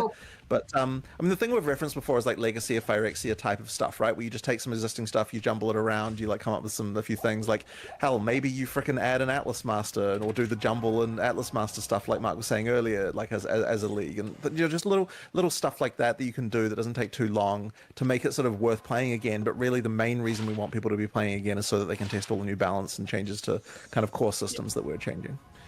Whatever the league end up will be something that has the least amount of impact on the team doing the balance, right? So as long as we're not using their time to then not solve the things they need to solve, that will be a big thing. But you know, just things that are hard to even think about. If there is an economy reset, well, then we have to look at Runes of Elder, how it succeeded, how it failed, and integrate it into core. If it's fully successful, add an Atlas passive tree for it, you know, all of that stuff. So all of that will be happening around the same time, and you know, then we'll have our here's what our minus the 1.0 league, you know, it's like here's what our in game is and what our in game looks like, and you know, so we'll just, which is the other thing, right? Because who knows what random in game changes we might then find we need after this is released, and then we have to make it, you know, we have to presumably any patch we do is going to involve improving that, whatever problems might end up being. Like it's just stuff like that we're going to have to do. I had one quick follow-up to weave into this last question. So I'm going to keep it real short. You guys have done an excellent job in the past, you know, track record history of shaking up the meta with character balance changes on a consistent basis, where people are not just playing the new content, but we're playing the game in a different way very often from league to league to league. So the question then goes to the changes coming from 0.5 or between 0.5 and 1.0. Will they also include character power balance and meta shakeups? Lots. Okay. That's one of the big fixes. It's like two-thirds of what it will contain is that. Mm-hmm. Nice. That's the goal, right? It is 90% of the goal is, and because uniques are ultimately about this, is just how characters are built. Well, no, let's say 80%, whereas 20% is like improving the content more. So most of it is going to be more oriented around character builds, character powers, etc. But, you know, and even to the degree of like, okay, you know, there are some skills that don't feel good to use. There are some, you know, so it's not just power, it's also feel, how these things feel to play. Are they rewarding to play? When I do A, B, C, D and do my combo piece, does it land or is it just like meh? You know, so going back and revisiting even some of the effects and some of the audio, some of the, obviously the numbers, you know, like whatever we can do to really just go and say everything we've now, or maybe it's like, you know, there's an A and a B, but we need the C, you know, you need the finale piece to it. And so we go and add that. So you have new skills, modified skills, changed both aesthetically, cosmetically, and in balance, potential new classes, a whole bunch of new uniques, I'm hoping, with a bunch of uniques being rebalanced, you know, like all of this stuff across the board. Now, normally, you know, when we have a big reveal, we don't talk about all this stuff because we like everything to be, you know, new. But like, it's pretty easy to talk about all the things that we need to make better, and so that's really what we're going to do. And we'll just hopefully be able to get through it all. But you know how these things go. We don't stop development. So even though full release occurs, we're going to still then balance in 1.1 and 1.2 and 1.3, and you know, it's just never going to end. So. If we don't get 100% right, you know, we'll just keep going. All right, so we're going to do a couple rapid fires here. Lost TM's audio there. Oh, how about now? Am I back? We good? There we go. There we go. All right, yeah, sorry about that. Good. I was typing in the chat to tell them to put their questions together, and I hit the mute button.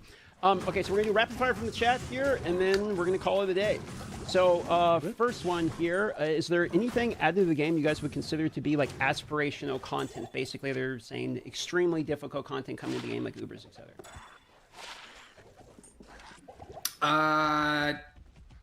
Look, everyone has their own definition of this, I assume, to some degree, right? Sure. Some people are just going to find the farmed pinnacles to be that. In terms of Ubers, we've specifically made sure to not. So you obviously have you have your quest version, your non-quest version. I didn't want a then Uber grade of that, and the reason is that, not to say it won't eventually happen, is that it puts a bit of a difficult skew on what is considered an acceptable character at a fundamental level, because now they have to be able to do the hardest content in order to be good. And with so much incomplete character balance and stuff we still need to work on and fill the gaps and everything, I wanted to make sure there wasn't just stuff that is like for the, you know, the most OP of the OP of the OP builds, because it was, and this is something that it already was doing, where all of a sudden the viability of a character was being judged by some people against whether or not it can kill a pinnacle, some whether it can complete maps of certain tiers, and some where it can kill the Ubers, and it creates a bit of a difficult thing where it's like, what is considered acceptable? And so the new pinnacles are hard, like for sure. You know, all the fights are pretty damn difficult, and as I said, you can generally juice these things and do there are ways via the Atlas Masters to take them to slightly next levels. There are things with the different leagues, with the different league trees, to both add rewards and make them harder in the form of multi-choices. And so there are ways to do it, but they wouldn't say they're classically defined as Ubers anymore. I wanted to get away from that. We'll get everything stable, we'll get everything good, and then we'll look at re-adding some of that stuff back.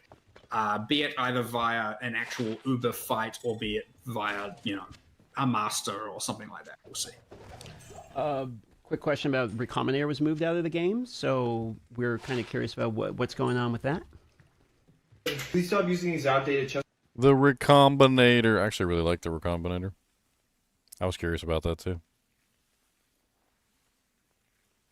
I Yeah. just kind of didn't like it, to be honest. Like it's always been in this annoying balance position where like the numbers that it has to be like to not be completely cracked and broken have never been satisfying for the players, and we've never been able to somehow like get that right. So we just decided, you know what, screw it for now.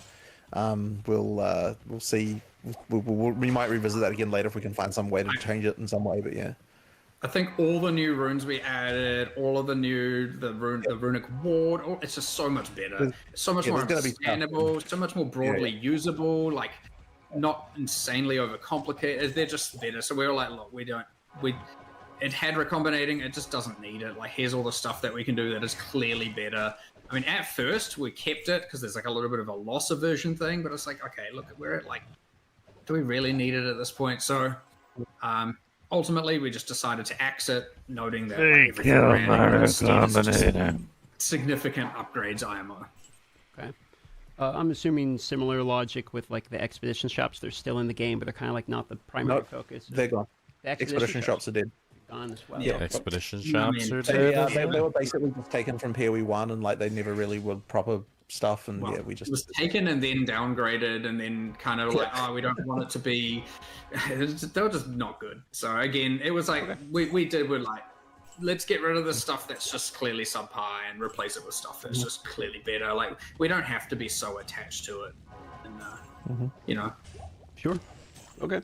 On to the next one here. from Murder. the corruption. So you guys made like a fairly significant change, actually, the corruption, where instead of it like randomizing it, it's like a multiplier, right? So you want to divine it first before your corruption.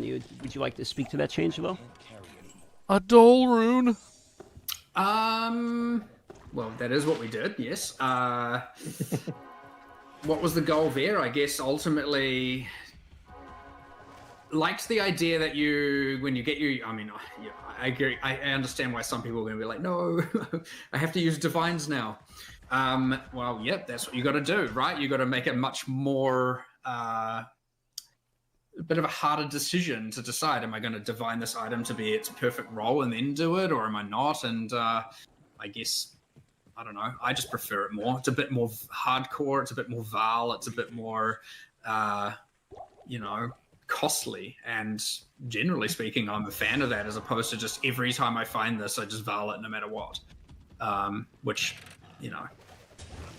I just think it's personally better. But I can see people not entirely agreeing with that, and you're right to that opinion, and too bad, I guess, is my answer. But I just 100% prefer it, and I'd say most of the people we spoke to definitely preferred it as well. I've seen it overwhelmingly liked. I haven't really seen almost anybody saying they don't like it. Well, in that case, then win.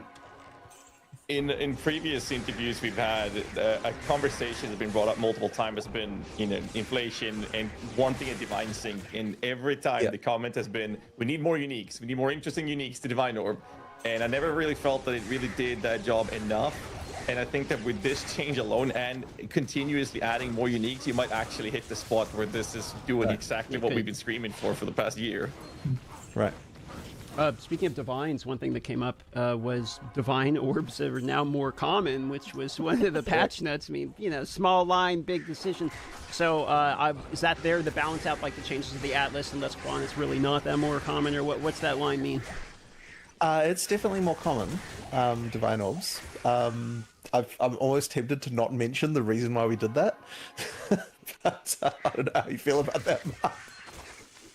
It's a secret. All right. Just do it. Just do it. Yeah, all right.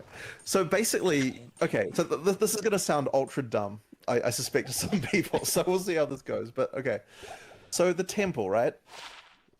The temple had ridiculous amounts of loot going on due to snake strategy and all that sort of shit, so there was stuff like going that, right? So basically there's this concern that we had that people are going to be, like, okay, so the temple is obviously nerfed, right? Like, snake strategy, no longer a thing.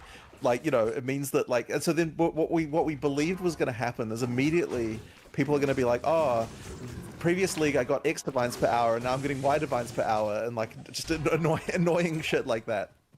And so we're like, if we just change the drop rate of divines, nobody will be able to make the comparison anymore. And there won't be like this ability to That's actually pretty good. I'm not gonna lie about that. So now I just want to know I just want you to know, by the way, that the troll answer that we legitimately thought we might do for a second is, what if we just removed divines from the game? That was like a legitimate troll answer that we had is like the opposite of this. But instead of doing that, we're like, okay, no, let's make them more common. They're not like, it's not like they're dropping like candy or anything, right? But they are like, they're an amount more common that is like such that, that doesn't make them quite comparable anymore. And yeah, that's just down to the fact that divines, for whatever reason, are the thing that people use as the sort of way that comparing loot. So because the loot is kind of like there's a lot of changes all over so the loot everywhere, you'll kind of, I guess it just makes the whole thing less comparable, and yeah, that is truly part of the reason why we did that. Birds are more common, we do want guys. divine syncs as well, which is the Warlock thing. So yeah. Welcome to Strike Gently. Burrs are more common, guys. Burrs are more common. What if you just saw a patch note in Diablo 2 Resurrected, and it's just like, Burr runes are now more common? And you're like, wait, what? Wait, really?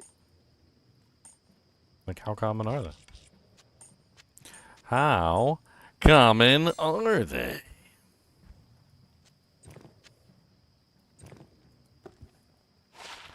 Let's do some crafting. Do. We got a little bit more to listen to. 2 hours and like 35 minutes here. So just a real common one that keeps popping up is people are just asking about performance improvements. Like with every league, you guys typically do quite a bit of performance improvements. Are we expecting that going in 0.5? I know you talked a little bit about Steam Deck, you know, for instance, but console, PC, all of it. I wouldn't say that. I mean, look, there have been changes, but I wouldn't say that they're revolutionary to the point that I would call them out specifically as like we made big performance improvements. Like there's just the sort of usual iteration that we do. One of the big things we've been really trying to fight has just been this annoying freaking driver device removed thing, which maybe people don't even know what that is, but like sometimes the game will freeze and then it reboots the graphic stuff and then it all comes back, like that thing. And like we haven't fixed it yet. We're still looking into it. It's just been like the engine team has been just banging their head against it for so long now. Like we're actually at the point now, by the way, where like Nvidia told us a couple of days ago, we want you to ship us, like air freight us a PC that reproduces this. Is like the thing. So now we're going to steal one of our PCs and send it to Nvidia to see if that will get the ability to work out what's going on. But like, yeah, there's been a lot of trying to sort out like this kind of stuff and like work on crashes and that kind of thing. So there's less like performance in the sense of like, you know, frame rate higher. But we still will be doing more about that and like the O5X patches and that kind of thing. Yeah, okay, you know what I like? One last kind of random question here, which I don't know if you have an answer for, but I'm going to try, okay? I know Hex Blast was the skill people were using before. It got changed at one point. It really hasn't hit a point in which it's really seen much use. I know it's beloved by some people out there. I know you might not have the answer off the top of your head, but could we see some love for Hex Blacks or Fix or Revert or anything at some point? Like, where's your stance on that skill? I have not thought about that one for a while, I have to admit. So it would be one of those things that would look at an O5X timeline, I would say. Sure. Because, yeah, it's just, if it's not working and people aren't using it, then that'll be one of the things that we want looking to buff, I suspect. Okay, I'll just throw that there. All right, well, that's it. I was going to say the Chaos Hits and Chaos Dots just needs a whole bunch of love, and reviewing all the skills and the mechanics adjacent to it is just part of that. So, you know, there'll be some adding skills, some changing of roles, so like anything could happen really, but it is on the radar for sure. Okay. Well, there we go. You know, I mean, we could go all day, but we're 2 hours and 40 minutes in, so I think we'll call it here, boys. I would say thanks for your time. You guys went really in depth on a lot of stuff, and I really enjoyed the conversation. So, you know, thanks for the opportunity and the answer. And all right, hibbity bibbity bibbity bop. Looking forward to the Path of Exile 2 0.5 update coming like next week. It's like May 29th or whatever. They keep like leaking out information slowly, like a pool with a stab wound in it. Yeah. I'm gonna take a quick restroom break. I'm gonna go to the bathroom. I'm gonna take Cody out to go to the bathroom too, and I'll be right back. And then we're gonna get back into some more Diablo 2.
Blarg, blarg, garg, garg.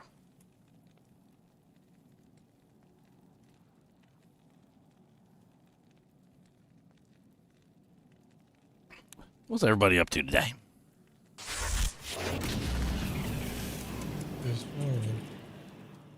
I'm grinding through Nightmare. Oh, through Nightmare? Yeah, I missed the rush. No. Do we need a swappy? You need some gear? Afternoon. I got a bunch of stuff to drop. I do too. If you want to wait, I do gotta trade though. We'll get one started.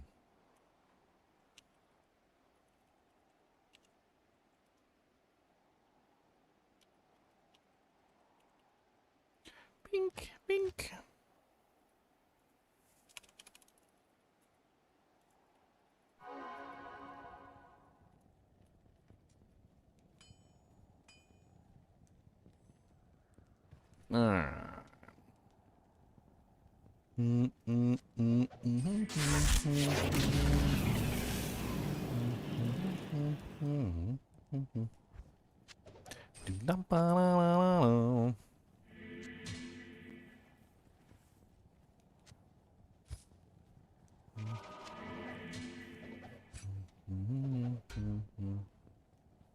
I'll drop that poopy one.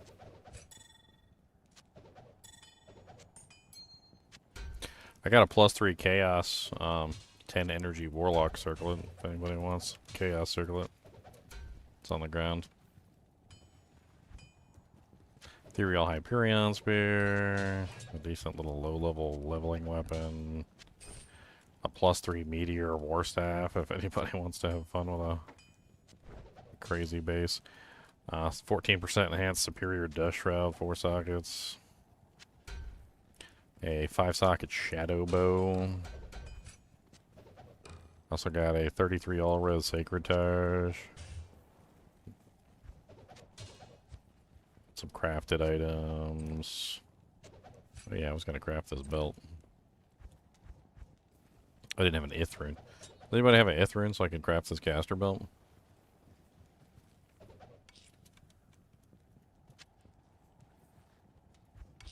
I should have one. I'm just on Asia right now. I got one.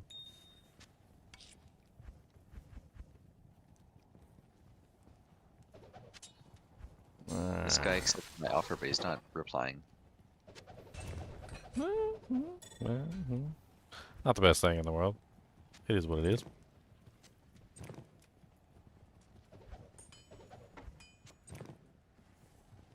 It's an Ariok needle. Bunch of bases in here. Some all-res amulets if anybody's still hurting for an amulet.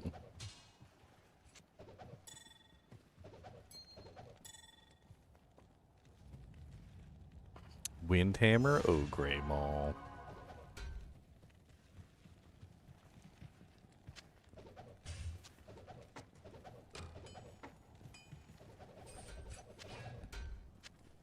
Angelic set. I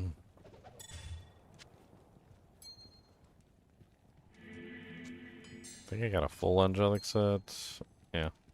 With that amulet, I got the full thing.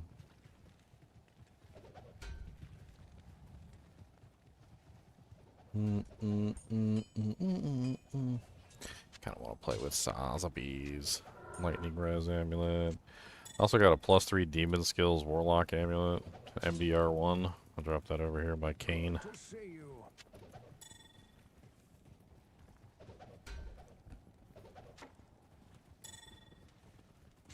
And I've got a +1 chaos skills amulet too, with faster cast on it.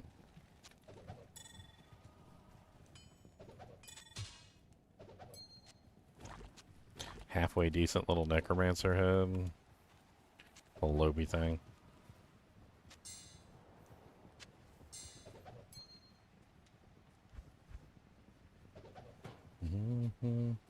Anybody need Trang's gloves?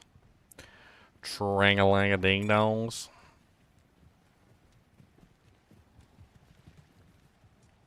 Meow still needs the gloves, I think. He needs the gloves? Okay, I'll hang on to him for a minute. I think he's missing the gloves and the helmet. Oh, he's going for the full set? I think so.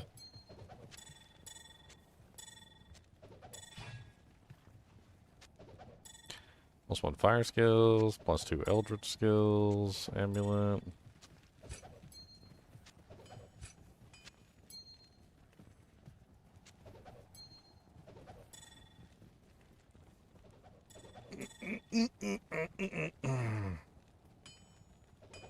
Bought a mid shooters to last me for a bit.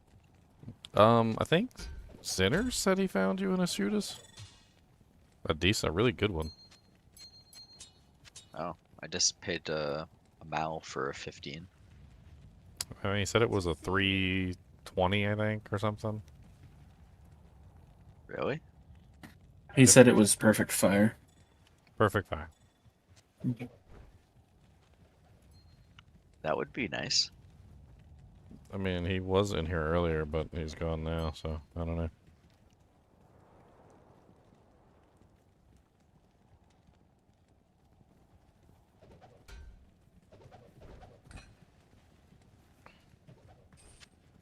Phase blade, 5-socket phase blade. Who wants a grief base?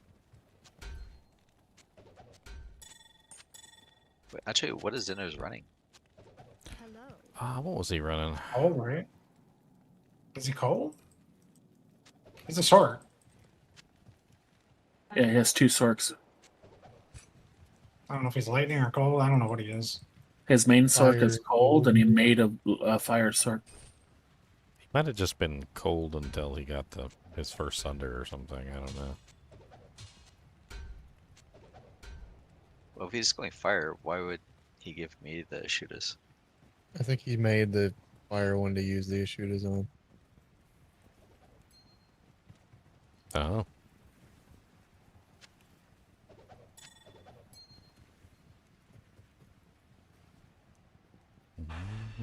Oh yeah, I got some fire res 10% small charm.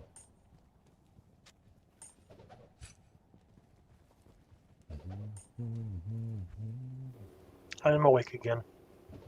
He's awake. He's alive. Apparently, when you get old, your body tells you, "Hey, you're not done sleeping yet." Yeah, exactly. Go back to sleep. Anybody want that?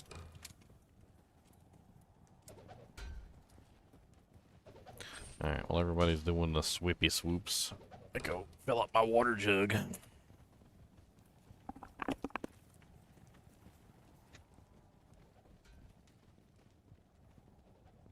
These belts with crushing blow are going to come in handy later. I woke up at 1 o'clock or something, sat down at the computer for like 30 minutes and tried to get into D2, and just my body said, "Get back in the bed."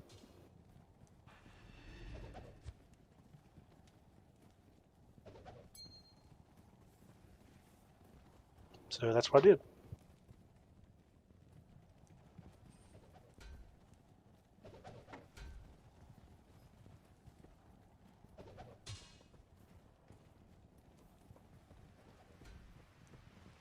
I guess it's an appropriate name for my character this season.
Biggity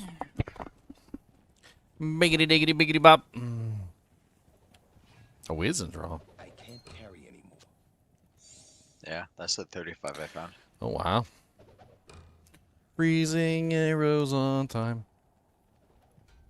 Found a 32 earlier. Well, that's just terrible. That's not 35. It's not. It's, you know, it's very, very unflattering. I'm gonna put the 35 in the stash. If we get anybody that needs it, I'll pass it over. We got a Dreadfang sitting on the ground in here too. Nice. Oh wow, that's a really nice amulet. You want that, Sosu? +2 fire skills, 12 all res, 37 fire. I just dropped that. Oh, you dropped that. Okay. That makes sense. Oh, I found it. I made some crafting earlier, and I did not look at the first couple jewels. I had a 4/5 cold faucet that I lost, and I just found it.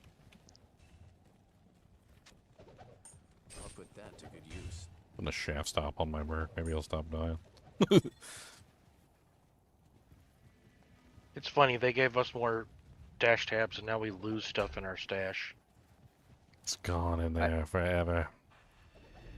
Yeah, I just haven't bothered sorting at all yet.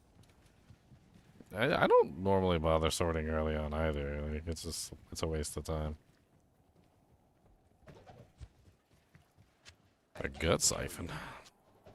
Don't see those every day. Like in PoE, I just throw everything in dump tabs, and then when I run out, I buy more.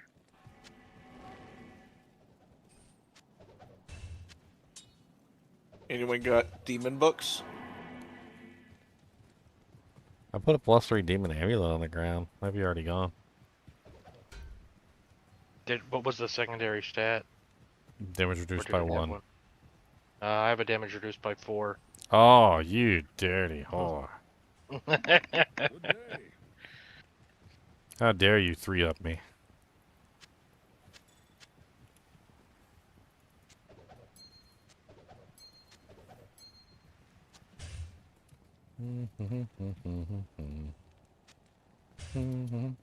Helithac needs to come up off some keys. Wheelfight pimp slapped me earlier. It was really rude. That was an Armor King Lyric on the ground. We got a summon Necro, don't we? Somewhere. I think it's Fire Ant. Fire If Ant? he's on. I'll grab it for Fire Ant. I don't suppose there's a white monarch in there. I can give you one.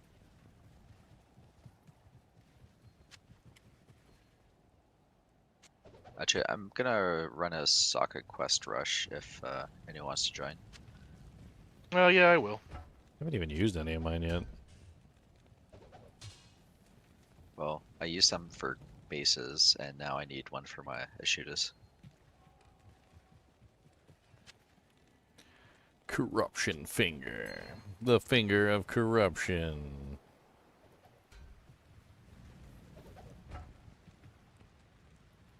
One is the corruptiest number that you'll ever do. Actually, declone's probably gonna be pretty soon. I gotta get my other account in hell. Wow, that's kind of a really good scourge. Yeah, 40%. Think there's gonna be a declone anytime soon? Mm-hmm. It's probably tomorrow. Well, it's based off of history versus the issue with duel with the LOD versus Warlock. Last season, the clone was very late. Well, that's because they hid it for the racing. I didn't even look at the ladder board. Yeah, they're always doing stupid stuff for the racing. This is true. Oh, we got a Mav bow on the ground too. Currently, we have 197 and 196. Yeah, so they might sneak one if they think they can. Yeah, there's usually always one before the race finishes. There's very rarely a race that finishes without one going out. I suppose that means I need to go get a bone flesh and a G face. Well, if you want to get pallies, I'm doing a Hell Rush starting soon. Might as well take my pally in there. One little pally. That's tempting. I don't know if I want to do a pally or a freezing arrows on, because I found that Wiz and Draw, and I got hooked up with a pair of 3 crossbow. Do you want gloves. the 30? Do you want the 35 wisdom draw? I might. I mean, I think I'll make the freezing combined arrows with on. combined with the Guardian Jewel, that's a negative 45 freaking bow. I don't think you're getting better than that. Yeah, you're not. I don't think the ice bow is even better than that now. Nope. Ice bow and Wiz and Draw were like neck and neck, depending on arms, depending on which one was better for the most part. It really You had a depended bunch on whether it was the monster was immune or not. Wiz and Draw was better versus immunes by far, but like ice was just better in general. But yeah, I don't know And about with the if you had a 45 whole in there. bunch, if you had a whole bunch of like cold damage charms instead of bow skillers, ice would also do slightly better. Ice also shoots faster, has attack speed. Yeah, but you can fix your attack speed problems, I swear. Yeah.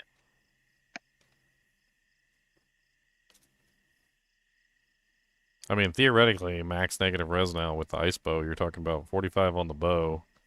You can get And like then- 510 on the helmet if you do like a Crown of Ages, and then probably like an Arcane's Valor with like another 5. So you're talking about like probably like 50, 60, so like negative 60%, and then you can get another negative 10% on the Sunder, which is negative 70. Beautiful.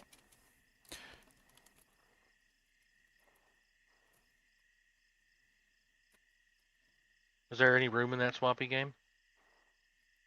Yeah, there's a lot of room. All right, cool. I need a name for my pally.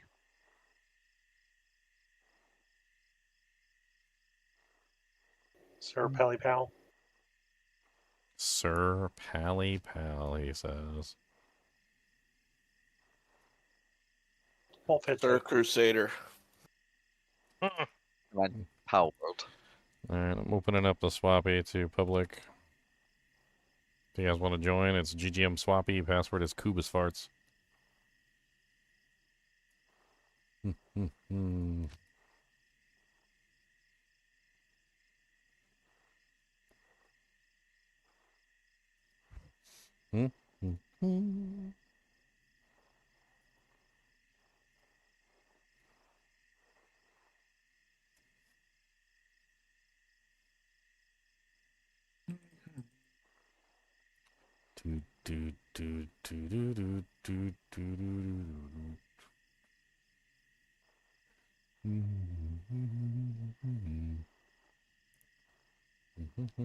Right, if you want Socket Quest or more, GGM Rush 1. I need an S, Dan. You want an Where's S? my, yeah, I want an S. I want a. Come in here and I'll give you one. I'll give you a mouth or give some back. So you get some change, you know? I'm good for now. Like, there's only so much I need. Why is the Sir so useless and what you can use it on? Like, nothing that you can put it in, really, with the exception maybe, like, Wind. Like, every single one of the rune words that it's used in is like, Sir, Om, Lo, Sir, Ja, Om, Sir, Jur, like, Bur, Mar, Al, Ist. You're like, okay, so I got a Sir, and I can't use it in any rune words, because they all require, like, 6 other high runes. I don't think there's like nothing. There's nothing you can put it in that actually is like worthwhile that doesn't require like 3 other high runes. GGM Rush 1.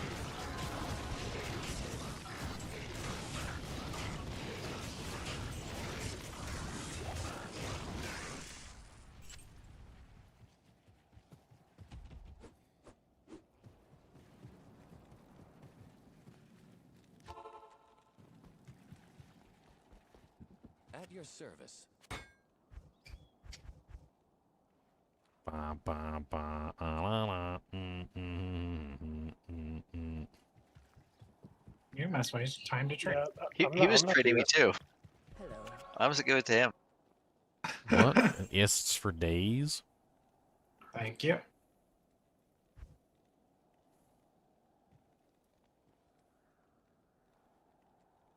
The GGM Rush 1? GGM Rush 1. Got a few slots. I mean, I won't say no to it, Esta, but it wasn't for me. I don't even have a character slot, so. Oh, you know what I did? I didn't make this character ladder, so I'm sorry. Give me a moment. Handicapped today. Don't be handicapped. Handicapped today, handicapped yesterday. Handicapped every day. I don't even have skillers yet. I'm at a 10k fireball now. Yeah, you're OP, dude. You got so much negative res already. It's crazy. After I get the socket, I'm gonna have negative 23. What? You have the Shooters, you have the Flicker and Flame, those two together are like 30. And then you have the Sunder, that's like another, you rolled an 8 on your Sunder or something? Well, Flicker and Flame is 11. I rolled. Okay. And then I got 8 from the Sunder. It's 19. 19. And then you have the Shooters. 4. Well, no, the Shooters is skill damage. It's not negative. Oh, really? I thought it was negative on that thing. Nope. Yeah, it's not even. Honestly, a shooters isn't even really that great. Well, the reason if it was negative, it'd be amazing. Yes, if it was negative, it would be amazing. It's the only. Well, you could put a facet in it though. Toss it in. Yeah. Okay. Yeah. That's why I'm not using a rune word. It's because I have to use the shooters to use the Uber Jewel. Yeah, put a facet. I'm in a similar boat. I got like negative 25 or whatever on my Blood Boil lock. I rolled +5 skill damage on my Flame Rift. Okay, everyone is in the game now, though. Got a few slots open. I'm pretty sure best in slot for the fire build is like a +3 fire, like blue with 2 sockets. That way you can do 2 facets. Damage, yeah, for max damage. Yeah. I ran a 6 Well, socket. it's for more negative sword res with too. facets. 6 facets wasn't too bad. Yeah, you just lose the +3 skills. The 3 skills is a lot, but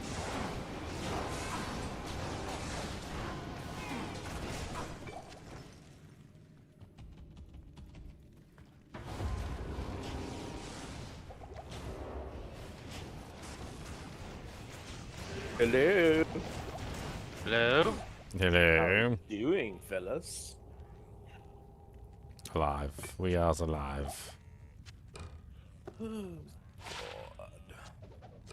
y'all still on new characters, or y'all chilled out? Just started. We just killed Andy. Just killed Andy and Hill. Normal. No, we're making new characters again. Doing socket quest rushes. That's why I left my team. Although I say a couple people are making new characters. Yeah, I was with the first crew. I got my Sork up to 40. I created another one. Oh. Yeah, did bring my pally over. Yeah. Is the game full or? No, we have open spots, but if you want Andy and normal, I gotta do it quick. Okay. I'll give him back 2 waypoints.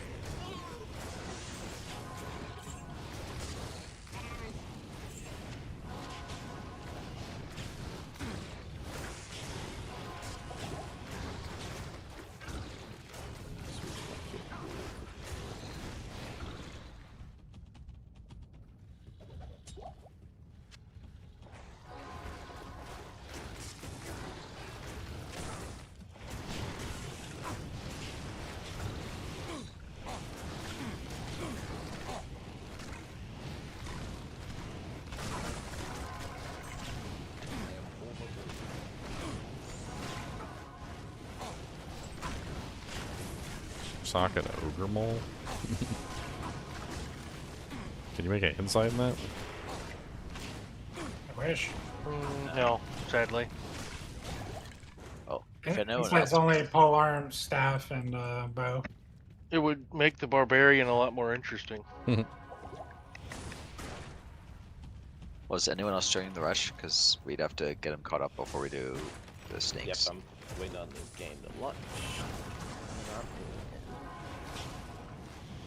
I'll go look for the orifice. Oh, that's what she said. Not the orifice. Alright, what game, Abram? Well, you need to make a game if you need to get caught up. Okay, I'll make GGM 01.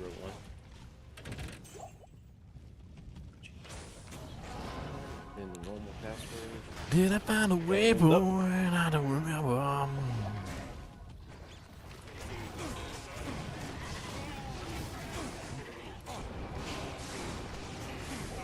Excuse me. I'm tired of being poisoned, and there's an antidote potion right there.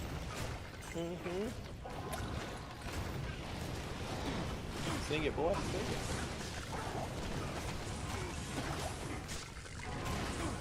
They're gonna come to your house and take all your antidote potions. No, don't take my antidotes. The freaking poisonous killer, and I got like negative poison rose. Okay, other games, GGM Rush 1. Not here. Roger that. On my way. Afternoon. Thank you. Grinding your ladder, first ladder, a squishy blizzard sorcerer. Should I just keep farming Helmeth for gear? I mean, if you can farm Helmeth, then yeah, that's a good place for you to go. Before Sunder Charms and before like the ability to break immunity is very easy. It was very much so a game of stay in your lane. Oh, you're a fire sorceress? Well, go somewhere where it's easy to kill fire monsters. They're like non-fire immunes. Well, prior to the level 85 areas updated, there was not very many of those. This is very true.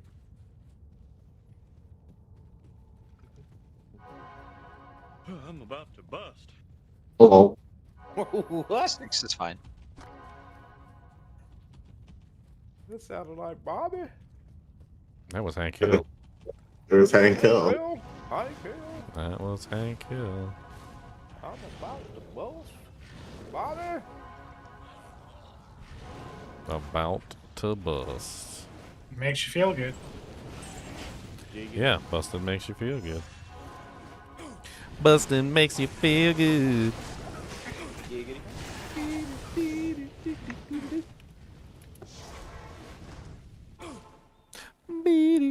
Good afternoon.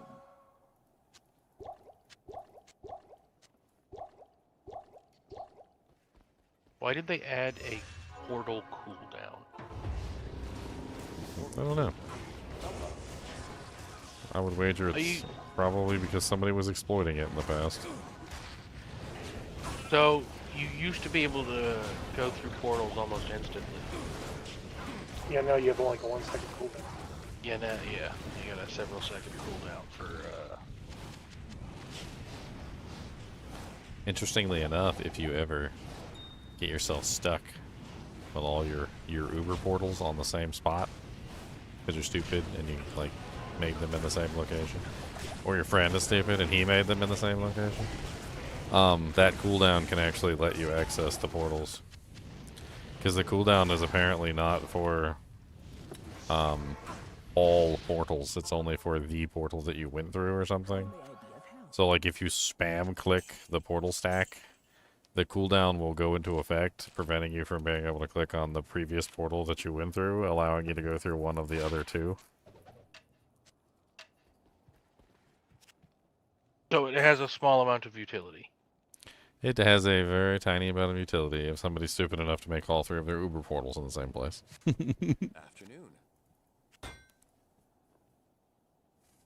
Okay, I guess we have to make the new game.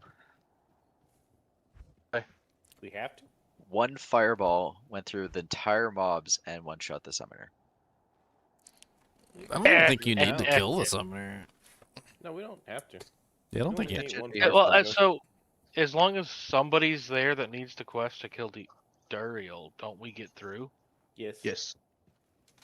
I thought But you had nobody to be was here there. for summoner. You No, you generally just have speaking, to- if everybody cares to be there for the Duriel kill, but I know you can, the same way you can bump Bale, you can bump Duriel. Sure can. Yeah. Same with so Andy, as I long can go as first. someone's in there. So theoretically, You just can't go down into the tomb. Hey, No. Pointy Yeah. Lips, are you doing Lightning Fury? no, I'm doing ice. Ice? Okay. I guess I'll be your twin for a while. Go fire. Okay, you can come to Kenyon then. Did you just call someone pointy nips? Do you still need I the did. Trangs gloves, 'Cause Meow? his name's Pointy Lips. Meow. You still need the Trang glove, Meow? I've got the gloves, I've got the shield and the armor. I just need the helmet and the belt. Oh. Meow, what you had to eat today? About Yes, 5 mint chocolate chip ice creams Nice. because Wow. it's been too warm. Put your mint chocolate It's chip just ice creams in your coffee. You know, that's actually pretty cool, actually. Don't tempt It's me. just been really warm today, so I've been eating ice cream. I don't know what Ginger made. Don't yesterday, tempt but it sounds him. good. What was that Definitely Ginger tempt him. yesterday? Gina said hi in chat. Hello. Hello. You're just gonna give me out diabetes. I mean, I'm not sure if you've ever found out, but he's like 6'7", Jesus Christ. Good boy. so I'm pretty sure he can eat like a whole tub of mint chocolate chip and be okay. Oh, I could eat quite a lot. I could be 6 foot period. Still 5 like 8. I'm 6'3". See, there is He's a taller than me. what? There's a small charm of shock in here. I'm 6'4". I'll just rub it in. Yeah, I'm sorry, you short people. I'm short as. Yeah, but I'm. Chris Leggy You sounds like know. a midget. I am. Yeah, Just rub it in, boys. Just rub it in. you suffer from that Napoleon syndrome. Who's 6'7"? Meow is 6'7". I am. I'm a giant. He's a giant. Especially in your home country where Cat. most people are like 4 or 5. England people aren't that. Well, the women are quite short, but most guys are like 5'9", 6 foot. Ooh, a monarch. A 3-socket monarch. That is terrible. My monarch. My white mama. Meow's so Whoever tall. said they're just doing an ice on. There's a Mav bow in this swappy, by the way. Meow's so tall, he's gonna have to get his girlfriend a booster seat. Yeah, there's a Mav bow. Well, I don't think a booster seat's gonna cut it. Try a step ladder. Let's see what these rings are. Do any warlocks need the set body armor? I just found one. I mean, if nobody wants it, I would definitely use Yeah, it. I need it. Come to farming Everyone wants too. it. First one here gets it. Running. It's a race. Running. You said farming too, right? Farmy. Running. You're slow. You're so slow. It is just stole it. I can't even enter it anyway. Act 5 by the portals. Running. There's a 2 to assassin skills circlet in here. I'm just gonna use it temporarily until I get. The one guy. I'm gonna use it temporarily until I get my my booties. I need the booties. I need the cutie booties. Pointy, did you have a bow Oh. yet? Who's the assassin? Where is he? Is it Gorilla? Nini. There's a Jade Talon on here. If you want it as your offhand, 40 all res. 30 fast hit Is it, recovery. I have one. It's a 42 all res 2/2. 40 all res 1/1 with 10 mana. Okay. Yeah, I got one. I got one that's a little better. Yeah, I thought I'd just double check and make sure. There is Appreciate a IK weapon, Mav bow, Moses. Ooh. So Now we need people a- do need some things. Come to the swappy. No, I need a new source of canopy frozen. Oh, Ginger's hanging on to a Wizened someone draw say- for me. Yes, I have a Yeah, wizard but, drum. Full Mavs is amazing for later on. So the mav bow in the helmet's hard. Guess what else I I have? dropped the Sunder, didn't you? You dropped a Sunder in here. Where is that? Gimme. I don't know. It was a poison one. Somebody might have picked it up already. I mean, I did open this up to public a while ago, so. Yeah. Fair enough. It's all good. I will look around, though, and see if it's in here. There's a 3-socket Monarch, because everybody loves those. I don't know. Has anyone got a few dex charms or a ring with a lot of dex on it? I want to put on my black bogs. Oh, wow. That's a nice charm that's sitting on the ground in here. A 9 max, 59 AR, 11 life. That is nice. Wow. There's a dexterity grin charm on the ground. Yeah, it's not a lot on it. I think I still need 35 dex. So I'm just checking all these rings. Oh, that one's got 15 dex. I don't really need the faster cast. Now, I don't see a Sunder in here. I mean, I'm looking. I see no Sunder on the ground, unless you dropped it somewhere weird. I dropped it like right here on bones. 2R paladins. Can you guys come collect by the? Oh, there's 3 of you. So fight over Like these. right in this area. I mean, on the bright side, it's a poison Sunder, so I don't. Yeah, so it's not the worst. I don't think it's gonna be hard to replace. I think I'm the only one that wanted them, and I've already got mine. Did you see how mine rolled? Oh, there's a +2 assassin circlet in here. 15 dexterity, 65 mana. That's pretty nice.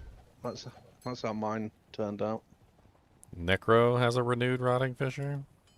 Yeah, well, I'm a poison. Are you Necro? Yeah, poison Necro. I walked the first day with you, you silly. My God. What's your helmet, Demi? You want this +2 assassin circlet? I'm running full nats right now. Oh. I'm summoning Necro if anybody got anything. I've never seen There's Jared walk this far out. There's a grim burning scythe in here, free to neck kills. There's an arm of Leoric's trapped death. The arm of Leoric's really nice for summoner. Yes. Ooh, I will put them on. So, Ginger, do we still have to have a smiter for those new ancients?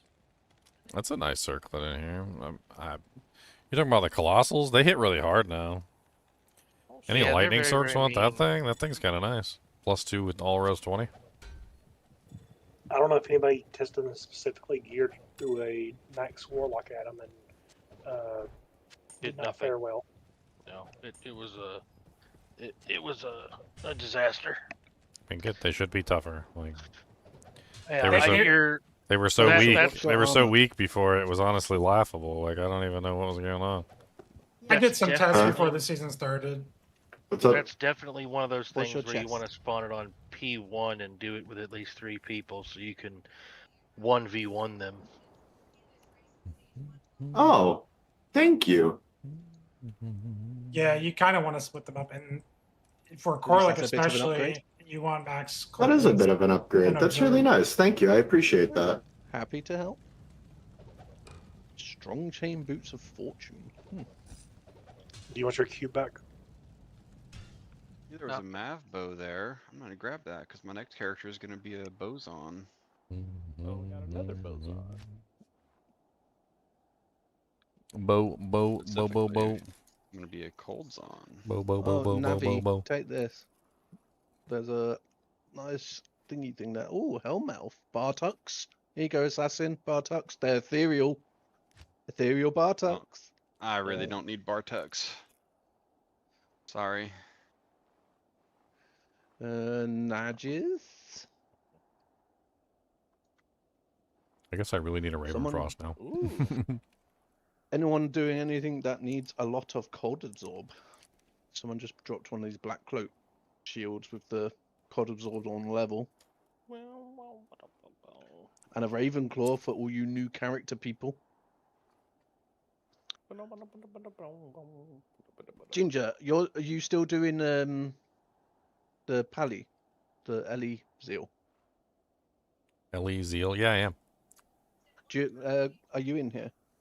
I Someone was just in dropped, there, but Hellmouth, and they're 15 to 72 fire damage gloves. Hellmouth. Oh yeah, I mean they have fire damage on them, but the thing Yeah, is there you go. Horizons. If you Horizons want has to, fire damage too, and it's 140 to 270. So I'm already wearing and these. if you get the boots, then it's kind of That's my goal. Plus. That's my goal. Is I need the boots, pal. Yeah, they are. That is a amazing. goal. Yeah, I forgot that they were part of it. To be honest. Well, and they have 30% increased attack speed too. So like. Yes. Yeah. Solid. I totally forgot about that. Yeah, it's very solid indeed. What's this ring? 13 all res. Oh, I need a helmet for my mercenary. What kind of helmets we got laying around here for our merc? I could give you mine unless you've got a ball. It's an Act 3. It's an Act 3 merc. Oh, there was a 20 faster cast. There was a. Here's a Nadges. I have a lore and a grim helm. Yeah, it's fine. Better than what he was wearing. There's a 20 faster cast right here, Put Ginger. it Where? over behind the tent by Charcy, to the Soul right Horn. of Stash.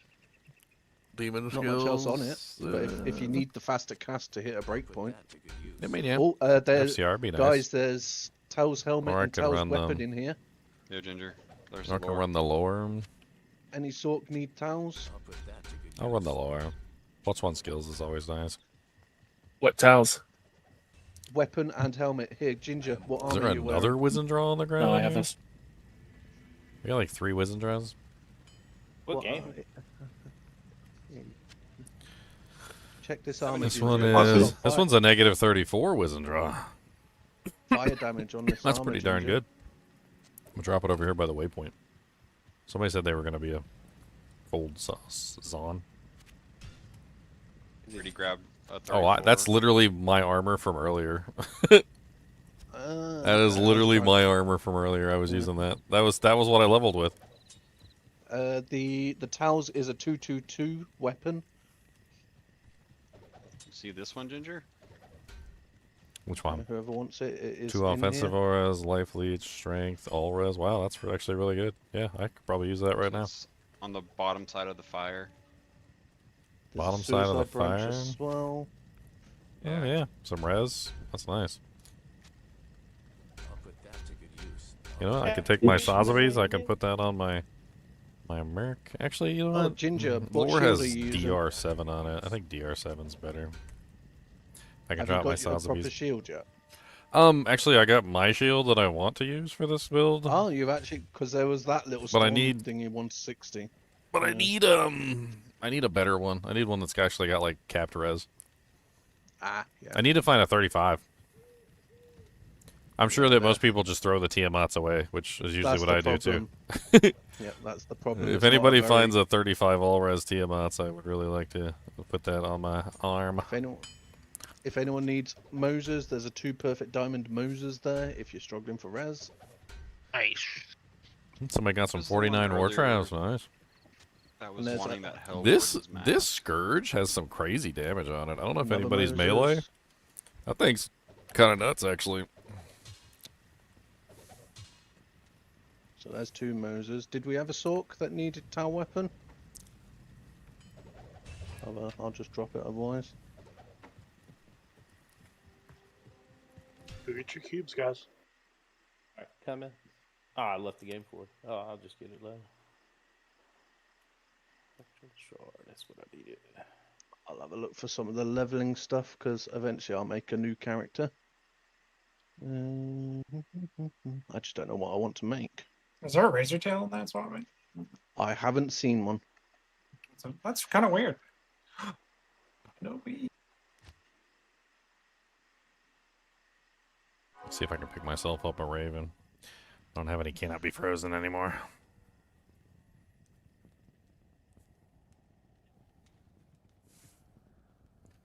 I like cannot be frozen because it keeps me from dying. That's what she said. Oh my god, Huna, what is with your luck? Oh wow, 49% war traps. Nice, you know. Nice. Really nice. Gloves for the Traded Zon. them for An ohm forum, okay. What's the game we're in, boys? Is it GGM 1? Rush 2? Well, Rush that 2? guy, Okay, got it. that guy, Act 4 Squiddy now. Blades has already got the full set. Damn, that's nuts. I didn't make it. No. Oh, you missed meth, yeah. That's fine. I'll just come back.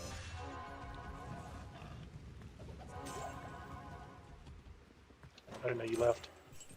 I was trying to quickly go get the. Oh, my cube's there though. I might be able to walk it there. Let's see. I need dexterity. What, did you get Trav? Yeah, I'm at Dexterity. I think you missed meth, but not you got Trav. You just missed the Meth and not Trav kill. Okay, hold on. Are y'all So in normal? Yeah. Yeah, I'm in normal. Yeah. Let's see. That's more than lucky, Squiddy. Squiddy. The squid's finally back? I don't know, there's Squiddy Blades in here, in the game. I am overburdened. Apparently found 2 lows. I don't know, he's named Squiddy Blades, but not GGM, so I don't know. I thought it was. No, it's probably one of the public guys. I Might thought be. it was actual. Yeah, I was wondering if it was Squiddy Squid. Our squiddy squid. The squiddiest. The squiddiest of the squids? Yes. Do I we need to a find pally some shield? decks. No, I'm not going to be using a pally shield this season. What? So you might want to move. If anyone finds any poison What rainbow if you effects, get your dragon keep them skill for though, me. Ginger? I guess technically that would be considered a pally shield.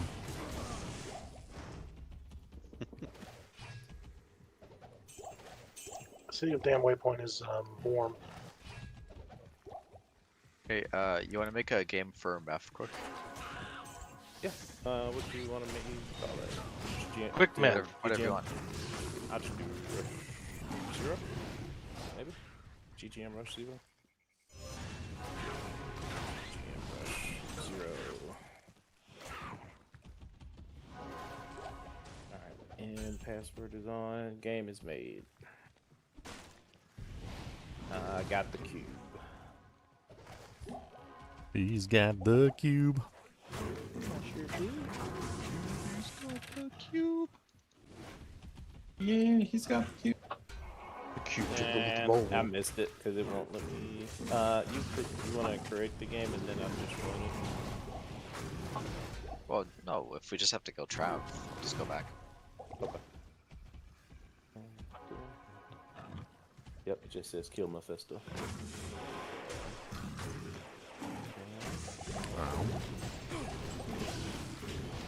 And I can act as a nightmare bumper. Aren't you a nice guy? It's amazing. Amaze balls. Oh, so I didn't know you had oh, that's not you doing Hydra. Okay. Dragon Ball. I was Hydra when I started. Oh, I thought about that. Yeah, day 1. That's not out bad. You don't have the flail though. Man, I didn't get any of those pieces because I came like right before then. But you got the quest though, right? I do. Yeah, if you quest. create the game, then I can walk down. Who was the summon necro? Well, you could just go to the Mascot. Fire ant. Just What's go up? back to the- I've got I a go back undead to- crown. Do you want it? Free to scale yeah. mastery. Oh, there was I an mean, arm of I mean, King that's Leoric. Poppy. Do you still need an arm of Okay. King Leoric for your summoner? So if I go back in the game, you can walk it down, and then I can. Ginger's walk got an back. arm of King Loric if you want it. Here, I'll come drop it back off in the swabby. Yeah, I'll pick it up for him. Let me grab a couple of stamina pots, and then I'll come on.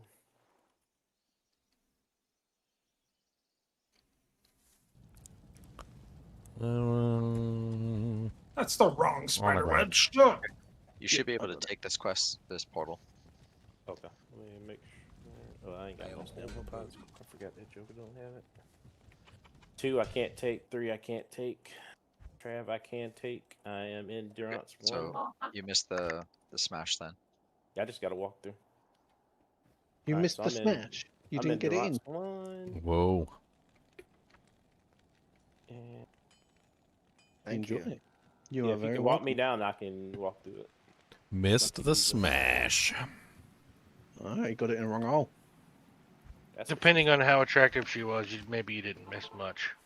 That's so bad. Not my fault.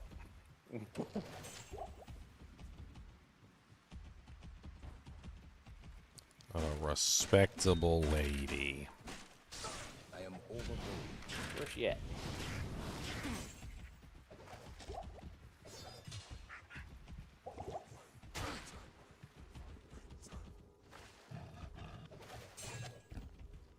Well, at least I'm close to enough decks for the thing.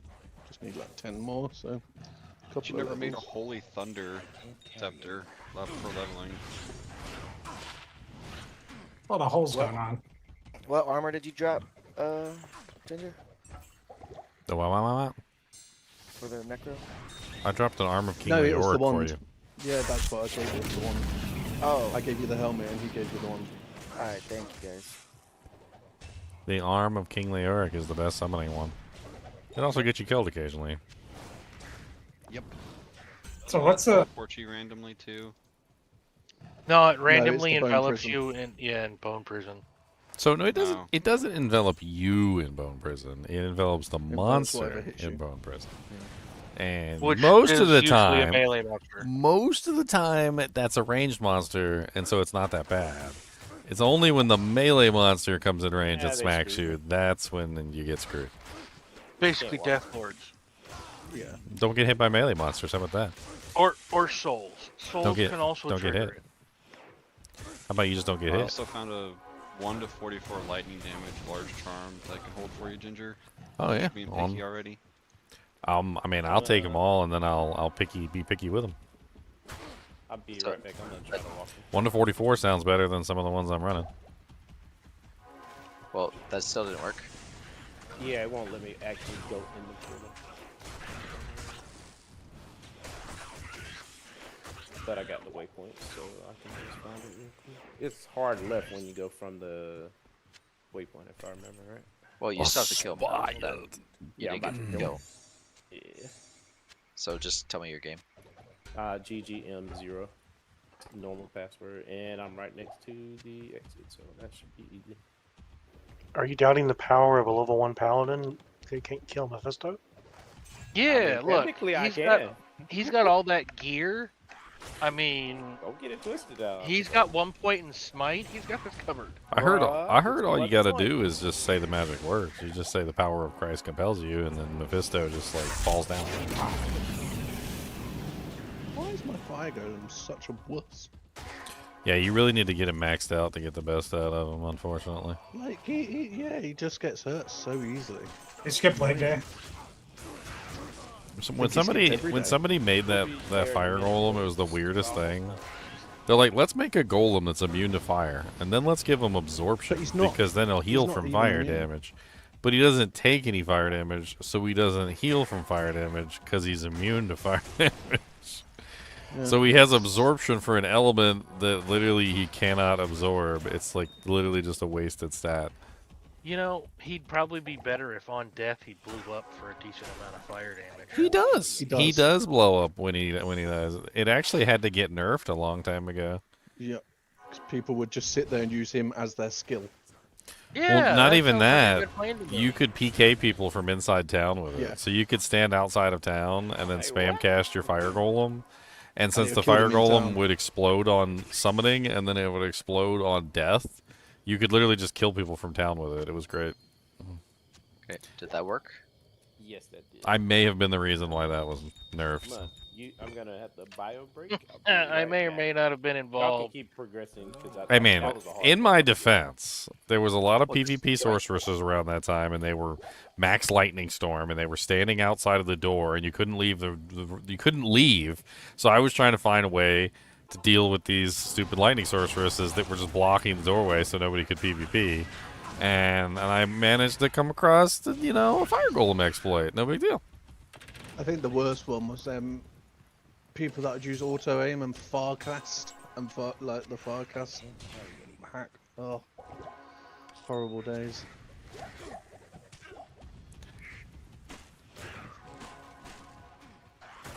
Maybe I just picked up a heraldic shield and it's got zeal charges on it. Terrible. Might be important tech if you're running Vengeance or something. I didn't have anything else that was good, sadly. Is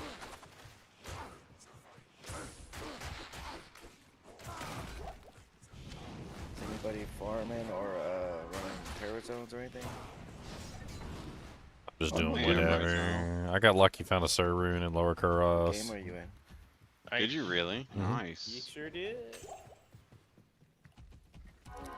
I've been having okay luck with Lower Kuros. I mean, I found the 42 all-red shield. I gave that to Huna. It was a Sacred Targe. The Sir Rune. I got a couple decent like drops here and there. Good bases. Where do you find the server in a super chest? A hollowed out log. That's how it is. Can't get no better than that. Yep. Yep. Everybody's like, you gotta be killing the uniques. The uniques never drop me anything good. Oh, I found a No, poison you thunder click all charm the from clickables. Yeah, all the clickables. I got a Vex rune out of a really nice super chest earlier. So I've walked in, like, gone into the River of Fame waypoint before, clicked a clickable right next to it that always spawns and had a bird pop out. yes. Prism pocket. You've got to click them because you never know. all this trouble with Thunder Charms, and I kick a rock in was it Darkwood and get a poison get one. Yep. So, Hey, Google Zumos, said thanks they for were the Prime going to sub. Terra zones or whatever. Can I join? Not in town. Farmy 3.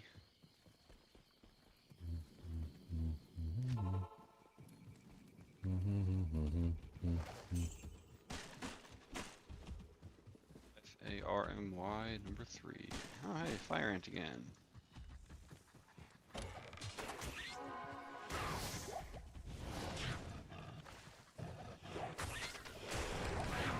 I don't know why the rescue barbs didn't work. Rescue barbs? It's Yeah, the not quest failed. horribly important to me. It's important to me. I like to save my boys. Yeah, I missed Shank.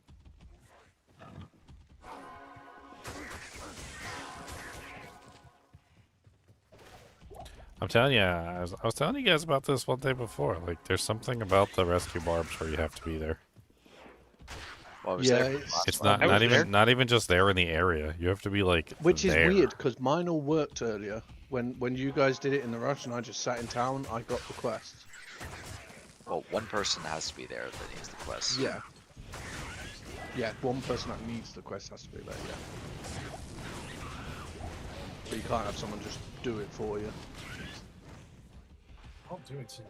Doing it and doing it and doing it, meow. Doing it and doing it and doing it, meow. Don't do meow. Meow don't Doing want it and to. doing it and doing it, meow. Meow got ring sting from too much spicy wings and yeah. That just makes it more enjoyable for the tingling sensation. No. Wow. How would you know, sir? That's curse. That's curse. Wow. Now we know what you do on your day off. No, I just got a think pretty I'm interesting learning a lot blue more than amulet. what I thought I was going to learn today. Anybody want a magic find chaos? I think it's chaos, right? Yeah, +2 chaos, 18% MF amulet. See, I didn't say anything this time, Ginger. See. You literally said something as soon as I said, "Does anybody want it?" Like you were the first one to talk. I've been searching for a soul rune this entire time. One soul rune to rule them all, and in the darkness bind them. I don't have one, otherwise I'd give you it. I think I have. Oh, you're good. You better give him one right meow. Plenty of souls. Right meow. see here. Yeah, I got one. Where you? You can. I'm in the rush game, so if you need it badly enough, you can come to me. Did you ever watch Super Troopers, Meow? What's the? Yes. Did you What's see the that game called? they're bringing out number 2? 3. Or 3, GGM Rush 2.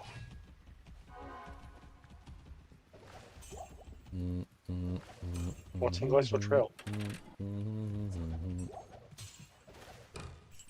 It's in Act 5 by the stash. You're the best. I know. We now. Oh, I got a charm for you, Leon. Oh, yeah? Yeah, Wants just a come get it. Leslie wants it though.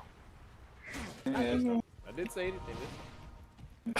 He still spoke up though. He's like, look. He's like, I withheld. All he I hears withheld, is, I've got. boys. I withheld, boys. You gotta give me some of that. Something. I didn't immediately. I've got. Yeah. I've got a thing. Does anybody want this thing? It is taking up space. What is the thing? What is that thing? Who is that? Who said that? The thing. Meow. Meow. Right, meow.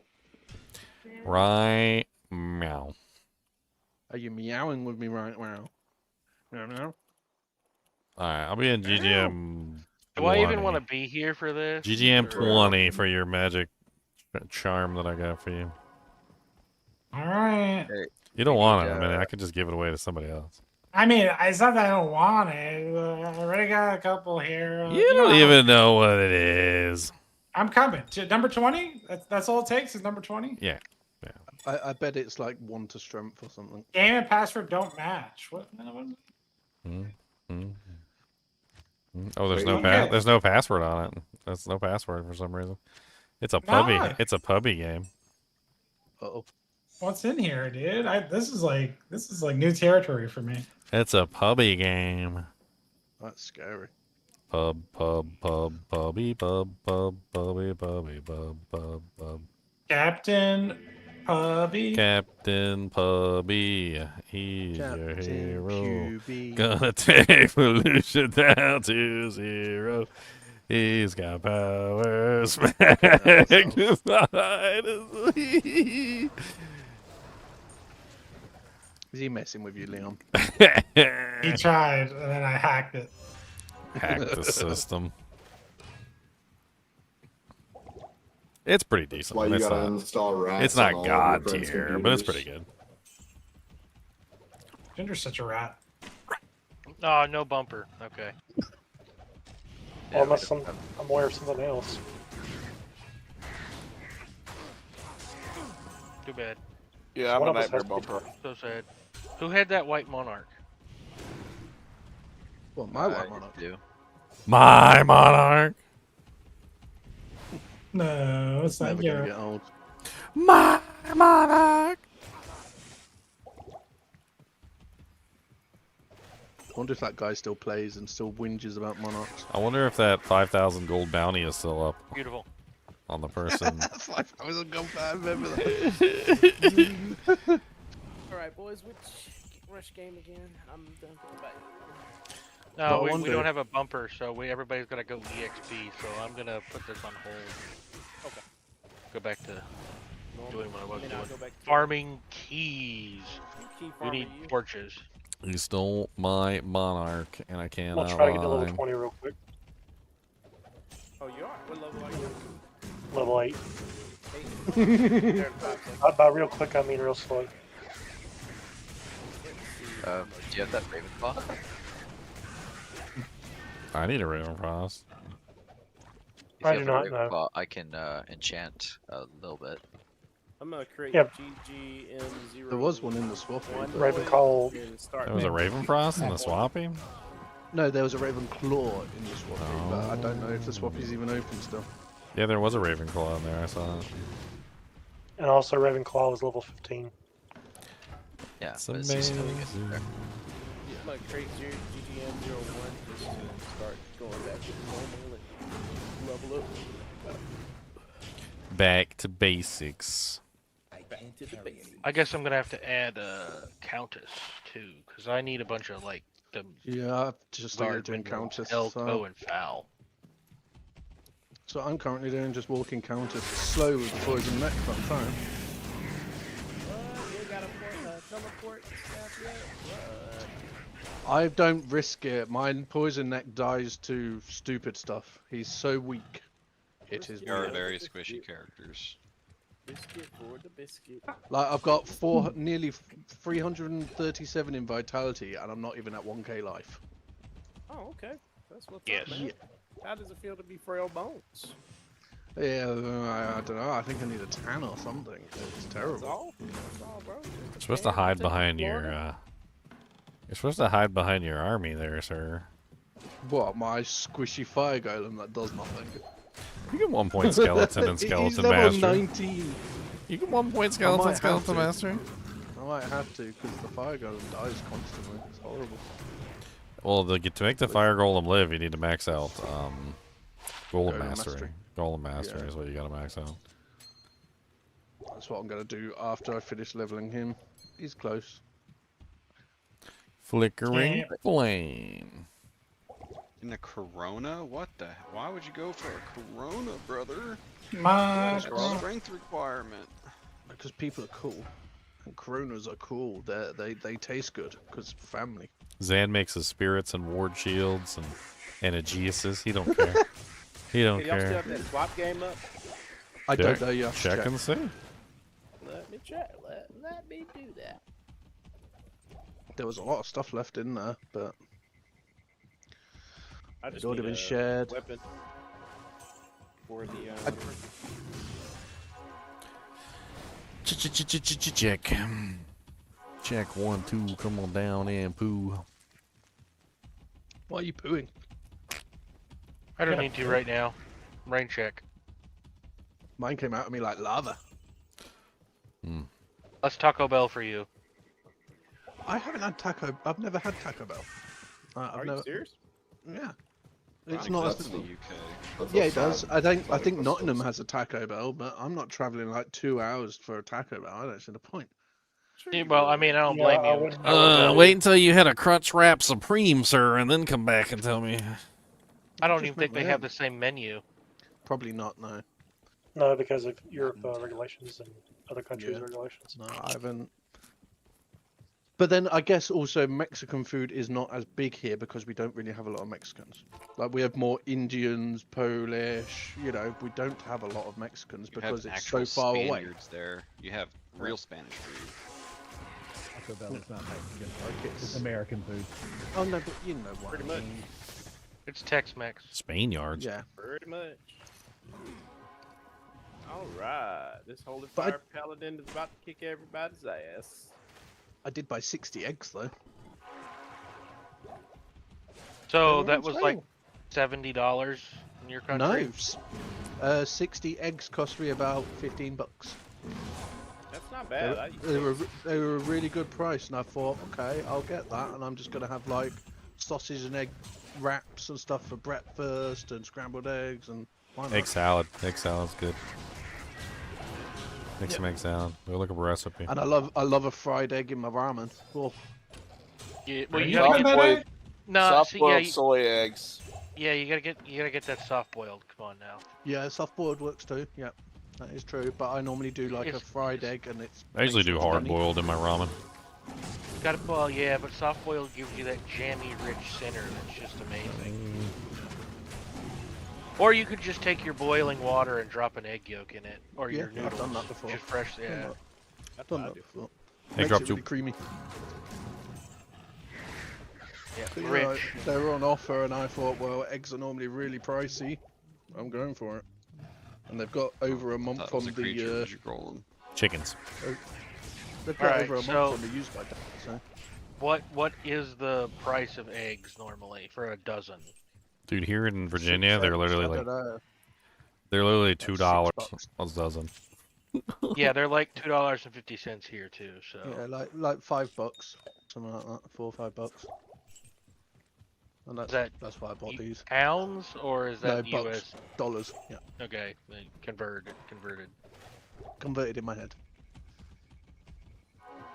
I saw in this. my noggin. I saw this video one time. It was like on the scheme of like get rich quick schemes, and it was a farmer, and he's like, so let me tell you about this critter here. He's like, so it's made. I've seen that. It's made of chicken. It's literally made of chicken. It popped up the other day, and I was laughing my head off. And get this. It comes from the earth. It is free. And get this, if you don't eat them, they literally just pop out eggs like 2 or 3 times a day. And then you can sell them for money. Yeah, I watched that. It popped up a few days ago. I was laughing. It was brilliant. Farming, I feel so sorry for English farmers now. Like with the whole inheritance tax and that, like if you try and give your farm to your kid, you get taxed. Are you serious? Or you put it in a Yeah. trust. No, you or can't sell because it that's for still $1. you can't. That's a different There's system. a lot buddy. of laws. A lot of laws. They've messed the whole lot up. A lot of farmers have just quit. They've given up. They don't want to do it anymore because the farmers aren't even respected here. They earn rubbish money. Like they earn good money, but it's very hard to make that money. You know, it's not like On top of it's being not. taxed to hell. Yeah, it's not worth it anymore. That's Hey. pretty Because much you feels like yeah. that in America too. Yeah, because you don't actually get, you know, it's like you try and do good work and, you know, supply and do an honest job where farming's pretty much, you know, yeah, it's hard labor, but it is the most honest job you can do, really. And that's The the law. government's trying to control people. And the government's right trying there. to control it. Yeah. So, Look, so- when governments run out of things to, when they run out of objectives, tax the only thing breeding. they can do is Hmm. enforce their random values on your population. So it's the end result of anything. Did you guys that's see lived that too march though? The recent march in London, a couple of million showed up again for the Yep, last I hope. one. I don't know about your feelings of your government, but so far they seem like they're mostly mentally handicapped. Yeah, I'm quite surprised that Keir Starmer has not been shot. It's probably because guns are so hard to get here.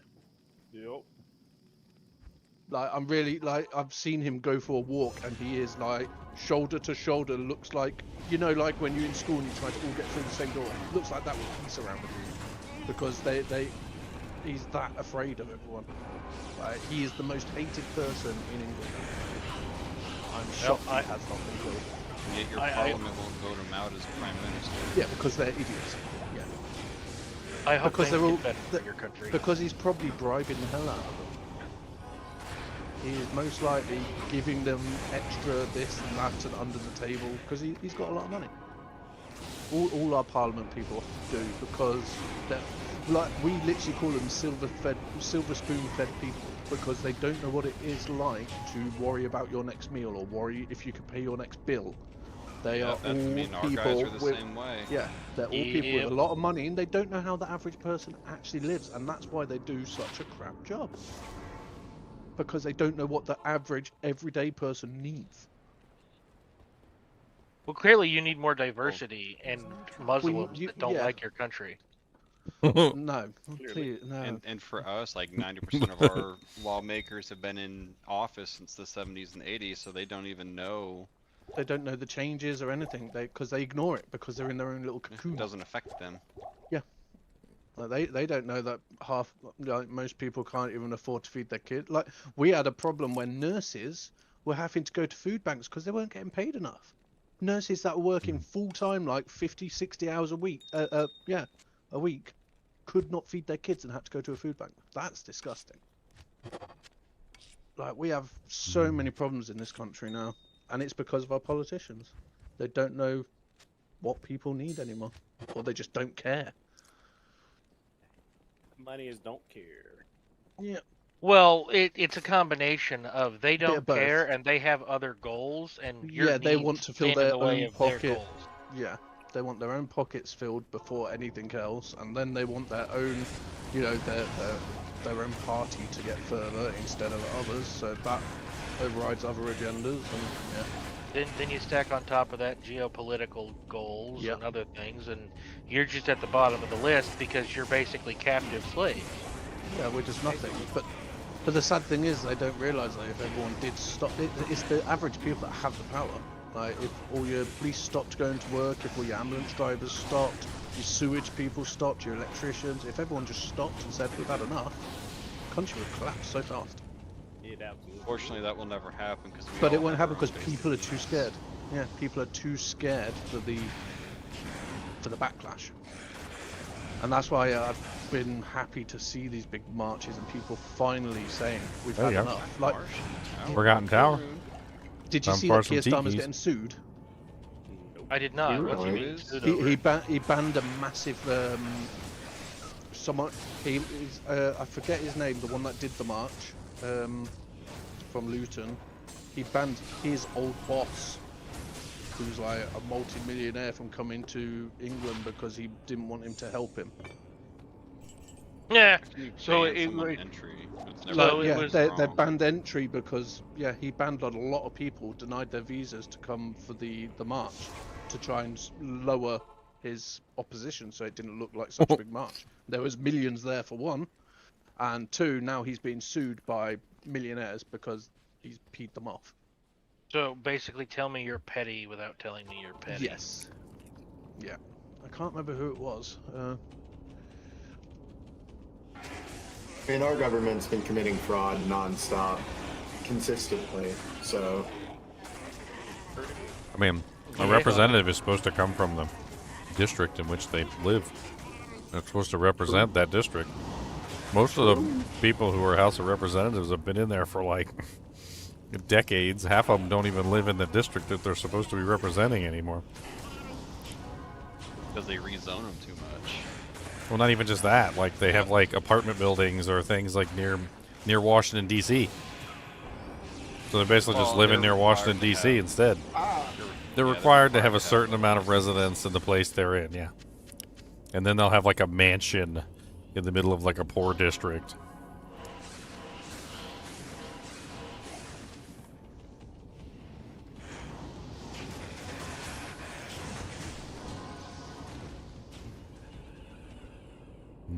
Once they make their money, they move to Loudoun County, Virginia.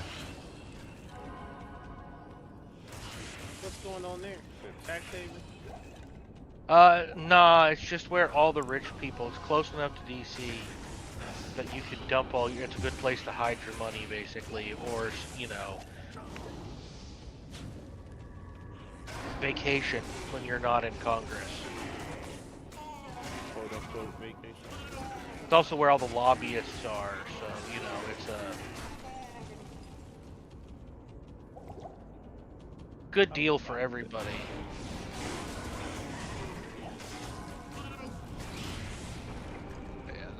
I think that a lot of governments having a lot of problems at the moment. Well, the good news is they can only be retarded for so long before everything collapses. And then everything gets bad for a while, and then it gets better. The thing is, if it doesn't get better here, it's going to be a lot of death. Because it's getting to the point where, like, when you've got young girls getting, you know, in raping gangs and stuff because of illegals coming, like, when that keeps happening and the government arrests the girl, like, people will get to the point where they're past breaking point, and they will. It will be civil war. It will be people just going and killing Muslims here. It's going to get to that point if things do not change. Like, I don't think anyone here has an issue with Muslims in general, but we're not going to sit back and let our kids be, you know. I don't know. Depends on what country they come from. Yes, it's I'm gonna be very honest, because you can go to Saudi Arabia and most of them are fairly.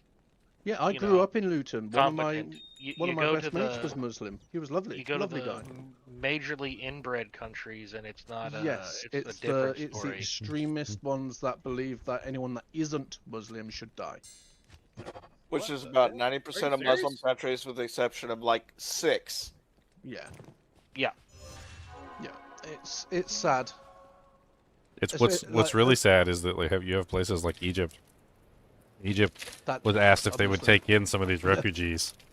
And you know what Egypt said? They said, no, we don't want them to blow up our pyramids. Yeah. They literally said, no, we don't want them to blow up our pyramids. And they're like, how do you know they're going to blow up your pyramids? And then they're like, that's what they do. They blow up and they hold things for hostage. It's like, and that's the first thing they would target is the pyramids, and they would take away our revenue source. Egypt the most. Because it would hurt us the most, so they would literally just plant bombs on the pyramid and blow the damn thing up. I remember watching stories about that. That's And they're like, so no, we don't want them here because they're going to blow up our pyramids. So Muslims literally denied other Muslims sanctuary. And that shows how bad these extremists are. Yeah. Yep. If your own people won't take you, why should we? You know there's I mean, they're not wrong. Like, I mean, that is a really big tourist attraction of Egypt is the pyramids. Yeah, it brings in, and it is a really big target too. It's a really big target. It's not just that it's a tourist attraction; it's a historical monument that cannot be replaced. Let's be honest. Money talks. From Okay. a religion that is not theirs. Money talks, and the Egypt pyramids bring in millions of dollars in tourism every single month. Like there are people who go there just to see the pyramids, and they spend tons of money when they're in the country. Like they're getting buku tourist dollars. Yeah, totally agree, John. I've got no issue with people coming to the country if they are wanting to work and wanting to. You need to assimilate. To assimilate and be part of our culture. But when they say that I cannot say Merry Christmas and I cannot have a Christmas market and I cannot celebrate being English and even fly my own flag, then they've got to go. Because enough's enough. It's time for Gangs of New York, but in London. Gangs of London. Yes. Gangs of London. We Let's go. we need the Cray twins to come back. We need the Crays and gangsters to come back, like old school gangsters, and just get rid of the bloody. It's culture war. If you ever watched Gangs of London or Gangs of New York, the movie's actually pretty apt, because literally during that particular time period there was many different cultures. Yes, because and they were all coming into London around the time. Yeah, there was the Irish, there were the Spics, there was the same as the problem with there was the Scottish, there was and they were all forming like their own little gangs, and they were basically all just like they kind of like the Godfather kind of a thing, where they would look out for their own, but they wouldn't look out for the other people, and then they were constantly like making these little. Basically mafias, not an Italian mafia, but they'd have like a Scottish mafia, and like they'd have all the different mafias, and they were all forming these little like unions basically, and each one of the unions was a different like country essentially, where they were culture clashing. And I know the movie made it seem really crazy, but like that is kind of what happens when you have a bunch of different cultures all shoved together, and they're not getting along with each other. That is a fantastic movie too, though. On a real But note. the sad thing here is, It's a great movie, it is. About it, you're Islamophobic, you're racist, you're this, you're that. It's like, no, I've got no issue with any race or religion. It's I don't want stuff shoved in my face and to be told that I cannot be English. You can't be British. To America for the last 20 years with all the social. Well, yeah, look at Texas at the moment. Bull crap. Like, look at Texas with the whole Muslim problem there now. Texas has its own so many issues that it needs to stop. It's funny though, because a load of Muslims tried to do it in Poland, tried to get into Poland and do all this. No, they got Poland told straight them out. to go get fucked. Yeah, Poland is not taking it. They are currently the bastion of light. Yeah, unfortunately, they're also under like massive sanctions from the EU, because they signed a document saying that they would uphold the whatever the EU said, and the EU said take a bunch of illegal immigrants, and they said no. And the sad thing is, and now they're getting fined like millions of dollars every single year or something. I could pull up the figures. Poland actually gave a lot more to the Ukraine war than even America did. Let's see. They gave like 150 tanks. How much is Poland being fined? No, I think Poland is trying to stop by the Russia being able to go to EU. war because they're so close. Because who do you think? Poland is being. Poland has accrued $330 million in fines so far, like up to this date. How much? $330 million in fines from the EU. Because they won't take it. Because they won't. Like, Because they refuse to take. burkas? They refuse to take like millions of basically immigrants from countries that are going to ruin their country. And the crazy thing is you look at the crime statistics of like Poland versus the other countries, and Poland's got like no crime right now. They got like no Poland is rapes, probably they one got of the no cleanest murders. country. Like I said, It's the one of the shining light, safest. the Yeah, it's one of the bastion, safest countries you can go to at the moment. the model that we should all be working towards. But I've said it before to you guys. It's like we all pay tons of tax and all this, but you can't actually walk outside your house in the middle of the night because you might get stabbed or shot. So what are we paying all this tax for? Like, it's meant to be for security. It's meant to be for security, for safety, for prosperity. No, it's for We've got- welfare for we've people. got who none pay of for that. Social welfare program. I mean, I read an article just the other day, Meow, said that for the first time ever, your welfare outgoing has exceeded your incoming money. It was like some $333 million outgoing welfare and like $330 million incoming. You spent $2 million more than your country took in taxes on welfare. People have had enough because no one wants to go anymore. No one wants to work or do anything because of how bad you're treated and how bad the wage is. It's like our wage has barely gone up, but the cost of living has tripled. Same here, bro. Same here. Same problem everywhere. And it's like all the stuff people, that Iran hit, like I've been people barely have had break enough. even. I make decent money. Yeah, it's the same. It's the same with us. But you've got to remember though, like the price of gas and stuff here, like petrol here.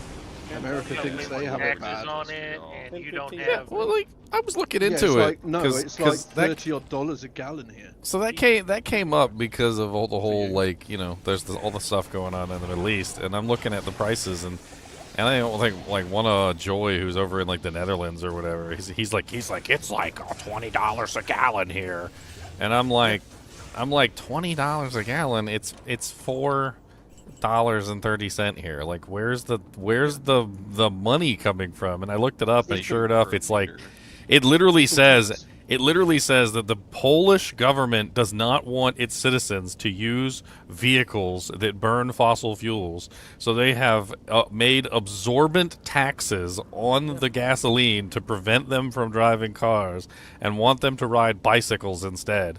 And so literally they have it's like 75% of what the gas cost is literally just the government taxing the crap out of the people because they don't want them to ride cars. And I'm like, holy Jesus. Yeah, same here. It's all. But then the problem is as well, they highly tax that, but then the buses are unreliable, trains are unreliable, and the cost is not that good. It's quite expensive still. And I'm like, how do you get away with riding bicycles? Don't they get stolen all the time? And he's like, no, they never get stolen. I looked it up, and it's like Poland has like one of the #1 bike theft rings in the entire world.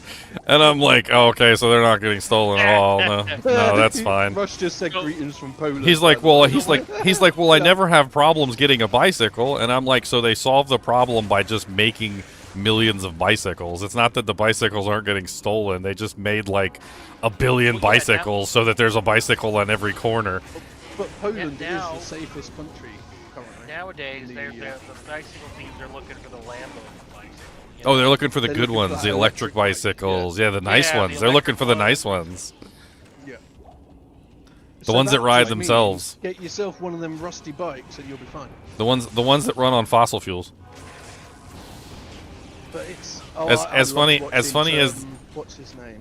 As funny as the battery powered stuff is, the battery powered stuff is still running on fossil fuels. Most of the electricity is still being produced by coal and basically all the fossil fuels. Like so that they're still being charged by fossil fuels, so it doesn't matter if they're battery powered. What's inside a battery? Well, you also got the lithium, which is like unrecyclable at the moment. One of the worst things ever for the Earth. And getting rid of it not to is mention not easy.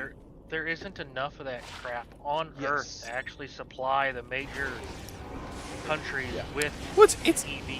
It's crazy too because you guys remember all the James Bond movies with like the conflict diamonds and how they were talking about how like the working conditions in the diamond mines in Africa were so horrible that the countries kind of came together and labeled them conflict diamonds and no one was allowed to get them.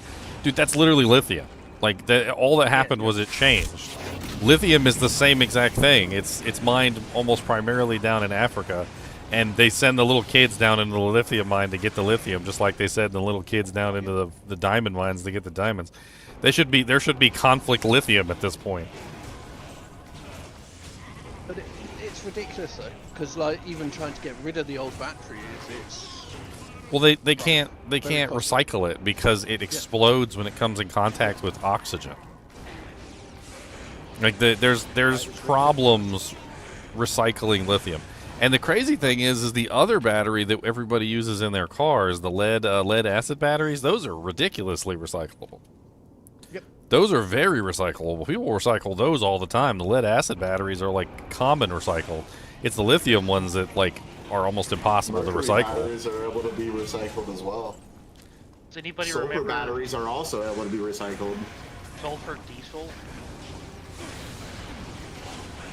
I do not The diesel remember fuel that sulfur never diesel. goes bad because you put sulfur in it and it stabilizes the gasoline for like 150 years or something stupid. Well, so America now has that weird diesel stuff that you have to put in your diesel vehicles to be allowed to drive it. I forgot what it was. Pig urine, basically. Yeah, and it's like okay meant to make your emissions better. I saw it on the. I was watching some weird camper guys. Yeah, stream only a the other day. couple states have that emissions crap. California has it.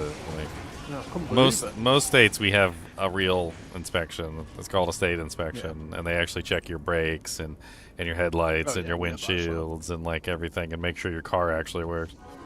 Down in California, they're just like, oh well, it's making smog. can't drive it. It's too much smog. Like, but it works and the brakes are fine and it drives and it there's nothing wrong with it. But it's too much smog. Yeah, but it looks cool and it does useful things, so you can't have it. Looks cool. And it's useful. That's a Yeah. good one. Yeah, that's pretty much the way California works. Does it look cool? You can't have it. Does it do useful things? You can't have it. You know, now it makes sense why they banned all those, like, gun things, too. They looked cool. Can't have it, sorry. Exactly. It's crazy too that California's like the leader in that since literally they were founded on it. Like you think about the Wild Wild West days and them going across the Great Plains and everything, going through the mountains. You think that California would even exist without guns? Like it wouldn't even be there. Like there would be no California. Like the entirety of California is literally because the settlers went west and they literally had all the guns to protect them from everything that they needed protection from. And then they finally Guns founded and California shovels. at the other side of the country. Guns and shovels for sure. Meanwhile, they did a lot of bad things along the way too, I'll admit. Yeah, but that's any migration. Anytime people move, they do bad things. I mean, the government kind of spurred it on if you really think about it. Like if you really put a little bit of brain spit, the government was just like, "Hey, there's some land out there. It's free if you put a stick in it. Go put a stick in it." And they're like, "What? Yeah, a stick." They're like, "Just a regular stick?" "Yeah, you could just pick up a stick and just jam it in the ground and it's yours legally, binding."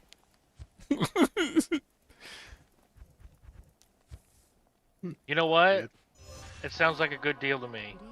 All right, time Right to get now, an dysentery. acre of- Time to get dysentery. Right now, an acre of land is like $5,000 where I live. So, and that's without having any ability to have electricity or anything else. And now you are on the Oregon Trail, my friend. Did anybody ever actually beat that game? I beat it. Dude, that game is a lesson in futility. They don't want you to win that game. That's what it is. They just want you to see how hard it was in the Wild West days. But then when you look up some of the stuff that you die from in that game, you're like, how stupid are you? Like when you die from dysentery, and I'm like, what the hell is dysentery? And I look it up, and it's like drinking nasty water that's been standing still for a long period of time. I'm like, so my wife drank out of a puddle on the road? Yes. It's like, no wonder she's dead. That game had a lot of randomness to it. And then the fjording the rivers, like.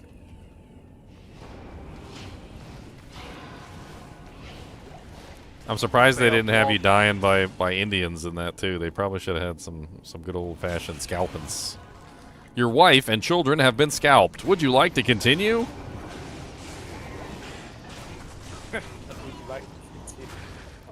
Put in another quarter. Dude, you could too. Oregon Trail was legit. They didn't. If your wife died, you could just keep on going. If your children died, you could just keep on going. If your husband died, you could just keep on going. Like the only time you stopped when everyone was dead. Like if everybody died except for like little Jimmy who was like 5 years old, you were still going. Jimmy was driving the wagon train. Let's go. I always said you gotta spare the whip, but give him the carrot. Like Jimmy, I don't think that's what he said. He did. He said spare the whip and give him the carrot. Oh, dang, I don't got no carrots. Beat the carrot, spare the whip. You beat the carrot, spare the whip. Hide the carrot, spare the whip. Whip, cool whip. Go whip. Hide the carrot. Make a new child. That is the funniest shit of my life. American history with GG. Yeah, American history. People were greedy. People were greedy, and they went to go get land. Congratulations.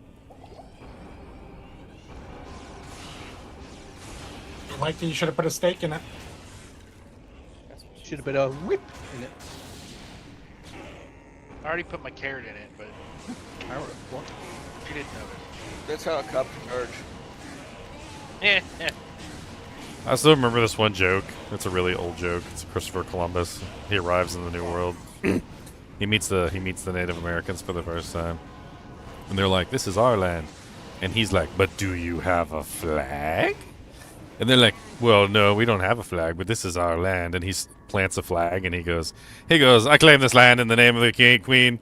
He goes, "No, it's our land. You can't do that." He goes, "But you don't have a flag."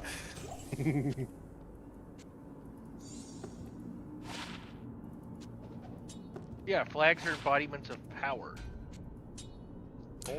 I mean, it's a very dumbed down statement, but it is true.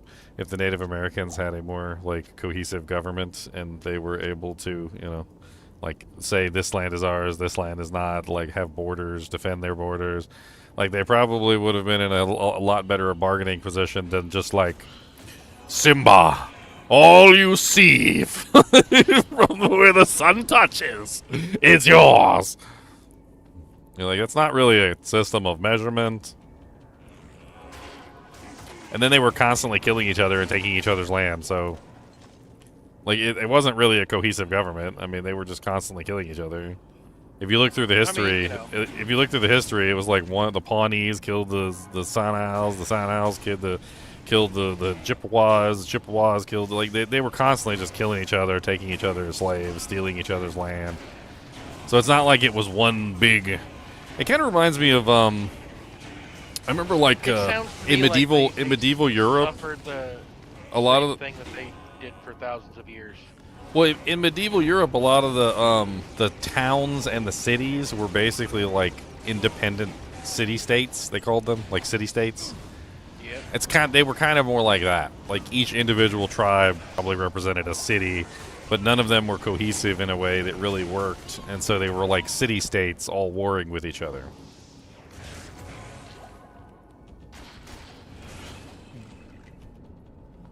I think by the time they came together, it was way too late.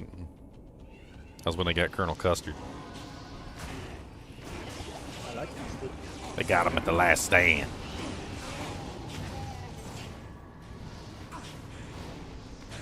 It's gonna be mined in Mexico too, so they got lithium in Mexico. Yeah, I heard something about like a giant lithium deposit somewhere was recently found. Biggest lithium deposit ever. I'm sure Elon Musk's eyes are glinting in the sunlight. Part of the reason we took Venezuela, they got a lot of stuff. Rare earth minerals. They're just hard to get to.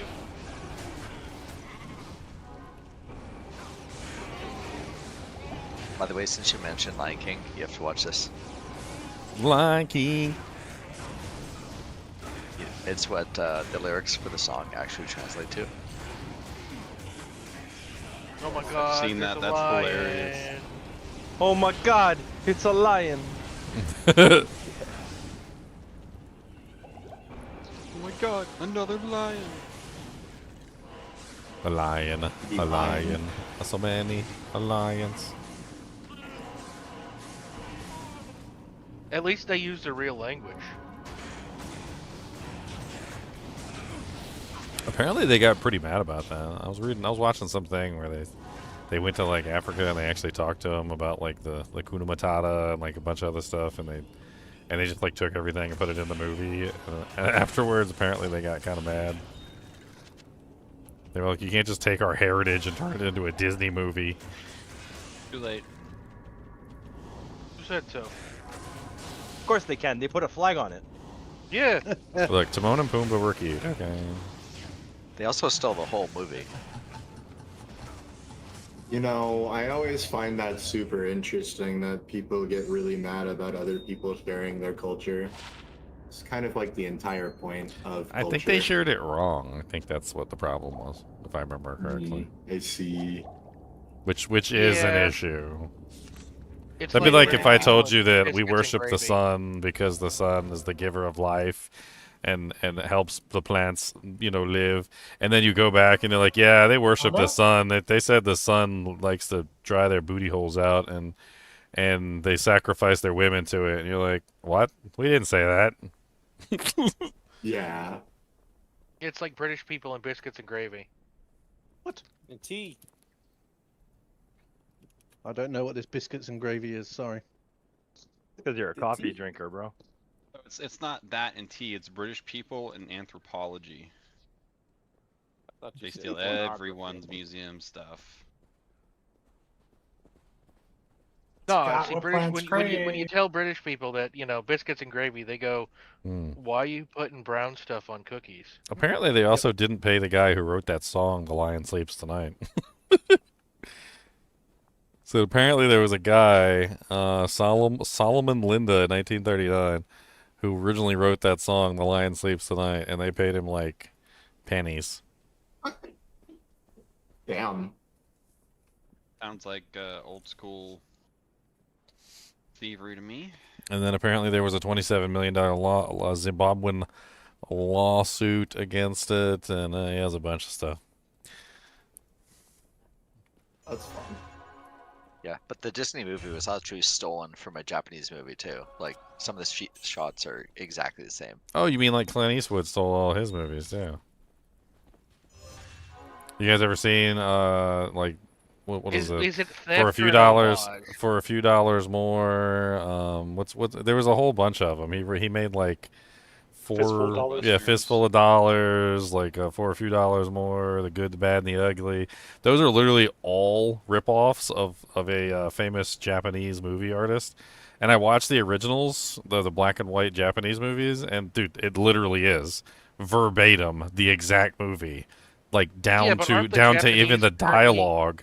The only difference is instead of Wild Wild West, it's samurais in Japan. So it's swords instead of guns, but it's literally the same exact movie. Yeah, I was gonna say, but aren't the Japanese currently ripping off all the American westerns? So, Yes. like, I could say, call it even. Yes. Well, it just took them They 30 give us years. animes and big titties. That's all I care about. Big tata. I believe it's I'm trying to remember his name because if you ever want to watch his movie, Akira Kurosawa. Yeah, Akira Kurosawa. That's his name. So, A Fistful of Dollars, 1964, is literally a shot-for-shot, unauthorized adaptation of Yojimbo. Basically, all of the movies that Clint Eastwood did. that were basically in that vein. Like I think it's like, is it 4 or is it 3 movies? I can't remember. They're literally just all copies of Akira Kurosawa's works. And I watched them too, and like at first I was like, I don't know about that. And then sure enough, yeah, they're they're legitimately the same movie, and they're good too. The Japanese ones are really good. So did you want to rush Nightmare? Oh, are you guys ready? I'm level 19 and a half. Yeah, sure. So I was should just be doing that. fairly TC. soon. I'm 13. Yeah, I was just doing the TV because I needed keys. Happy birthday! It's not my birthday. I My also birthday's need a not for cola, another pal, and a not for another 7 days. My birthday's on June 1st. So are you gonna be like 52 this year? 40, 41, 2. I can't remember. 56. I lose track. Just wait until we call him Grey Gaming Mentor. Yeah, At least you don't need to change the. Yeah, I don't even need to change the acronym or nothing. Just Gray Gaming Mentor instead of Ginger Gaming Mentor. Yep. Yep. Yep. Didn't the TZ just end? It did. Yep. If you want to make a game. Still getting that last little bit. It's He needs 10 minutes. like 3. Alright, Long enough for me to go kill Neil. 803, you better have it. That actually. 801. I didn't even think about that. I should probably just grab like a frickin' torch or something.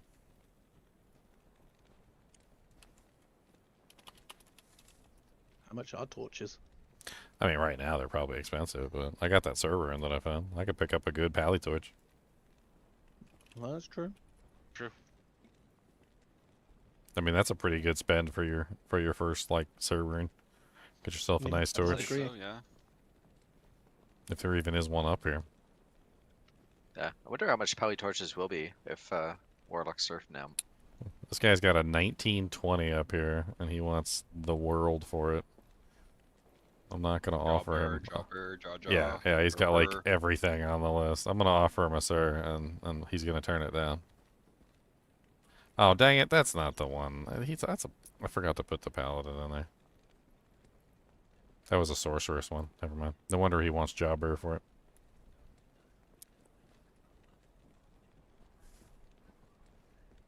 Burr, burr, burr, burr. Come on down and get ya on one of these big burrs. We had to switch tombs, so it's taking maybe another minute. Oh, just was it 803? Oh, yeah. I like big burrs, and I cannot burr. I thought you were going to say butts. He does like big butts. I would like that are full of burrs. Burrs. I mean, the barbarians like butts that are full of burrs. That's why they're always sticking their hands up there trying to wiggle them around. I thought they want to wiggle it. Wiggle, biggle, biggle, biggle. Wiggle it like it's a sock puppet. What? Wiggle it A like crusty it's sock. a That's sock disgusting. puppet. You want me to make the game, Sasu? Yeah, I'll just be a minute. Or 3. Or 12. Or 20. 23. This guy's got a 1520. 1520 is looking pretty nice right about now. Not in town. How much are Warlock torches now that the Warlock's been nerfed and About the same price, I think. Really? It's not, Even I know though 3 games still made. hits are though. Yeah, Warlocks, they were nerfed. They were nerfed from obscene to high. Went from SSS to S. I mean, they I do don't- have a good damage combo in either fire physical or magical physical. There are still a lot of fun builds on the Warlock. Tainted's really fun. Bowlock is still really good. Honestly, I thought Bowlock was better than Echoing anyway. And and they didn't even bother to like nerf freaking Bowlock at all. It's So, literally the they same nerf- character. They nerfed Echoing, but they buffed Chains. Chains is just ridiculous right now. It's like what Echoing was last season. No, Chains got Horrible. nerfed from last season. chains right now with the 10s, they like the 10 chains The that 10 you can chains. spawn. Yeah. The 10 chains. You 2 build chains, them up. 10 chains. Anyways, people are killing Bell in literally 3 seconds flat. And I forgot you were Ubers telling in me like that. 10 seconds. That's my next build after this paladin. It's literally like my buddy built one and he has like all the gear for it. He has like the rune word, what is it, void or whatever? Void. Yeah, he has all the gear, all the GCs, all like the torch already, and he's doing like, I think he's at 10.6k per chain per second. Jesus. Nice. That sounds so sexy to me. Yeah, that needs to be nerfed. Like, No, they stop Well, it, that stop what it, do you stop it. think's gonna happen? They're gonna nerf the Warlock again before the next season. Nah, they're just yeah, they're just gonna up What if they the happen this season? they're just gonna up the magic resist on the Ubers again. Yeah, for sure. They already did it to the Colossal Ancients. They went from 50 to 75. Most of the Ubers are between 50 and 75% magic resistance, which that 10.2k gets cut by 3/4 basically. But yeah, I mean, yeah, they added negative magic resistance gear now though, which kind of like skews it back in the other direction, unfortunately. Yeah. That's their fault. They're bad. Yeah, let me know what game to join. What game is it? GGM Rush -04. I don't think they understood that magic damage was always balanced by the fact that you couldn't reduce the resistance. What was the game name again? Now you can reduce the resistance. I don't know what they were Rush thinking. GGM Rush dash 0. Got it. I feel like I'm a spelling bee. But yeah, with that being said, Warlock works. Yeah, Warlocks. Oh, yeah, they're still going to be ridiculously expensive. Yeah, but don't tell the Echoing Strike babies that, because they're over there like, wah, they nerfed it. The Warlock is not worth playing ever now. Wah. I was concerned when they hit him so broadly that he was basically going to be very, very bad. There's They still barely- enough in his base kit. He's quite good. They barely did anything to him, to be perfectly honest. Like I feel like they touched on his Mind Demon, which was the most egregious thing, like that affected every single build. But other than that, like all they really did was they adjusted the mechanics of the Abyss skills, which they needed to, and then they adjusted the Echoing Strike. But other than that, there really wasn't much else that they did to that character that was that horrible. Don't forget everybody. They barely even touched anything else. They even fixed the Tainted build, which the Tainted build was already good. Like, you should see how fast the Tainted build kills Ubers, Zinners. I tested it. I did like a lower res Tainted with like a Conviction Aura, like wearing the Infinity. I was able to like bring down P8 Uber Diablo in like 10 seconds. You did what? P1 Uber Diablo, he didn't even live. He was dead in like a fraction of a second. Yeah, so I tested it off of the Blood Boil build as well. And P1, you can do Uber Diablo off of like +5 to skills, so long as you can give your Merc Crushing Blow. I mean, even the Dual Spirit and Authority, you can kill Uber Diablo. even the version before they fixed it was still pretty powerful. Like before they changed Tainted, I was playing it and I actually didn't have any trouble killing anything with it. I was running like a multi-elemental spec. I had 2 regular Tainteds. I was running a Bind Demon Tainted, the lightning version, and then I had a cold Act 3 Merc, and I was basically just teleporting around, stomping, and I was getting all 3 elements. Is there a decent like AoE melee Warlock still? Yeah, Cleave is really good for AoE melee, and Mirrored Blades goes right along with it, which is really good single target. You use them together. They're super good together. You Cleave for AoE, and you Mirrored Blades for the single target. Okay. Biggest thing I'll say is the damage is fine, but they nerfed Warlock's survivability, which was already bad. Warlock's survivability got cut like by 70%. I mean, it's just like a lot of the other Farming characters. the rest He of doesn't the have any way to so- enhance his defense. So Fortitude is probably a Make must, zeros out. so you can get the increased defense bonus. Nick, It's what? like one of the only ways you can do the defense bonus. You can also grab a Rib Cracker. Rib Cracker has enhanced defense on it too.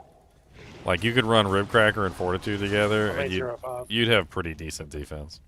And Why then you not get just run a sword guard at that point. then you get block chance as well. You What's can just run an up sword guard. I think What's that's wrong? crazy. Yeah. defense. Well, yeah, you can do F up to sword guard with a Zodder in it, and you can freaking slap hose down with that too. I mean, there's a lot of good options. Rib Cracker's a really good option too. I was just wondering what would be a good like phase magic combo. Well, Hexbane and Hexpurge are magic damage, so Right. you run those to get your magic damage. Hexbane is the best single target, honestly. And Purge is okay. I don't know what's wrong with Purge. Sometimes it works really well. Sometimes it works like poopy doopies. It works better with Echoing Strike, honestly. The Purge. I think Bane is by far the more powerful of the two. I was planning on running Bane and like Bane, Cleave, and Mirrored Blades. Yeah, that would be an absolutely solid build, and it would work just fine.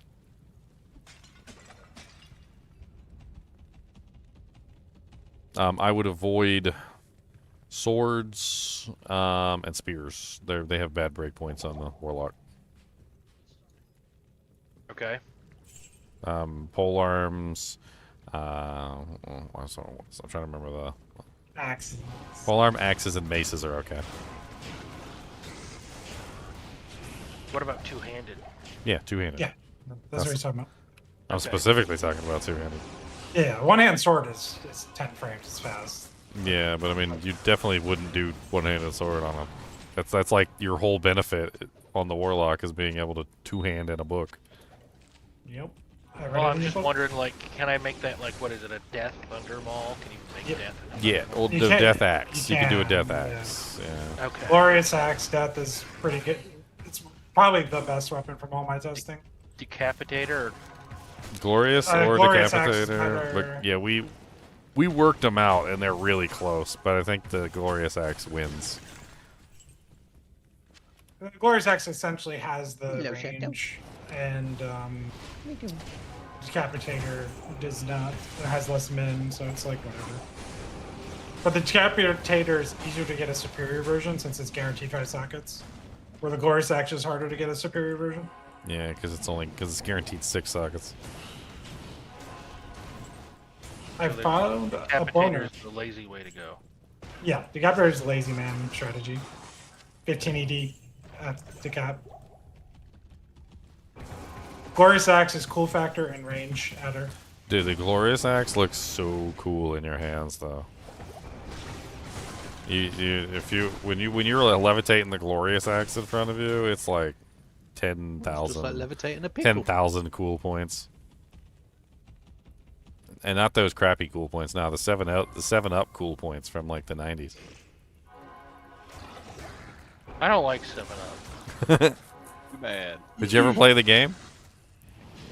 I did, and I hated it too. Good. It's definitely the 7-Up cool points. Chex makes the game. I don't know. I thought that was actually a pretty cool game for what it was. Yeah, that one was fun.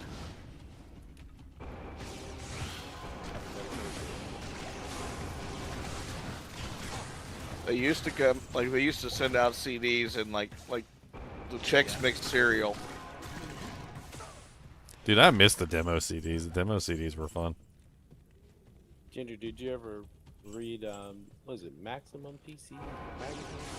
Oh, I remember them. Maximum or Maxim? Because I had a Maxim subscription for a while.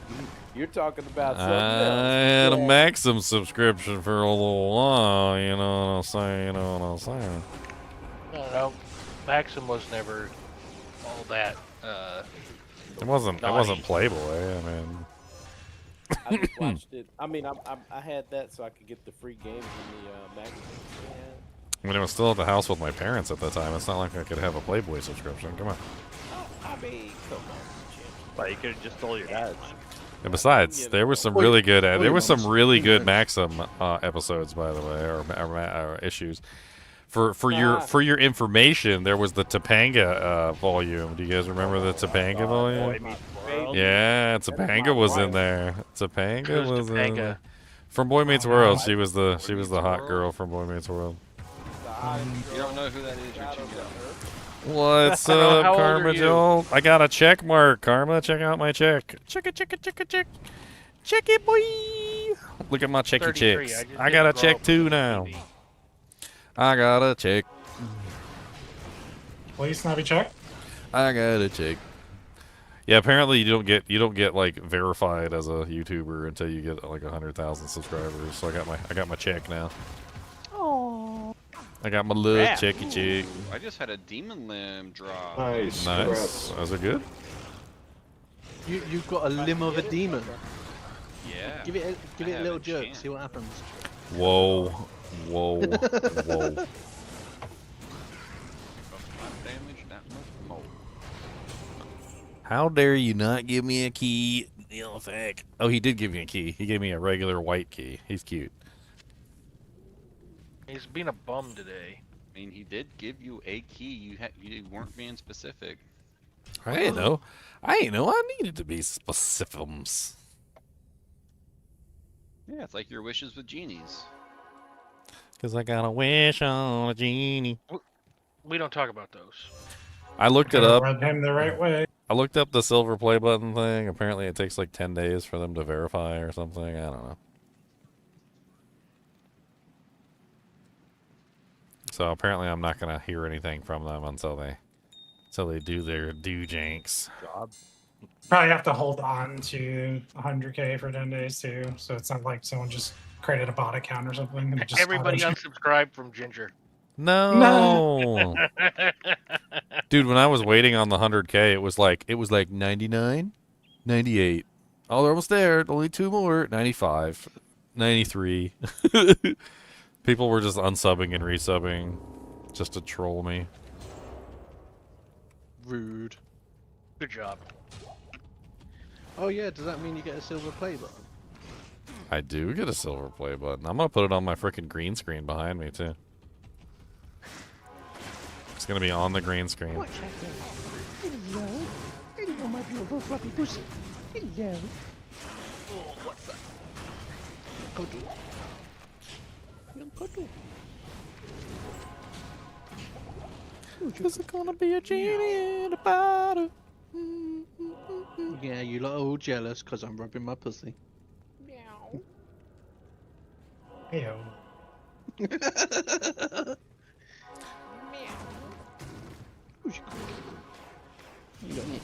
Who is meowing? He's not going to rub you.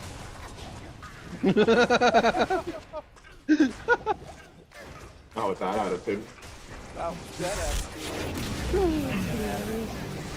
Absolutely hilarious.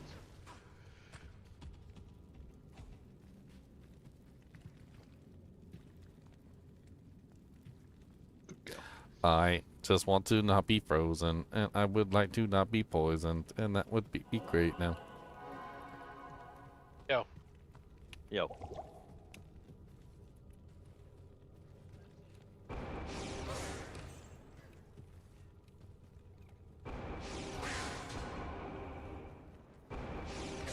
I wish they would have given us all just charge. That would have been good enough.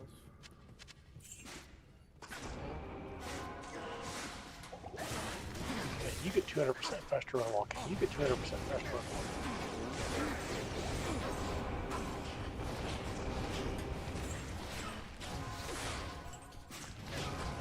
Still say it's lazy that they give everybody a decent skill.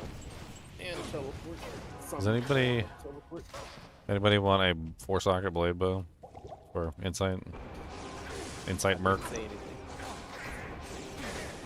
Awesome. Yes. Watch out, I'm trying to Yeah, think. when we actually start leveling, just go straight to Stony. Because it's so much faster to start with. What you need? I'm half tempted. I got this ethereal woe stave. I'm half tempted to try and set up like a woe stave character. A woe stave Act 2 merc. Do like a full woe stave.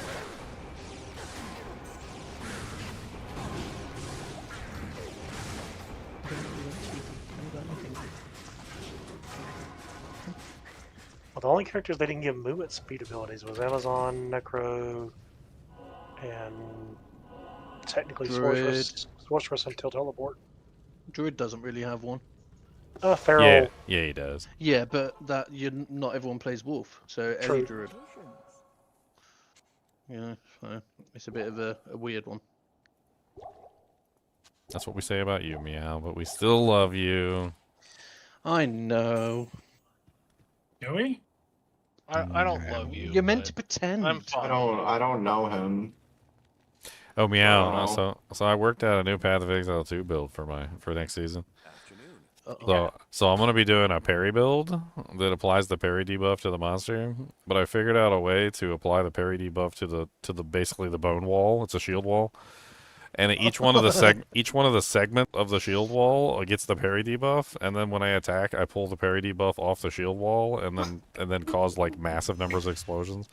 I basically can get like 8 or 9 parry debuffs going on the wall, and then I just pull all the parry debuffs at the same time, and they just massive ice explosions. It's freaking amazing. Is PoE 2 free to play yet? Yeah, I mean, it's another free weekend. It will be after the next Exile Con. They pretty much promised that 1.0. End of this year. 1.0 would be after the next Exile Con. I don't know. Hey, when is the next PoE 2 season? The 29th. Friday. It's literally the Friday coming up. They have another free weekend. And yeah, they're doing a to free play through the weekend. campaign at least. I mean, I might just go buy it. It's half off. I've been wanting to pick it. It's half off right now. Okay, I've been It's wanting half to off, pick it up yeah. and try it. So I just haven't. There's an extra cube on the ground. Somebody So that means it's I haven't $15. played. What's the Since game it called? came out. Not the Exile.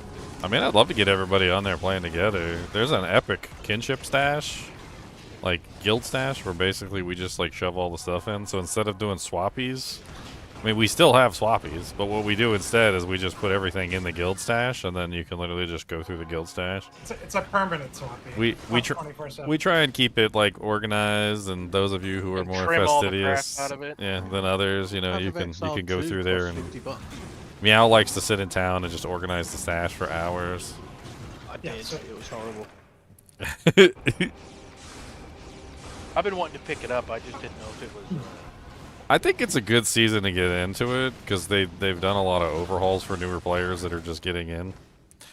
It's been a little rough. I'm not gonna lie. Like the new player like onboarding is definitely a lot akin to like PoE 1 do you- because getting into PoE 1, I tried. I don't know 5 It's or 6 better seasons because it's ago, not and it was just A little less than PoE 1.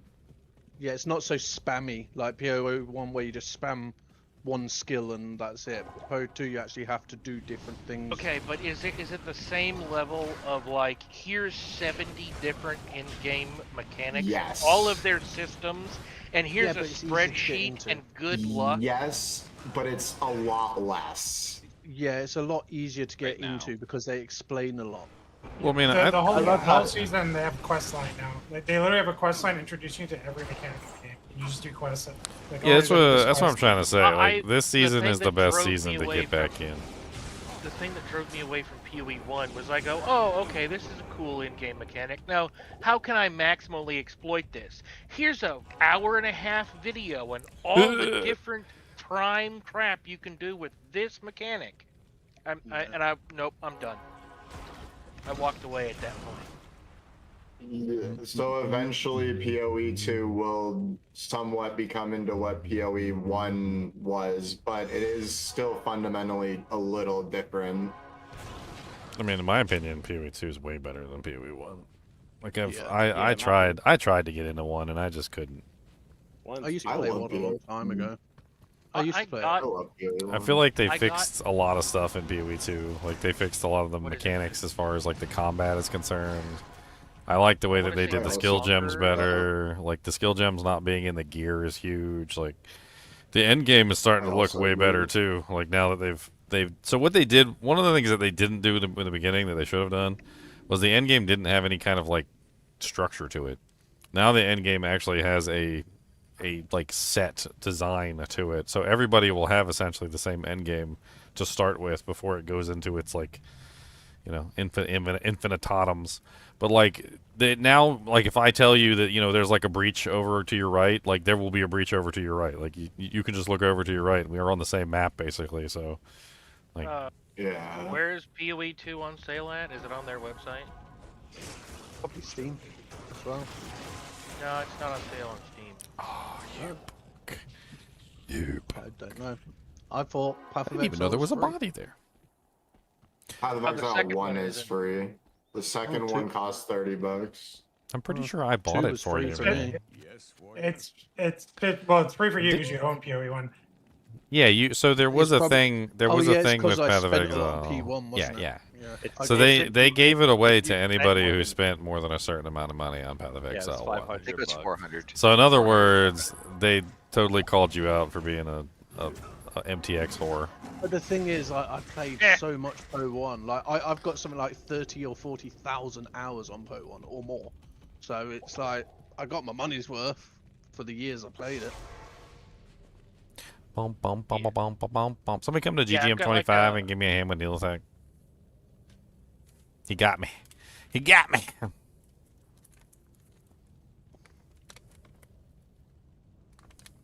Do I have to buy it on I assume all the PCs together. I do my. No, you just buy it on. Like if you buy it on Steam, then you just play it on Steam. Like you don't want. Right, I know, but if I buy it accounts on directly both. from them, What's the I password, assume we Ginger? It's still not the can all regular still one. play together. Is there a password? Did I forget to put one? I forgot to put one. There's no password. I forgot to put a password. All right, well, I guess I'm gonna spend $30. Don't spend $30. It's going on sale Win. for the season. So it's free. So it's when the season launches, it's free the weekend and on sale. Yeah, There's so a Friday, video. Wait Yeah. for the launch. So Friday Oh, when it okay. launches, it's free. You can just download it, play it, and then by Sunday And you then it buy it goes for on sale. Monday. Yeah. Well, here, Okay. Demi. I went the wrong way. Sorry. Careful, there's tons of bodies all over the place. You might get corpses Okay, floating. If you go to the PoE2 channel, the latest video in there is that video. I almost It's like a killed his minute punk long butt. He's dead. video. They're just announcing free weekend. And I was kind of price. mad. I didn't even see a corpse. He like exploded nothing. There was nothing there, and he was just like pop pop. It happens. Not the best character for this. All right, I did my first shard trade. Like I wanted shards.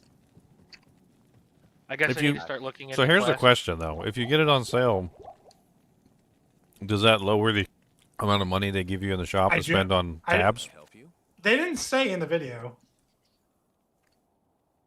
I mean, I'll put it to you like this. Buying stash tabs does not bother me. If the game is good and I'm going to put as many hours into it as I would Diablo, then yeah, it's Yeah, not so- bad. so that's not it. I'm going to give them another $100. So that's You don't not it. need- Third gear. You What? don't need stash tabs in the beginning of the game, anyways. You won't know what you're doing, so you. No, what's the point? So of here, buying so here's them? the thing, though. Like when you buy the game for $30, they give you $30 in stash tab money, basically.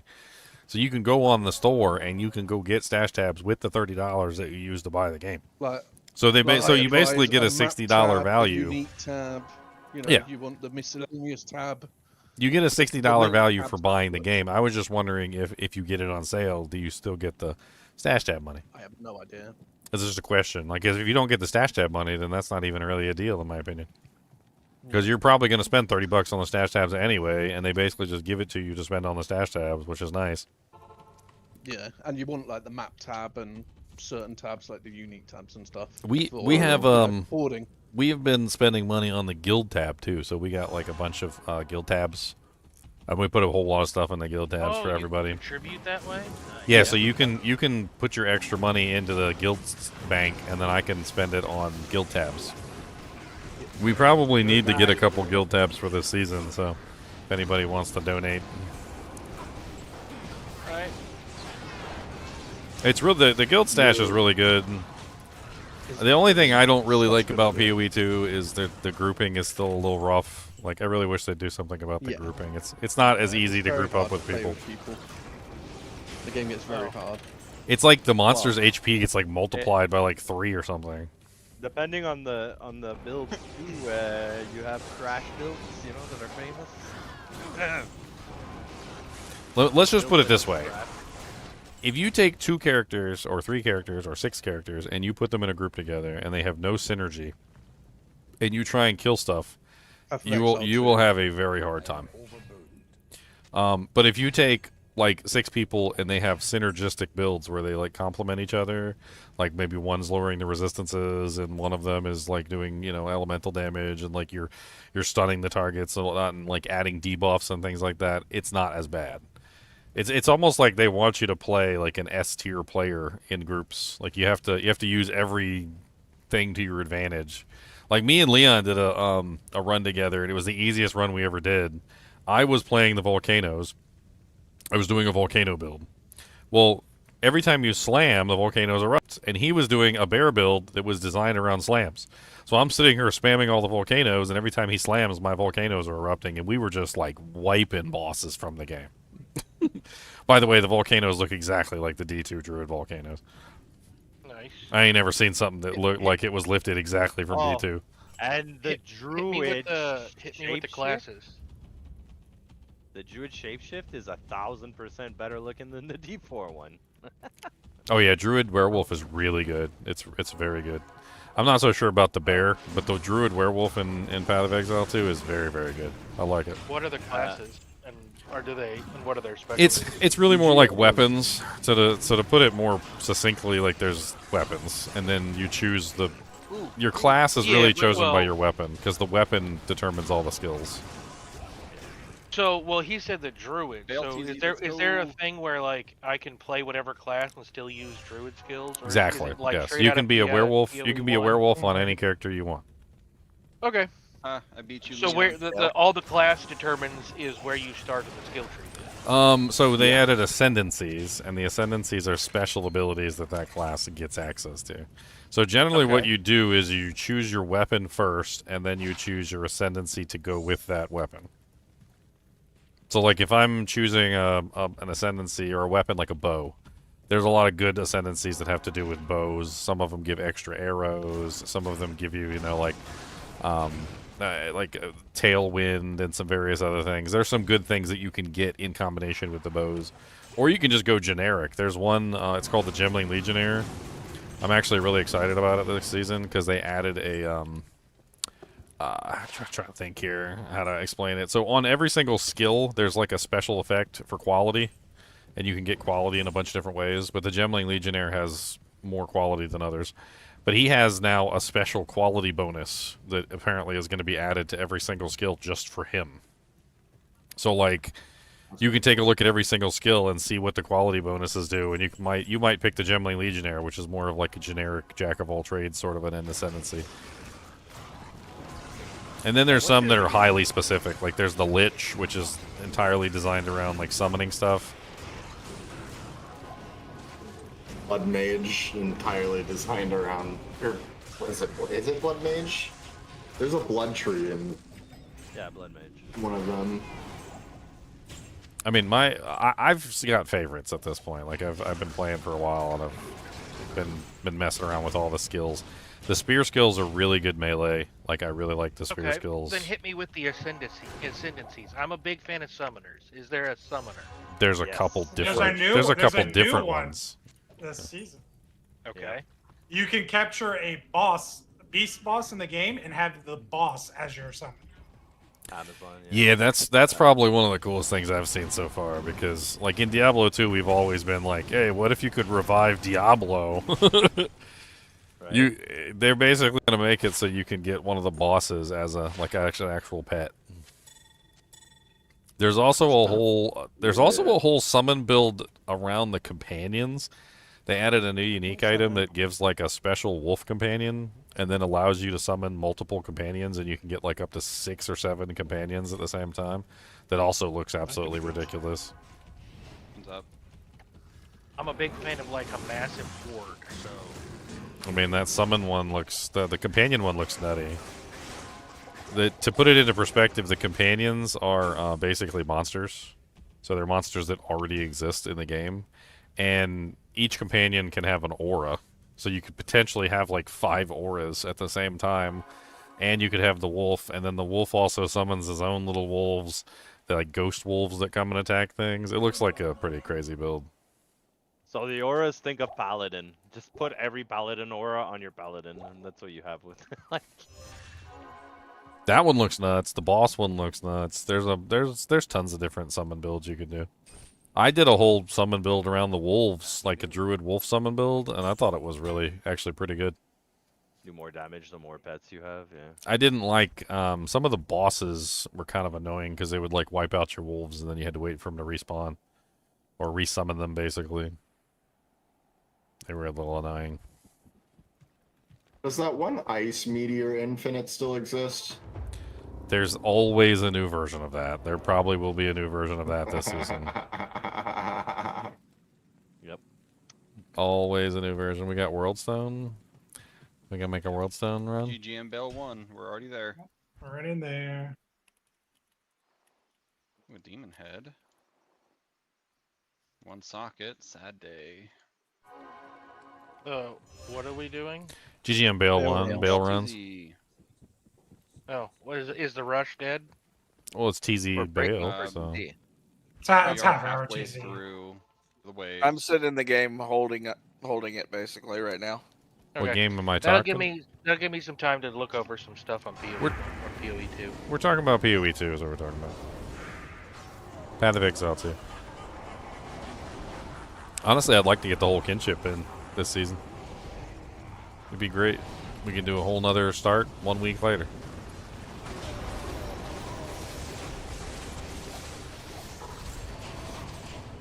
I mean, I'm starting to get much better accustomed to the game. Zinner's is pretty well in the game. Leon's pretty good with the game so far. I'm sure any of us can help you, like, figure out builds and what to do. Nah, you don't want to ask me for build ideas, bro. Sure we do. I mean, Zinner's build ideas are good, but they also come with a 95% chance that they're going to get nerfed in the next patch. Hey Leon, you make the next one because you're a level higher than me. Yeah, and 0 defense as well. With Zinner builds. Just don't get hit. Yeah, just don't get hit. He likes the no shield build. There's a ring. Ring. A Colossus girdle. It's a Nagel ring. Dude, I hate defenses so much in PoE 2 that like I play the rage setup without any means to heal myself, so I just kill myself. It's fine. That's crazy. It is if a 28 MF Nagel ring though. 28's not bad. If I kill them, Leo, before they touch me, I win. Does anyone have What is better, D4 or D2R? Diablo 2 Resurrected is way better than D4. No, bye-bye. I don't have shout. He's waiting for shout. Is there a shout? Earth, get the... Ginger, what do you mean? They added Crusader in D4. Oh, are we running this or just telling Yeah. Just tell you. Let's do a bail run. It's only half I'm hour. just gonna run and kill things while you teleport. Because you never know. Bail. Uh-oh, Black Soul. That was quick. Okay, I guess we're not telling. Let's go get his body so he save doesn't you. lose We'll his save EXP. Ginger, are we doing teams for PoE 2 or no? I'd love to do an actual team launch, and I know it's difficult. And Leon's probably rolling his eyes because he doesn't want to have to deal with the bosses. But if we did it, if we did an actual real team start, I think we could do it. I've got a plan for my build. Leon's got a plan for his build. Like, our builds are kind of complementary. I'm gonna be running Parry, and Parry is a very powerful build for like debuffing the boss. By the time I finished, my parry debuff was adding 109% damage to any monster, anything that you did to the boss.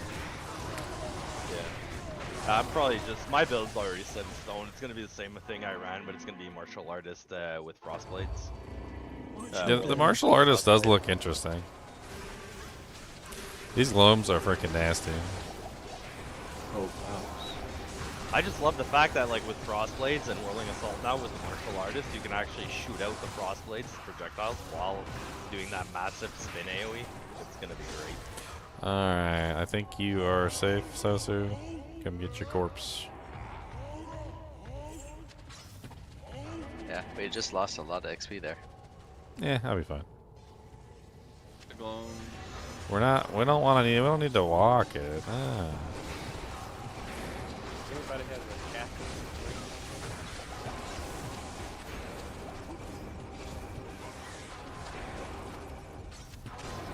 My goodness. Thank you. This is like the worst possible like setup. It's freaking Herodrum and Glomes. know what a captain They're just is. rezzing the Glomes.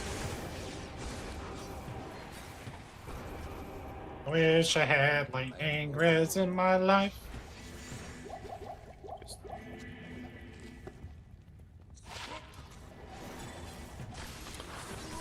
Just found level 3. Good. Let's go. A lot of ghosts in level 3. Now it's Death I want Lords. to clear it. Yeah, the ghosts are good. Let's get some burr Death runes. Lords and ghosts. Like tons of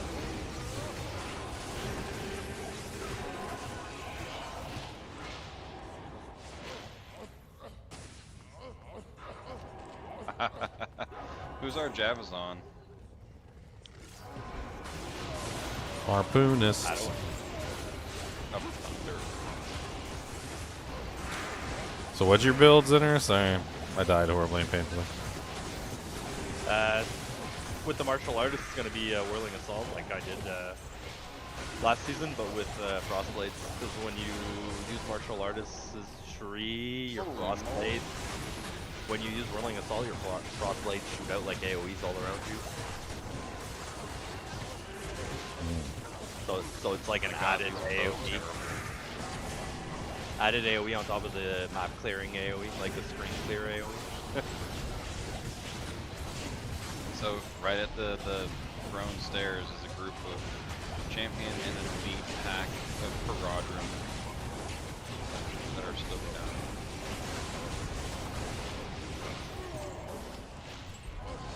That was a nice little pack of ghosts. The most mediocrest of charms. 14 life, 3% poison res. Alright, we're back. In black.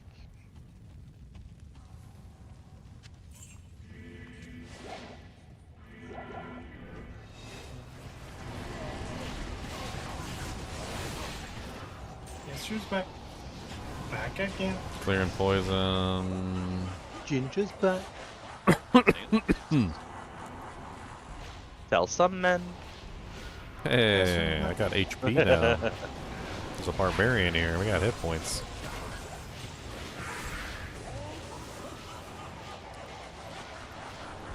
You gotta be a fast horker. You gotta be a fast horker. You gotta be a #1 porker. You gotta stick your hand up and you gonna get a cup. Gotta get a big old cup. Gotta be a fast horker. I'm on level 90. Shale.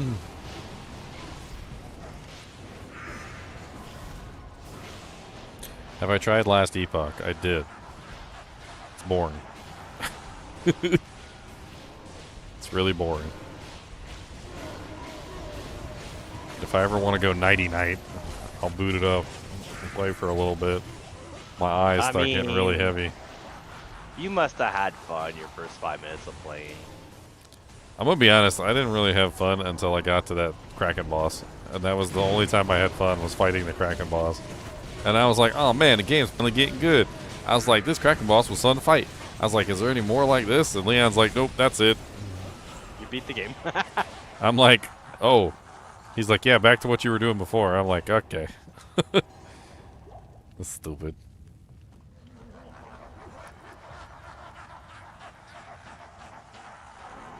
Does the new patch affect single player? Yeah, of course it does, unless you don't update.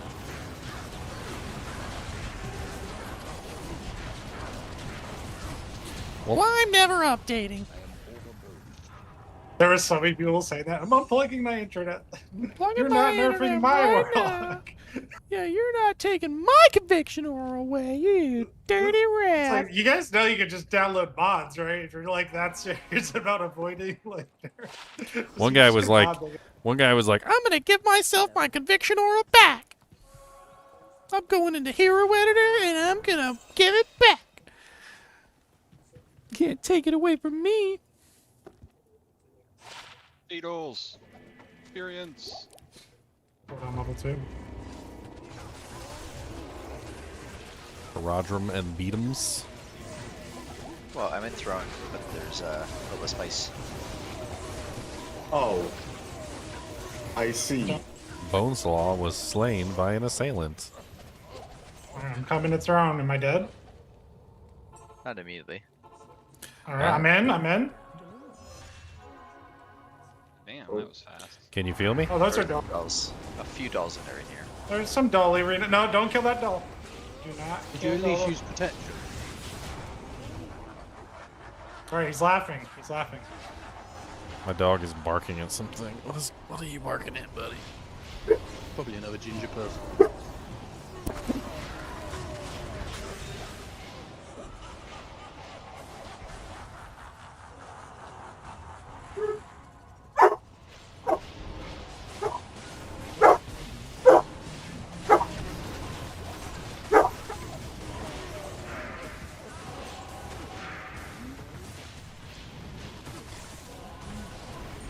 Leon, how far are you from 90? 1.5 bar. Oh wow. You're quite literally a straight level ahead of me then. Alright, let's go.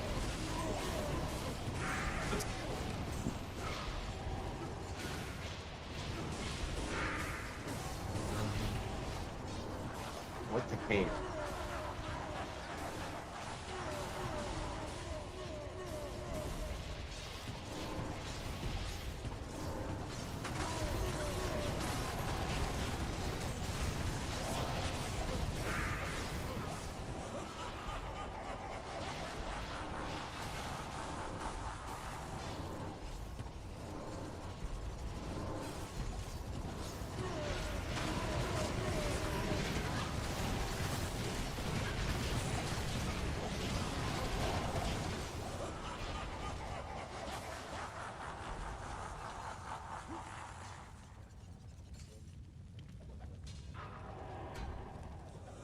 Who's whispering sweet nothings into my ear?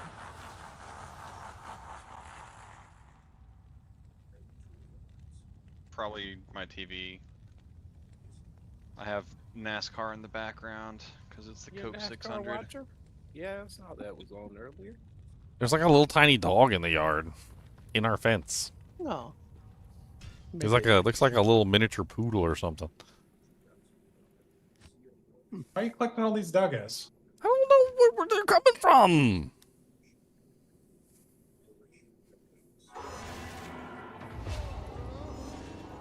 I guess I'm gonna go out and see what the hell this dog's doing in our yard. He looks too small to even jump over the fence. How the hell did he even get into our yard? Not in town. Like under. Hopes and dreams. And these are champion black souls. How lovely. Yeah, what's your favorite?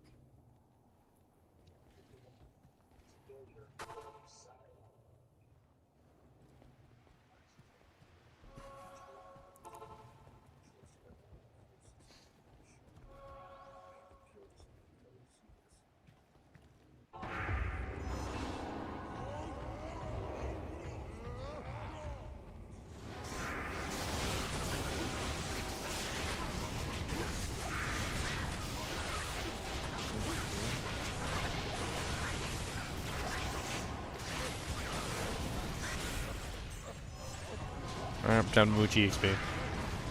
Mooching time. I'm gonna die. But did you die? Get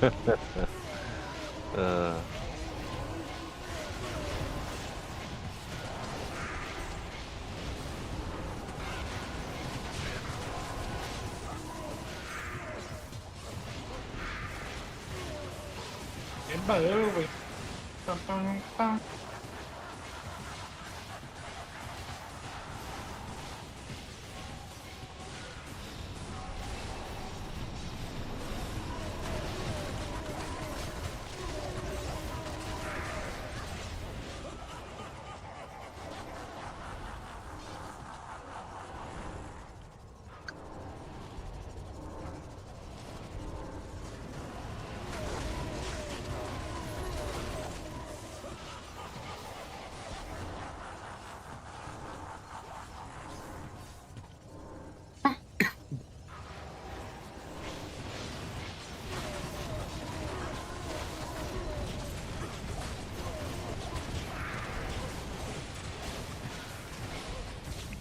my trade bait.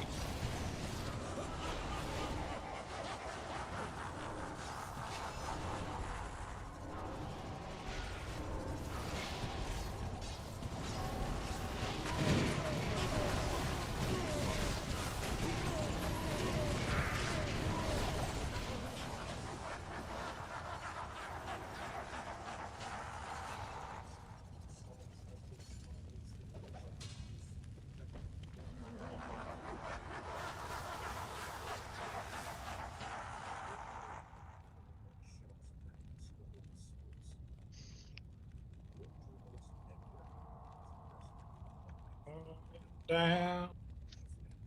On burn text. No. I dropped it for you. It's I not bet- fantastic, but I mean, it's something.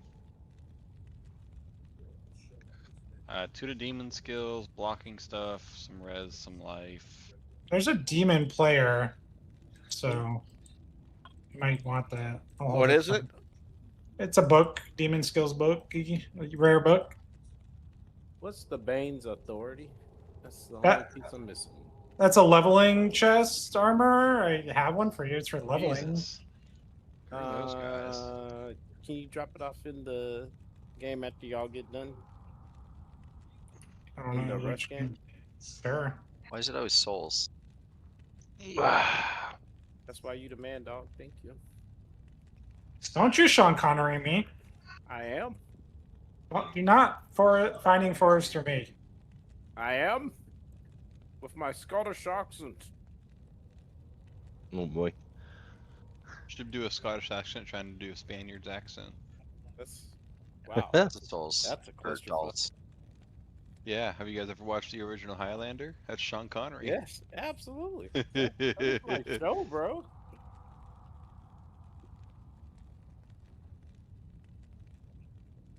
I grew up on that show. I boner visit.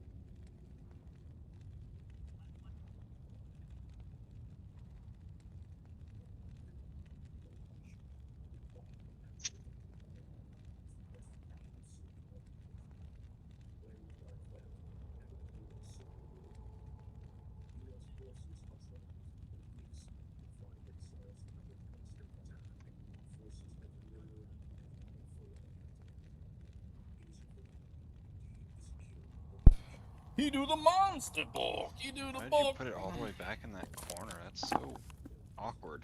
Yeah, I don't know where the dog went. I got a picture of him though. Looks like a gremlin. An evil, nasty gremlin. Don't feed it after midnight.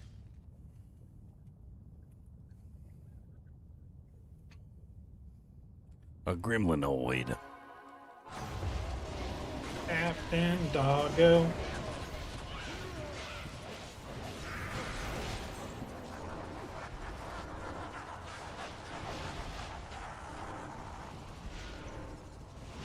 Let's look at the gremlinoid. Let us see the gremlin. Now. Yeah, someone grabbed it. I grabbed it. It is 4-socket. Imperial? No, not that. It's just regular. Oh, Regular boy. sad day. It is, it's still nice. Still a nice guy. I'm still surprised they haven't fixed that glitch when you link it to show the wrong amount of sockets. Wow.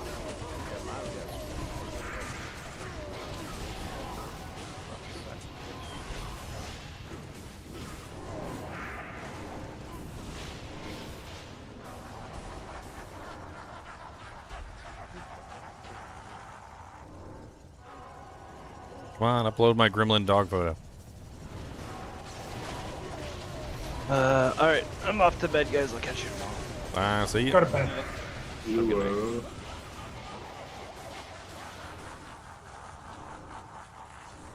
Yeah, you're right about the interview. It looks like Jonathan tried to go through the campaign and couldn't get through some boss or something. Yep. It was really good. I enjoyed every part of that talk. Because it's basically just two people talking about the game. Like, actually, like the same conversations that come up. They were just playing their game and they were just testing things. It's a gremlin. Look at it. It looks like a poodle to me. Poodle? Gremlin. Gremlin dog. Almost looks like a Shih Tzu. Dog. Can't do it, Captain.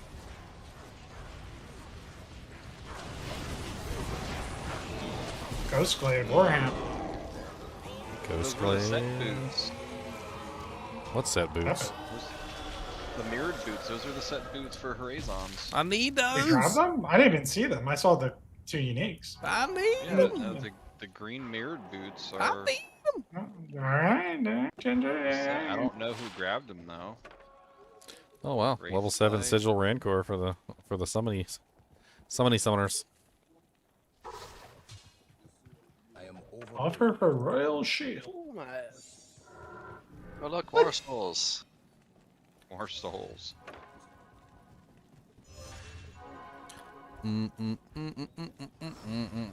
So, someone give Ginger the booties?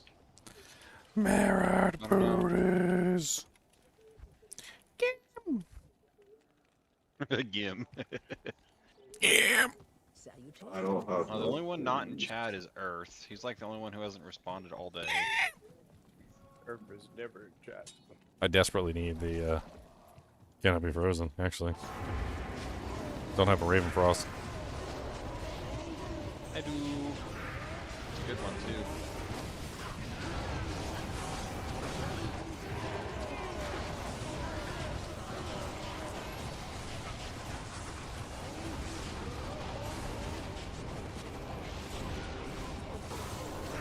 Tier room.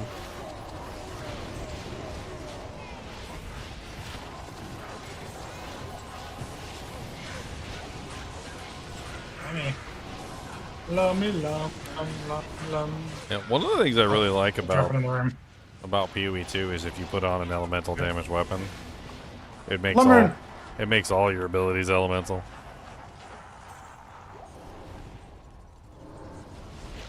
So if you put on like a highly cold damage weapon, you can basically turn any ability into cold damage. Same thing with lightning, same thing with fire. I don't think there really is a chaos weapon, technically. Maybe that unique. There's a couple bows, but that's about it.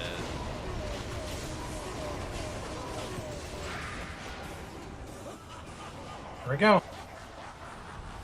Well, chaos is the one though. The spell.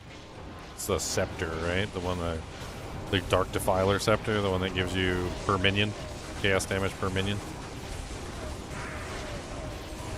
I mean, just like the base type, the chaos old thing.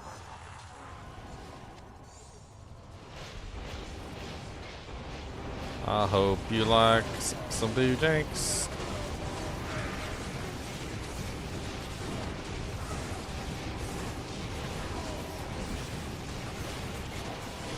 And yeah, there's that bow that's like half chaos damage too. Grand Charm. 1 to 27 lightning, 48 mana Grand Charm.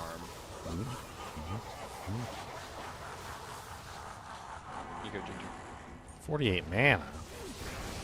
It's a grand charm. Yuck.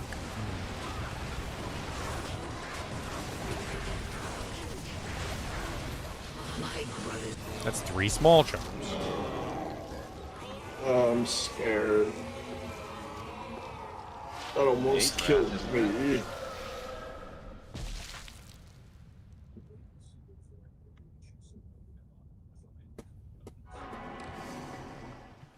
Cody do the bork bork, Cody do the bork. Oh, the pretty armor. It's so pretty. Look at it. Look at how pretty my paladin is in this armor. Look at it. It's so pretty. Were the boots handed over to you yet? No, I didn't even know if they dropped. I didn't see him. You saw him. They did, yeah. I'm assuming that one of It's the gotta people be who's Earth. not in voice chat is one that found them. It's always Earth.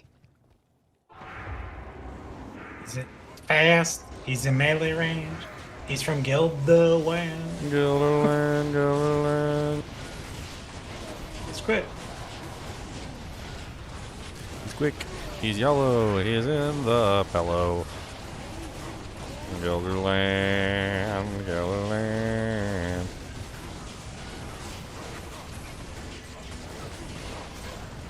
Nah. There are several summoner builds.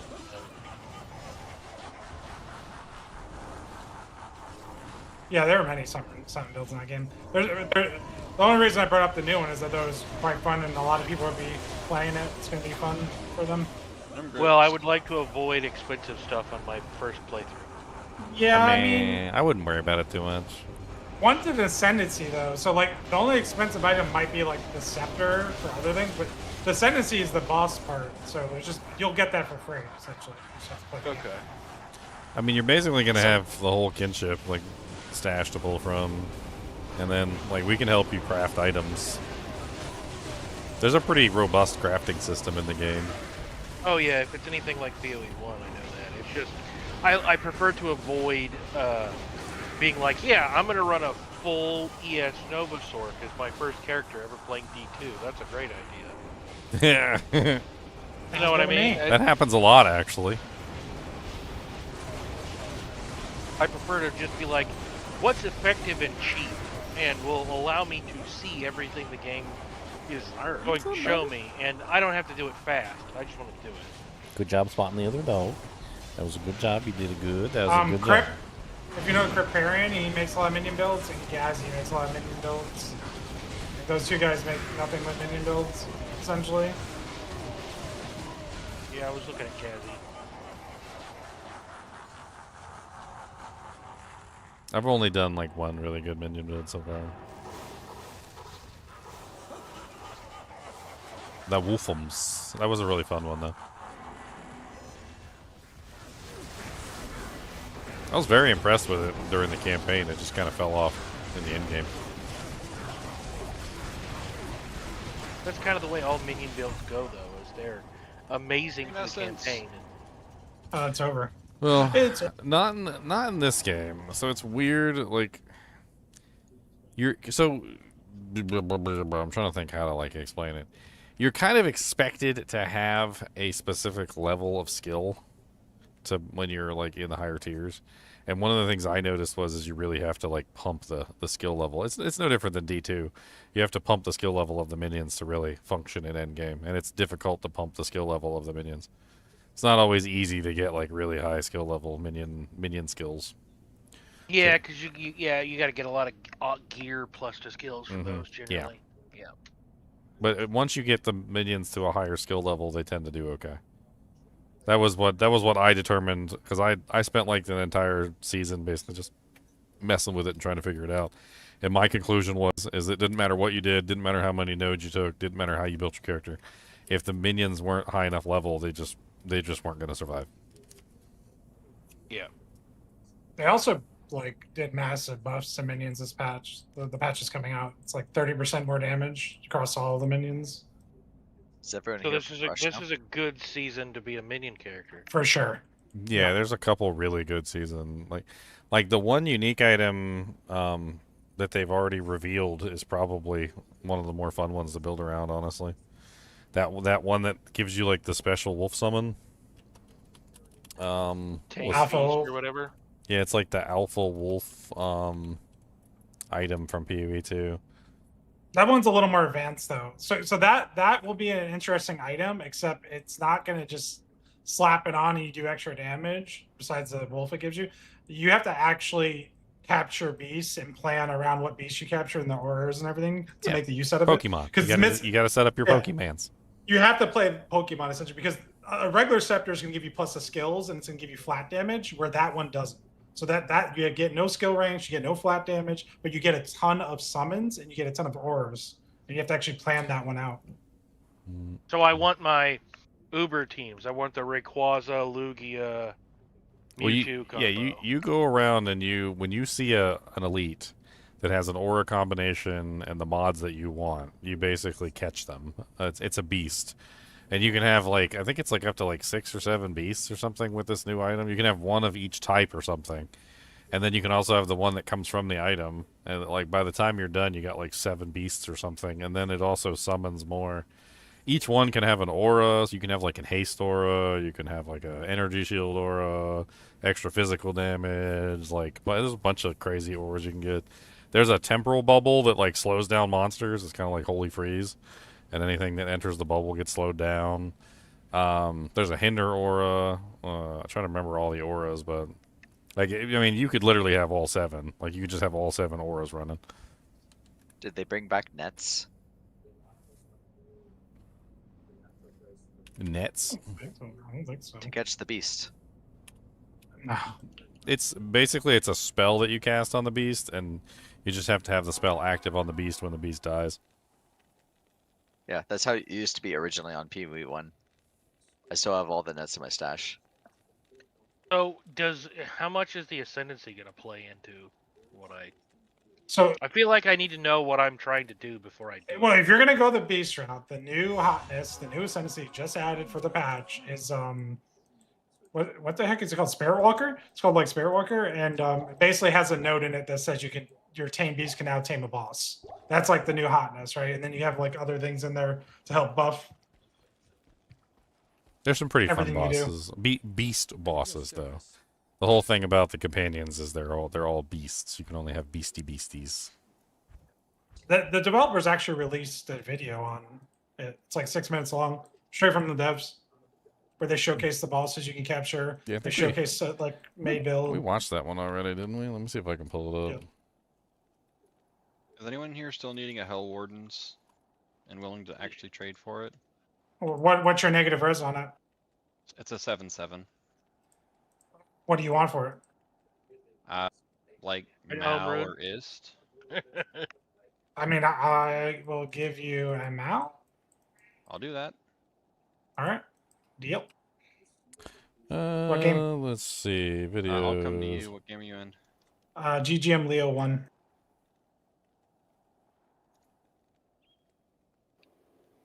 Are we going through hell also? Yeah, we can do some. It might be dropping some characters though. Yeah, game I name? think it's this one, Third Gear. What game name? 6. I'll ping you with it in the Path of Exile 2 channel. Okay.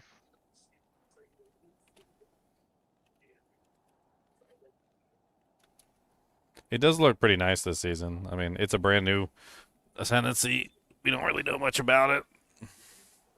Like, other than what they've shown us. So it's Spirit Walker, and what class does that come off of? Or It's the Huntress, which is basically kind of like the Amazon. There's even an Ascendancy called Amazon on the Huntress.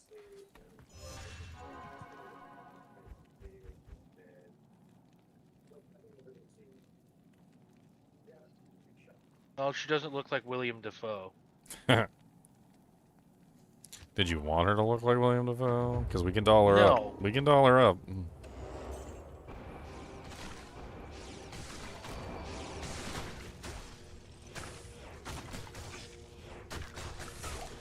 I hear you, Cody Monster Dog. I don't know what to tell you, but I hear you. You gotta go pep on D2R. You want to go outside and see the doggy that's out there? Oh my god, who's that doggy in the window? It's Kubis, the monster dog. A veal of steel.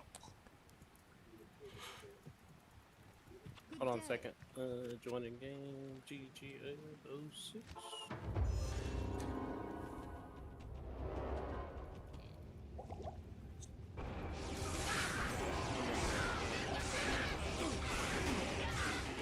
I mean, the coolest thing for me about the summons on the druid is that the werewolf works really good.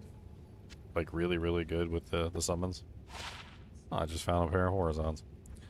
The werewolf is really good. Like, you can basically run the werewolf alongside the summons, and you can actively participate in the combat. In fact, not only can you actually participate in the combat, but On top of that, the werewolf actually has an ability that summons wolves. Like when you pull a mark, it has like a mark that you apply to targets, and when you pull the mark, it summons wolves when you pull the mark.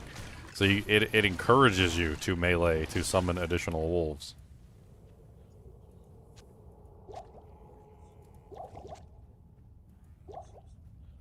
I just found a pair of Horizon's gloves. Does anybody still need some? Just got the measured Raft and brush. Yep, thank you. Very bad roll though. Measured Wrath. What's the tainted roll on it? It's 2 flame wave, 1 fire, 1 tainted. It's disgusting.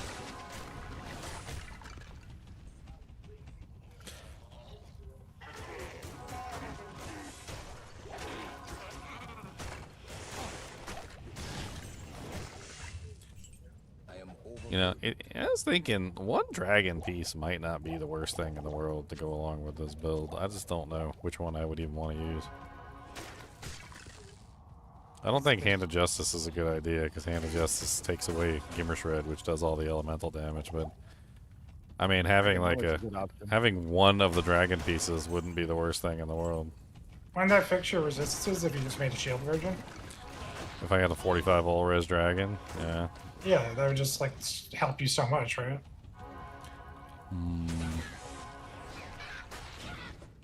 Have a good day. Oh, Thresher. Who socket? Wah wah.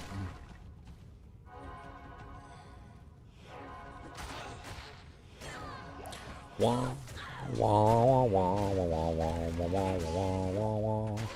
Yeah, it's gonna be a pretty big patch. I'm glad this patch didn't drop when D2R Arena the Warlock launched. Yep. I mean, you could tell they've been, you know, putting their heart into it. Another big wildcard third gear is they added a bunch of so every single weapon in the game is kind of tied to itself. Like there's very few abilities that go across into other weapons. Like if you choose a weapon and you use that weapon, unless you're weapon swapping, you're not getting any other skills from other trees, except for the stuff that they deemed you could. But like the Kalgurin skills are going to be like open for everybody. So they're going to be more open-ended skills that kind of like complement things. And then that interview I was listening to earlier, they said there was like a good like 5 or 6 minion related ones. And we don't know anything about them. We're going to find out.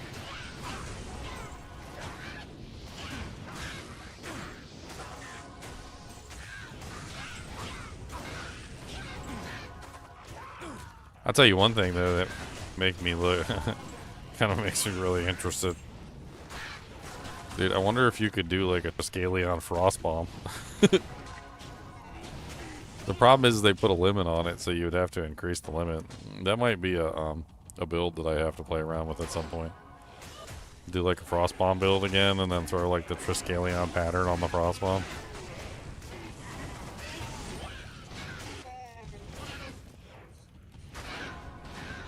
Not a big caster character, but that sounds really fun.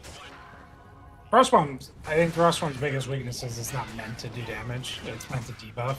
Oh yeah. Because it has the best exposure in the game. Oh yeah. Then you can set it up to do like negative 120% or something. Kind of nutty.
My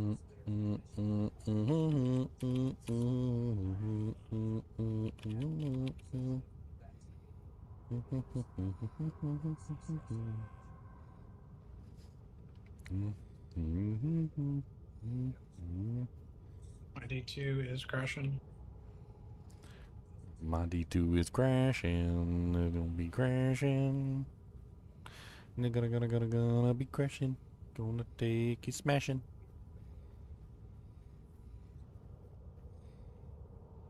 Gonna smash and bashing. Torcha. Ooh, e.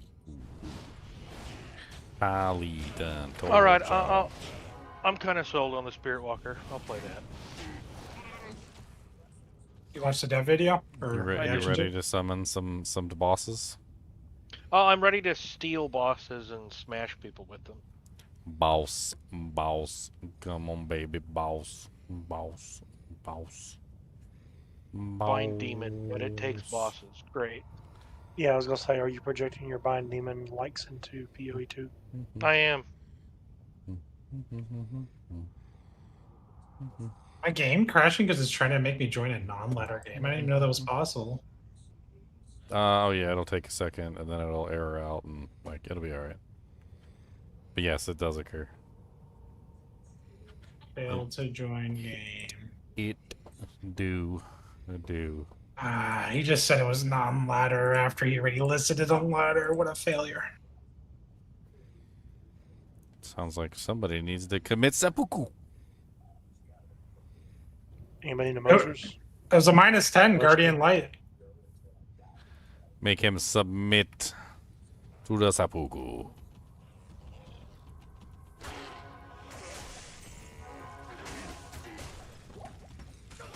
Captain Booty.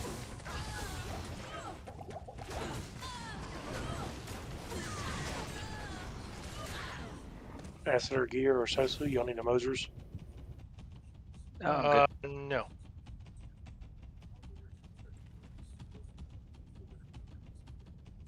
It's pretty bad if we're already letting Mosers run on the ground.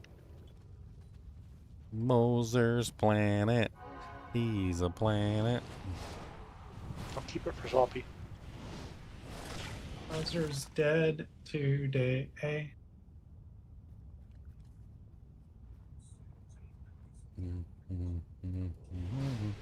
I need to keep an eye out for a perfect Tiamat's rebuke. I need a resistance one that is not the crap. Give me a resistance one that's not poopy doops. How much res is on that shield? 35 is Or good. something. Okay, so then it's close to a palace shield then. This guy's got one for a perfect amethyst. It's one perfect amethyst for a 35 all res. You want a perfect amethyst? There's another one for 2 perfect amethysts for 35 all res. Alright, well we got PMs, or we can Or a try to get you Hellrune. PMs. I got a Hellrune? Oh, yeah, I probably got a Hellrune. Let me see. I think I got a Hellrune. I don't know. Got a server. It might not have a Hellrune. Yeah, I got yeah, 6 PMs. I got a Hellrune, yeah. I'll offer on that one too. See if he accepts. Oh, he wants 5 Hellrunes. God dang, bros. That's a lot of Hellrunes. Do I got 5 Hellrunes? I do not. That's a hell of a trade.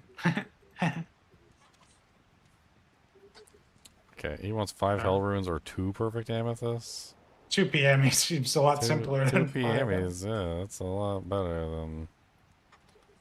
I thought 5 Hellrunes is kind of expensive there, sir.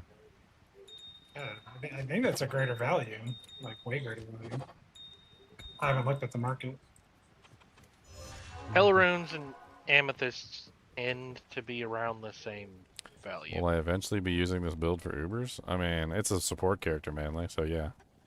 I'll be there with Conviction Aura, like, bringing down Mephisto's resistances. And Diablo, 0. and everybody's gonna love the fact that I'm removing their resistances from them. Captain Planet, bringing your resistances down. Will I be able to kill the Ubers? I don't know. Survivability might be an issue with this character, but I could probably do it.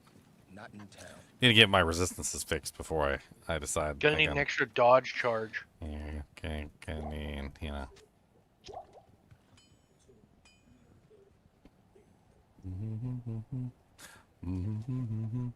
I mean, technically, once I get this character all maxed out, I'm doing somewhere around like 5 or 6k elemental damage, and I'm basically doubling that, so somewhere around like 12k elemental damage of all elements.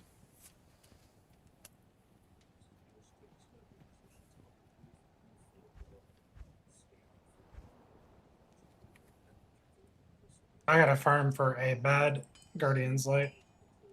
I need a bad one.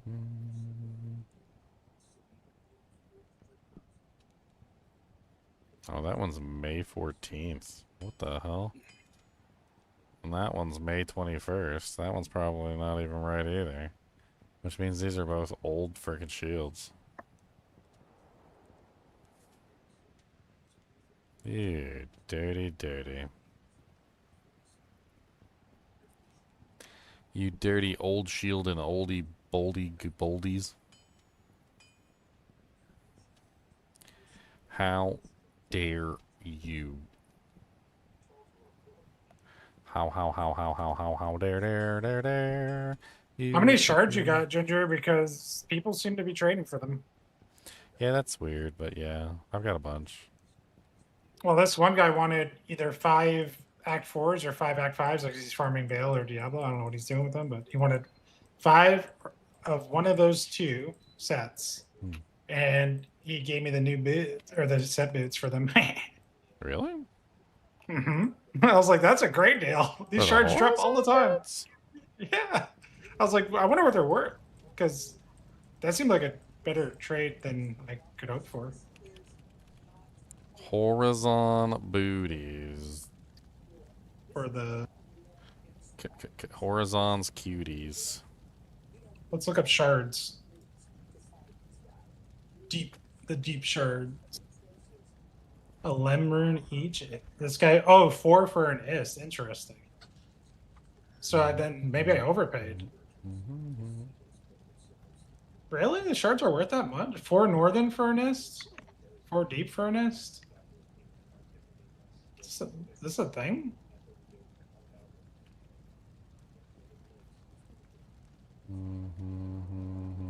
This guy traded 11 northern shards for a gold rune.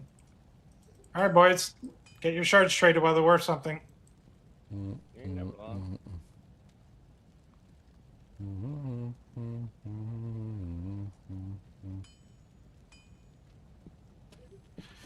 I'm the one that got gypped. Do.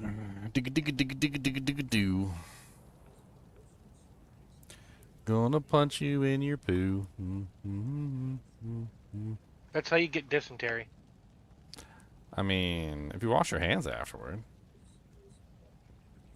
I think you'll be okay. You just gotta wash your hands right away. I'm not getting any responses from anybody. It's pissing me off. No responses. Not even a deny. It's making me upset.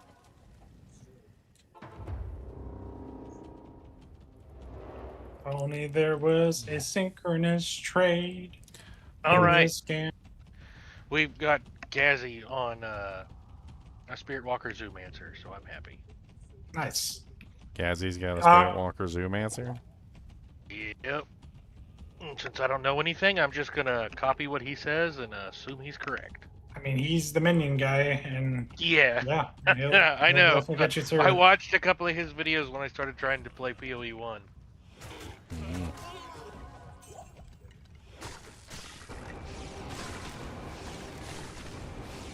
You don't know about the trading system, huh?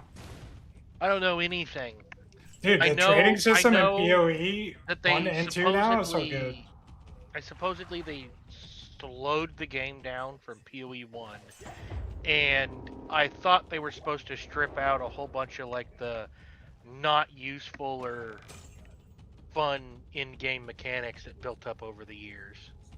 Yeah, PoE 2 is just way better than 1 at this point. Even the latest patch, the last of the druids, which was the last one we played, that was already like way better than PoE 1, and it looks like this one's gonna be even mo better. Even mo better rest. Oh, really? So they're yeah. And the PoE 2 they introduced it, and it's also being PoE 1 now as well. Basically, you have a stash or asynchronous trade. So it's like a separate stash that you can put items in and price them, and people just come to your hideout and like, you don't even have to be online. You can be sleeping and get trades done. Go in the morning. Click, nice. It's your own little store. It's your own little store. You set up shop. Get a store. Oh my god, I got the 3 C's, boys. I'm gonna be so rich. Look at my CCC. I got the triple C's. I got the C, the C, and the C. CCC. What was that? That movie with Arnold Schwarzenegger with the chick with 3 tits. Look at my CCCs. I got CCCs. C. Total Recall. That's it. I got the CCC.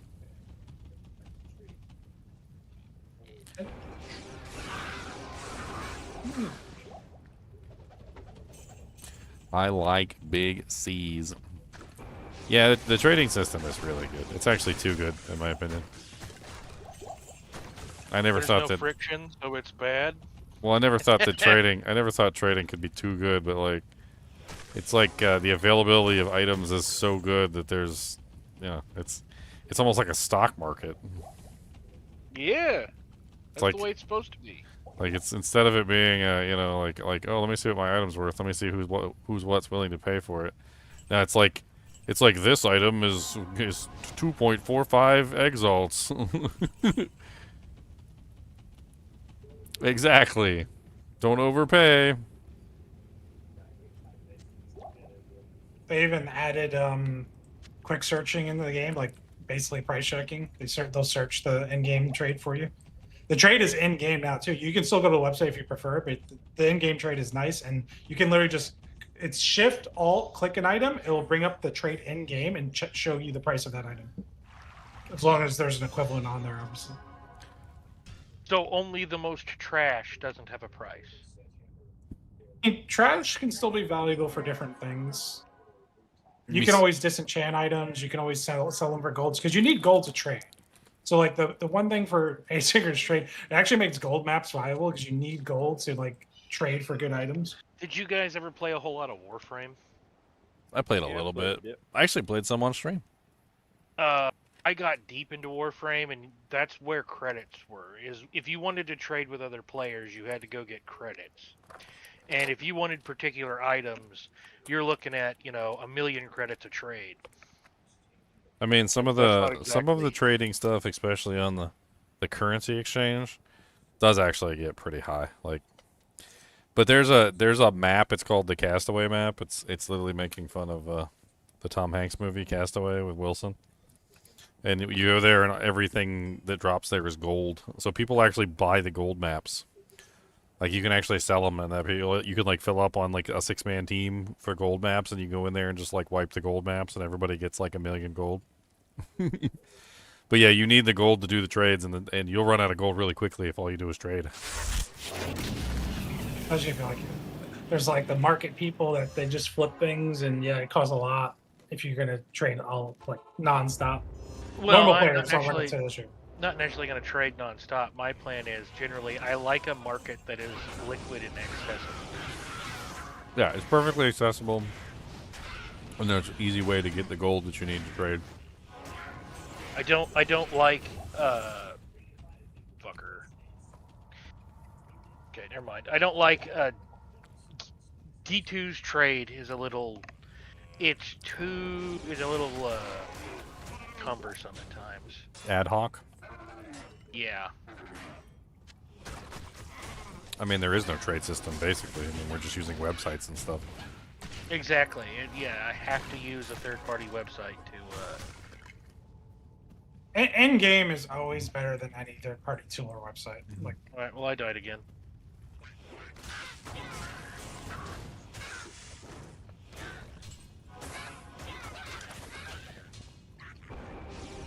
I don't know. I'm interested. You tell me bind demon, but I can now take Diablo as a pet. I'm Yeah. sold. It's basically souped up bind demon. You know?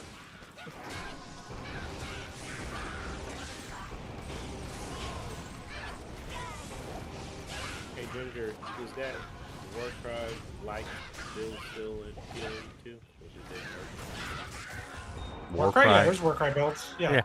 Yeah, I want to know if you like beat a drone.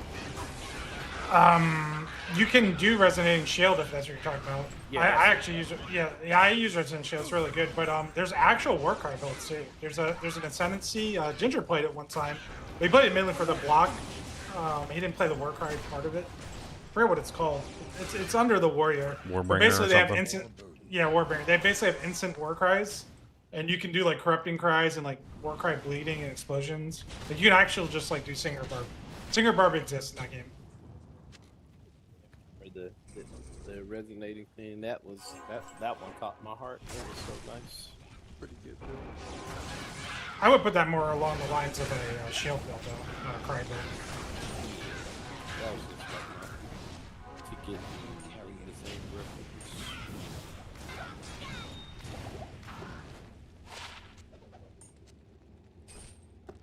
I still say Warcry needs to be skill level 1 on here. I'll give you 6.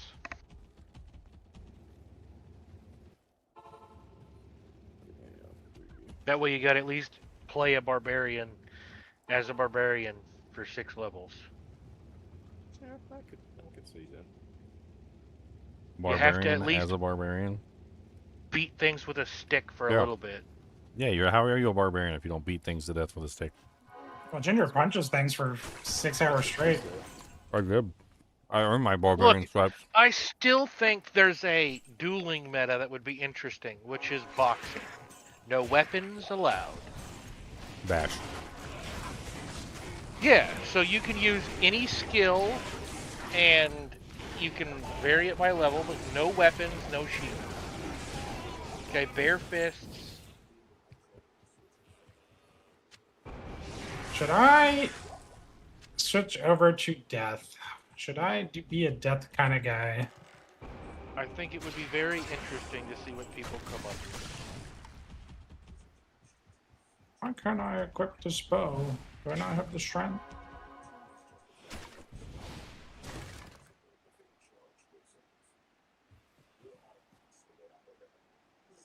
You just want to see people punch each other to death. Whatever's in the way, I can't move. Yeah.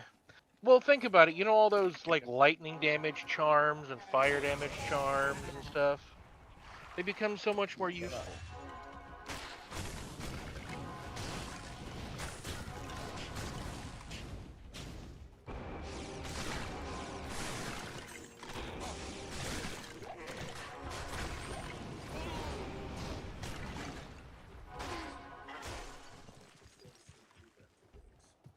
Does zeal require a weapon, or can I just punch people 5 times? Oh no. There's a lot of people in this room. Yes, you can punch people 5 times. Okay, so Paladin's got zeal, Barb's got bash, and double swing. I don't know if you can use double swing without any weapons. My paladin would absolutely destroy your boxing match right now. He's got all this elemental damage. I'm doing like 1,220 elemental damage just from punching. Yeah. Now you know why it'd be fun. And then you get the kicks in. I'll punch you to death.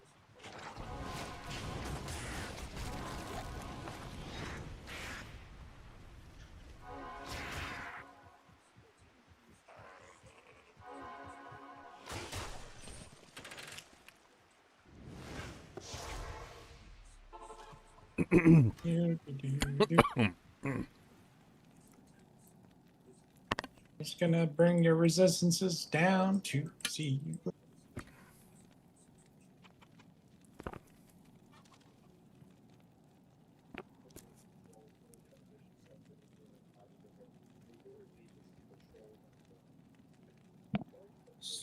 after that Sur Rune last night gear, I found a High Lords and the Horizon's armor and some other stuff. Wow. Ace. Wow, hacker. Yeah. Sounds like pretty Sir good. Druid worked out for you. Yeah, it's slowly starting to come back around. Are you sure you The don't game want to felt trade bad Druid? for me. Oh wow. The game felt bad for me. We So continue. bad. By our powers combined, we have a burr rune. Oh, you have a Sir as well? I I do. think they told me last night that, yeah, you did. Mm-hmm. We'd have After- one Burr. After you left gear, we continued to remind Noble of Druid. Oh, yeah, straight up. The whole time. I think you paid Vidine to literally troll me for the rest of the night while you were gone. I would never do that. I don't know how he accepted it, but it was definitely there. Steam gift cards. That's what it was. How much are we getting paid for what? Making fun of Noble for playing Druid. Yeah, and then I was doing great as Fire. I mean, we were having a good old time. Oh, Then Fissure, good old Fissure is Gear amazing. here Lovely. decided to tell me like, oh, you should switch to Wind. So I switched to Wind, and I absolutely hated every ounce of my life. Uh-huh. Enough to where I re-rolled a whole new character, and now I'm a day behind because I just could not play Wind Druid to save my life. I got so mad about it. The cold wind druid is amazing. I love the No, cold wind druid. It's awful. It's just absolute horse shit trash. I think so. I can't even I think so defend too. it. I think so too. I like to play the melee version of it though. Well, I figured I kept him so that way I could get melee gear with the Warlock and slowly build him up to be melee, which is why I just switched. I was like, I'll magic find, I'll start doing all that stuff with the Druid or the Warlock. and Isn't then it that like way I Windhammer, Carrion Wind, the setup? Stormlash, usually. Yeah, Stormlash. Stormlash, okay. Stormlash carried win. And rain. Yep. So that's what I'm working towards. Got a 3 Apocalypse book. 3 Apocalypse. That's a good one. I could do with a 3 Demon, 3 Blood Boil blue. Ah, we found that knife. Did you tell him, Vidine? The Mithril Point? It's the Blood Boil dagger. I think he already turned it down once. Oh. He wasn't in the Hey. room when we found it, so we found that later. Hey, hey, hey. Yeah? No. Stop it. That's rude. I think he's talking to his cat. No, I'm talking to this Venom Lord that's been chasing me around. Oh. Sounds like your Venom Lord is your cat.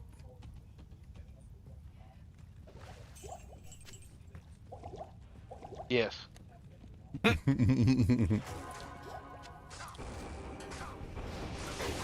Bad. Don't do that. Stop peeing on that. How could you? Now it's more like stop chewing on my toes. Why are you so weird? He knows why. I was born this way. That's weird phobia.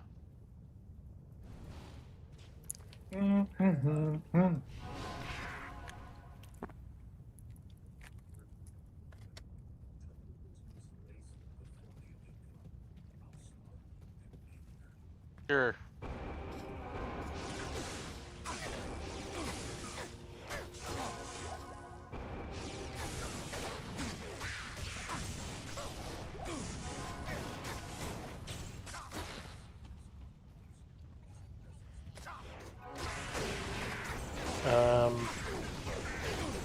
Diablo graphically glitched and he's standing up but dead. Yeah, whatever. Hey, can I get Raccoon okay? I already have One Piece, so I'm collecting them now. You have the One Piece? Yes, I have the One Piece. The King of Pirates? Yes. King of You would be the King of Troll Pirates. I see this. I'm the King of Trolls, but like those. I mean, only the King of Trolls would hire somebody else to troll somebody for the rest of the night. So that way they couldn't live it down. Who says it's just for the rest of the night? It's no. I'm assuming there's a bigger pay profit if he keeps going for multiple days. The payout's got to be there. Yeah. If I can get you to just scream and pull out what little hair you have left, he gets a bigger payout. Thank God I kept my army haircut, man. I don't have very much hair on this head.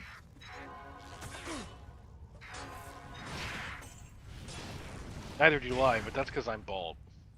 He's bald.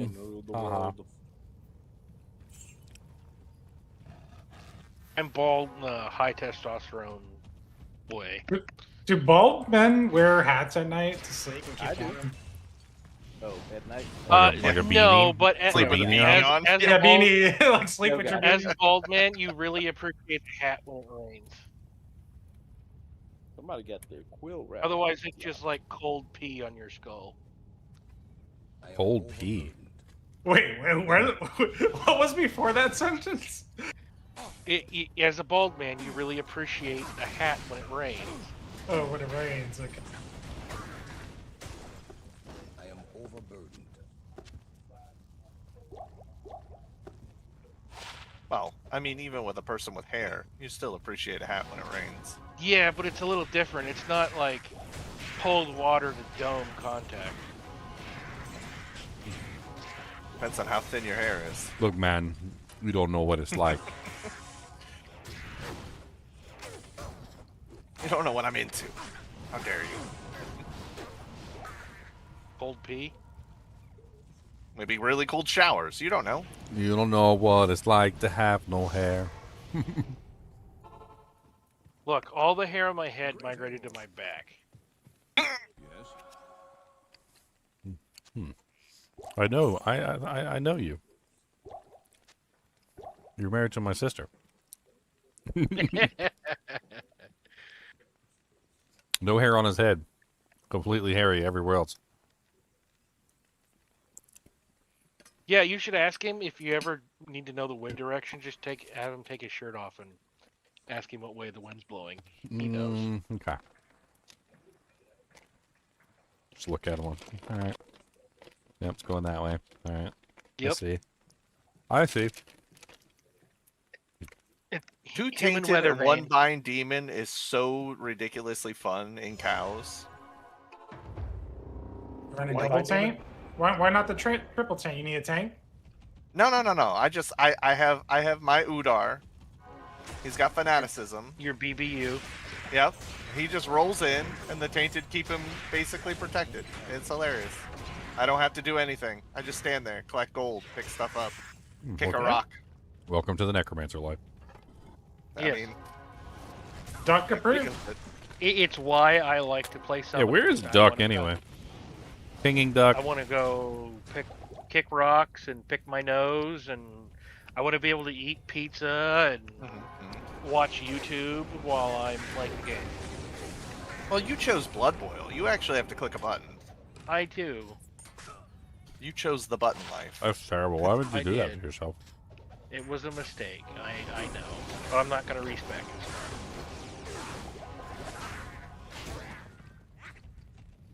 Oh, shoot, they snapping them cheeks hard, bro. Yeah, it's very leggy right now. I mean, do you want me to come help?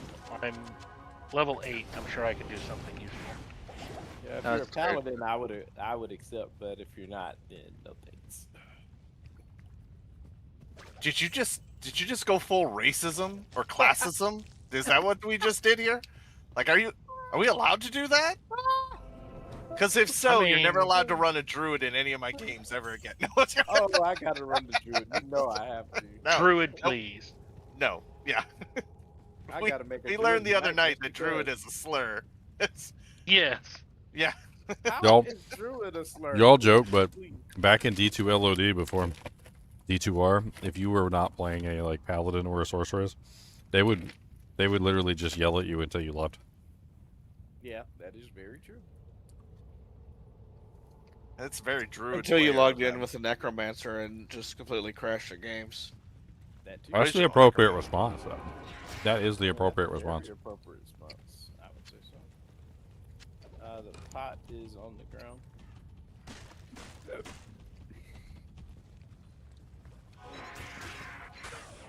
Ghosty Boy's gonna make some noise. I would not try to run it at souls.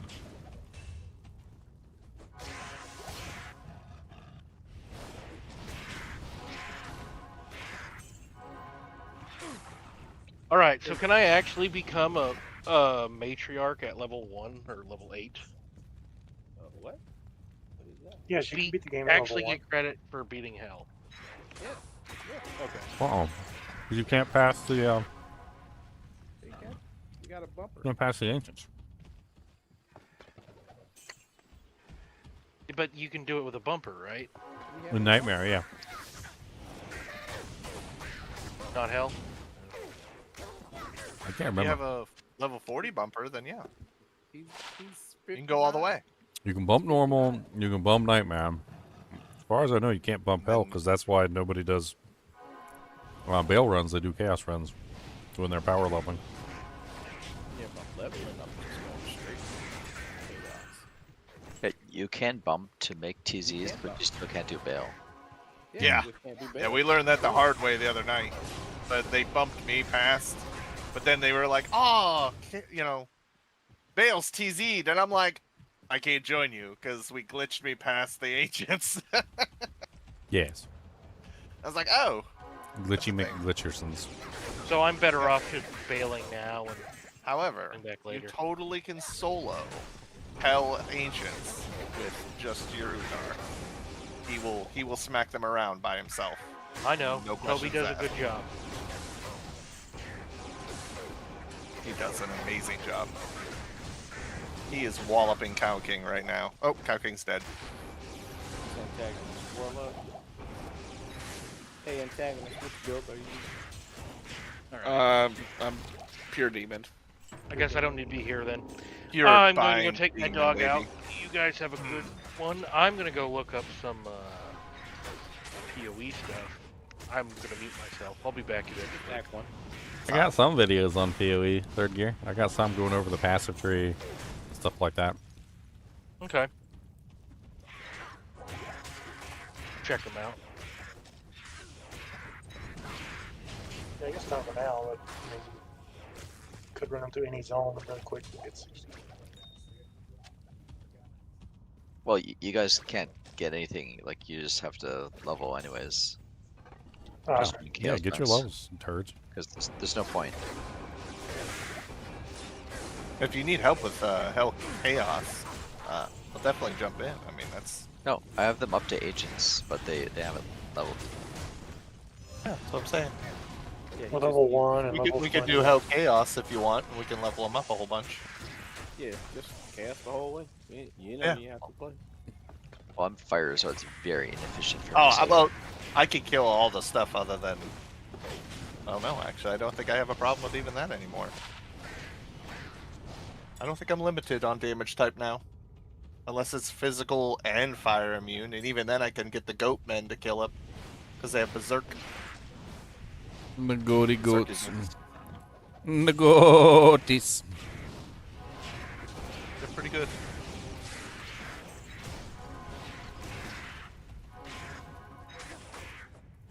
Hey Ginger, have you ever watched a TV show called From? Crumb? F-R-O-M? From. No, I've never seen it. Okay. Did you... Back in the day, I bet you watched it. Let me see if I can find it.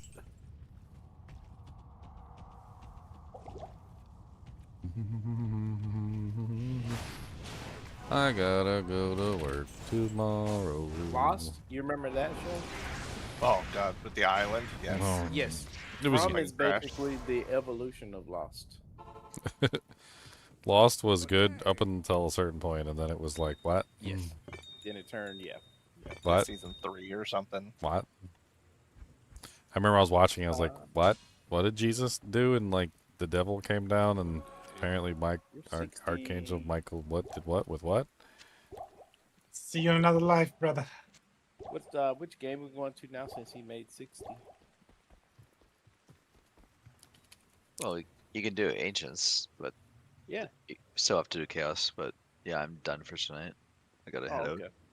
Oh. Well, I'm done for tonight too. Pick up tomorrow. I'm gonna be Yeah, I hopping gotta off. go too. I gotta go to work tomorrow. I'll be. I want to get my stuff done and come back home and play some more games. Which sounds stupid. I want to get as much time in on the season as I can because I'm gonna go to the PoE 2 season when that starts too. Yeah, you gotta get your time in now. You need a fleece Navija. Oh, I'm gonna go ahead and try to level this paladin some. If anybody wants to join me. What where are you leveling at? Chaos? Well, if you play chaos, I'll come with you. Oh. I mean, if you want to join just level GGM-2 normal password, you can join me in Hell Cows. That's all I'm doing right now is just killing cows. GGM 2 16. Dash GGM two, dash yeah. 2? Yeah, -2. Yep. Let me see what the XP looking like. Yep. All right, guys and gals, it's been fun. It's been 8 hours. As always, I do appreciate you guys and gals watching my videos. Thank you very much for helping me reach 100,000 subscribers on YouTube. That's freaking amazing. I'll have my plaque up on the green screen as soon as I get it. And as always, keep watching.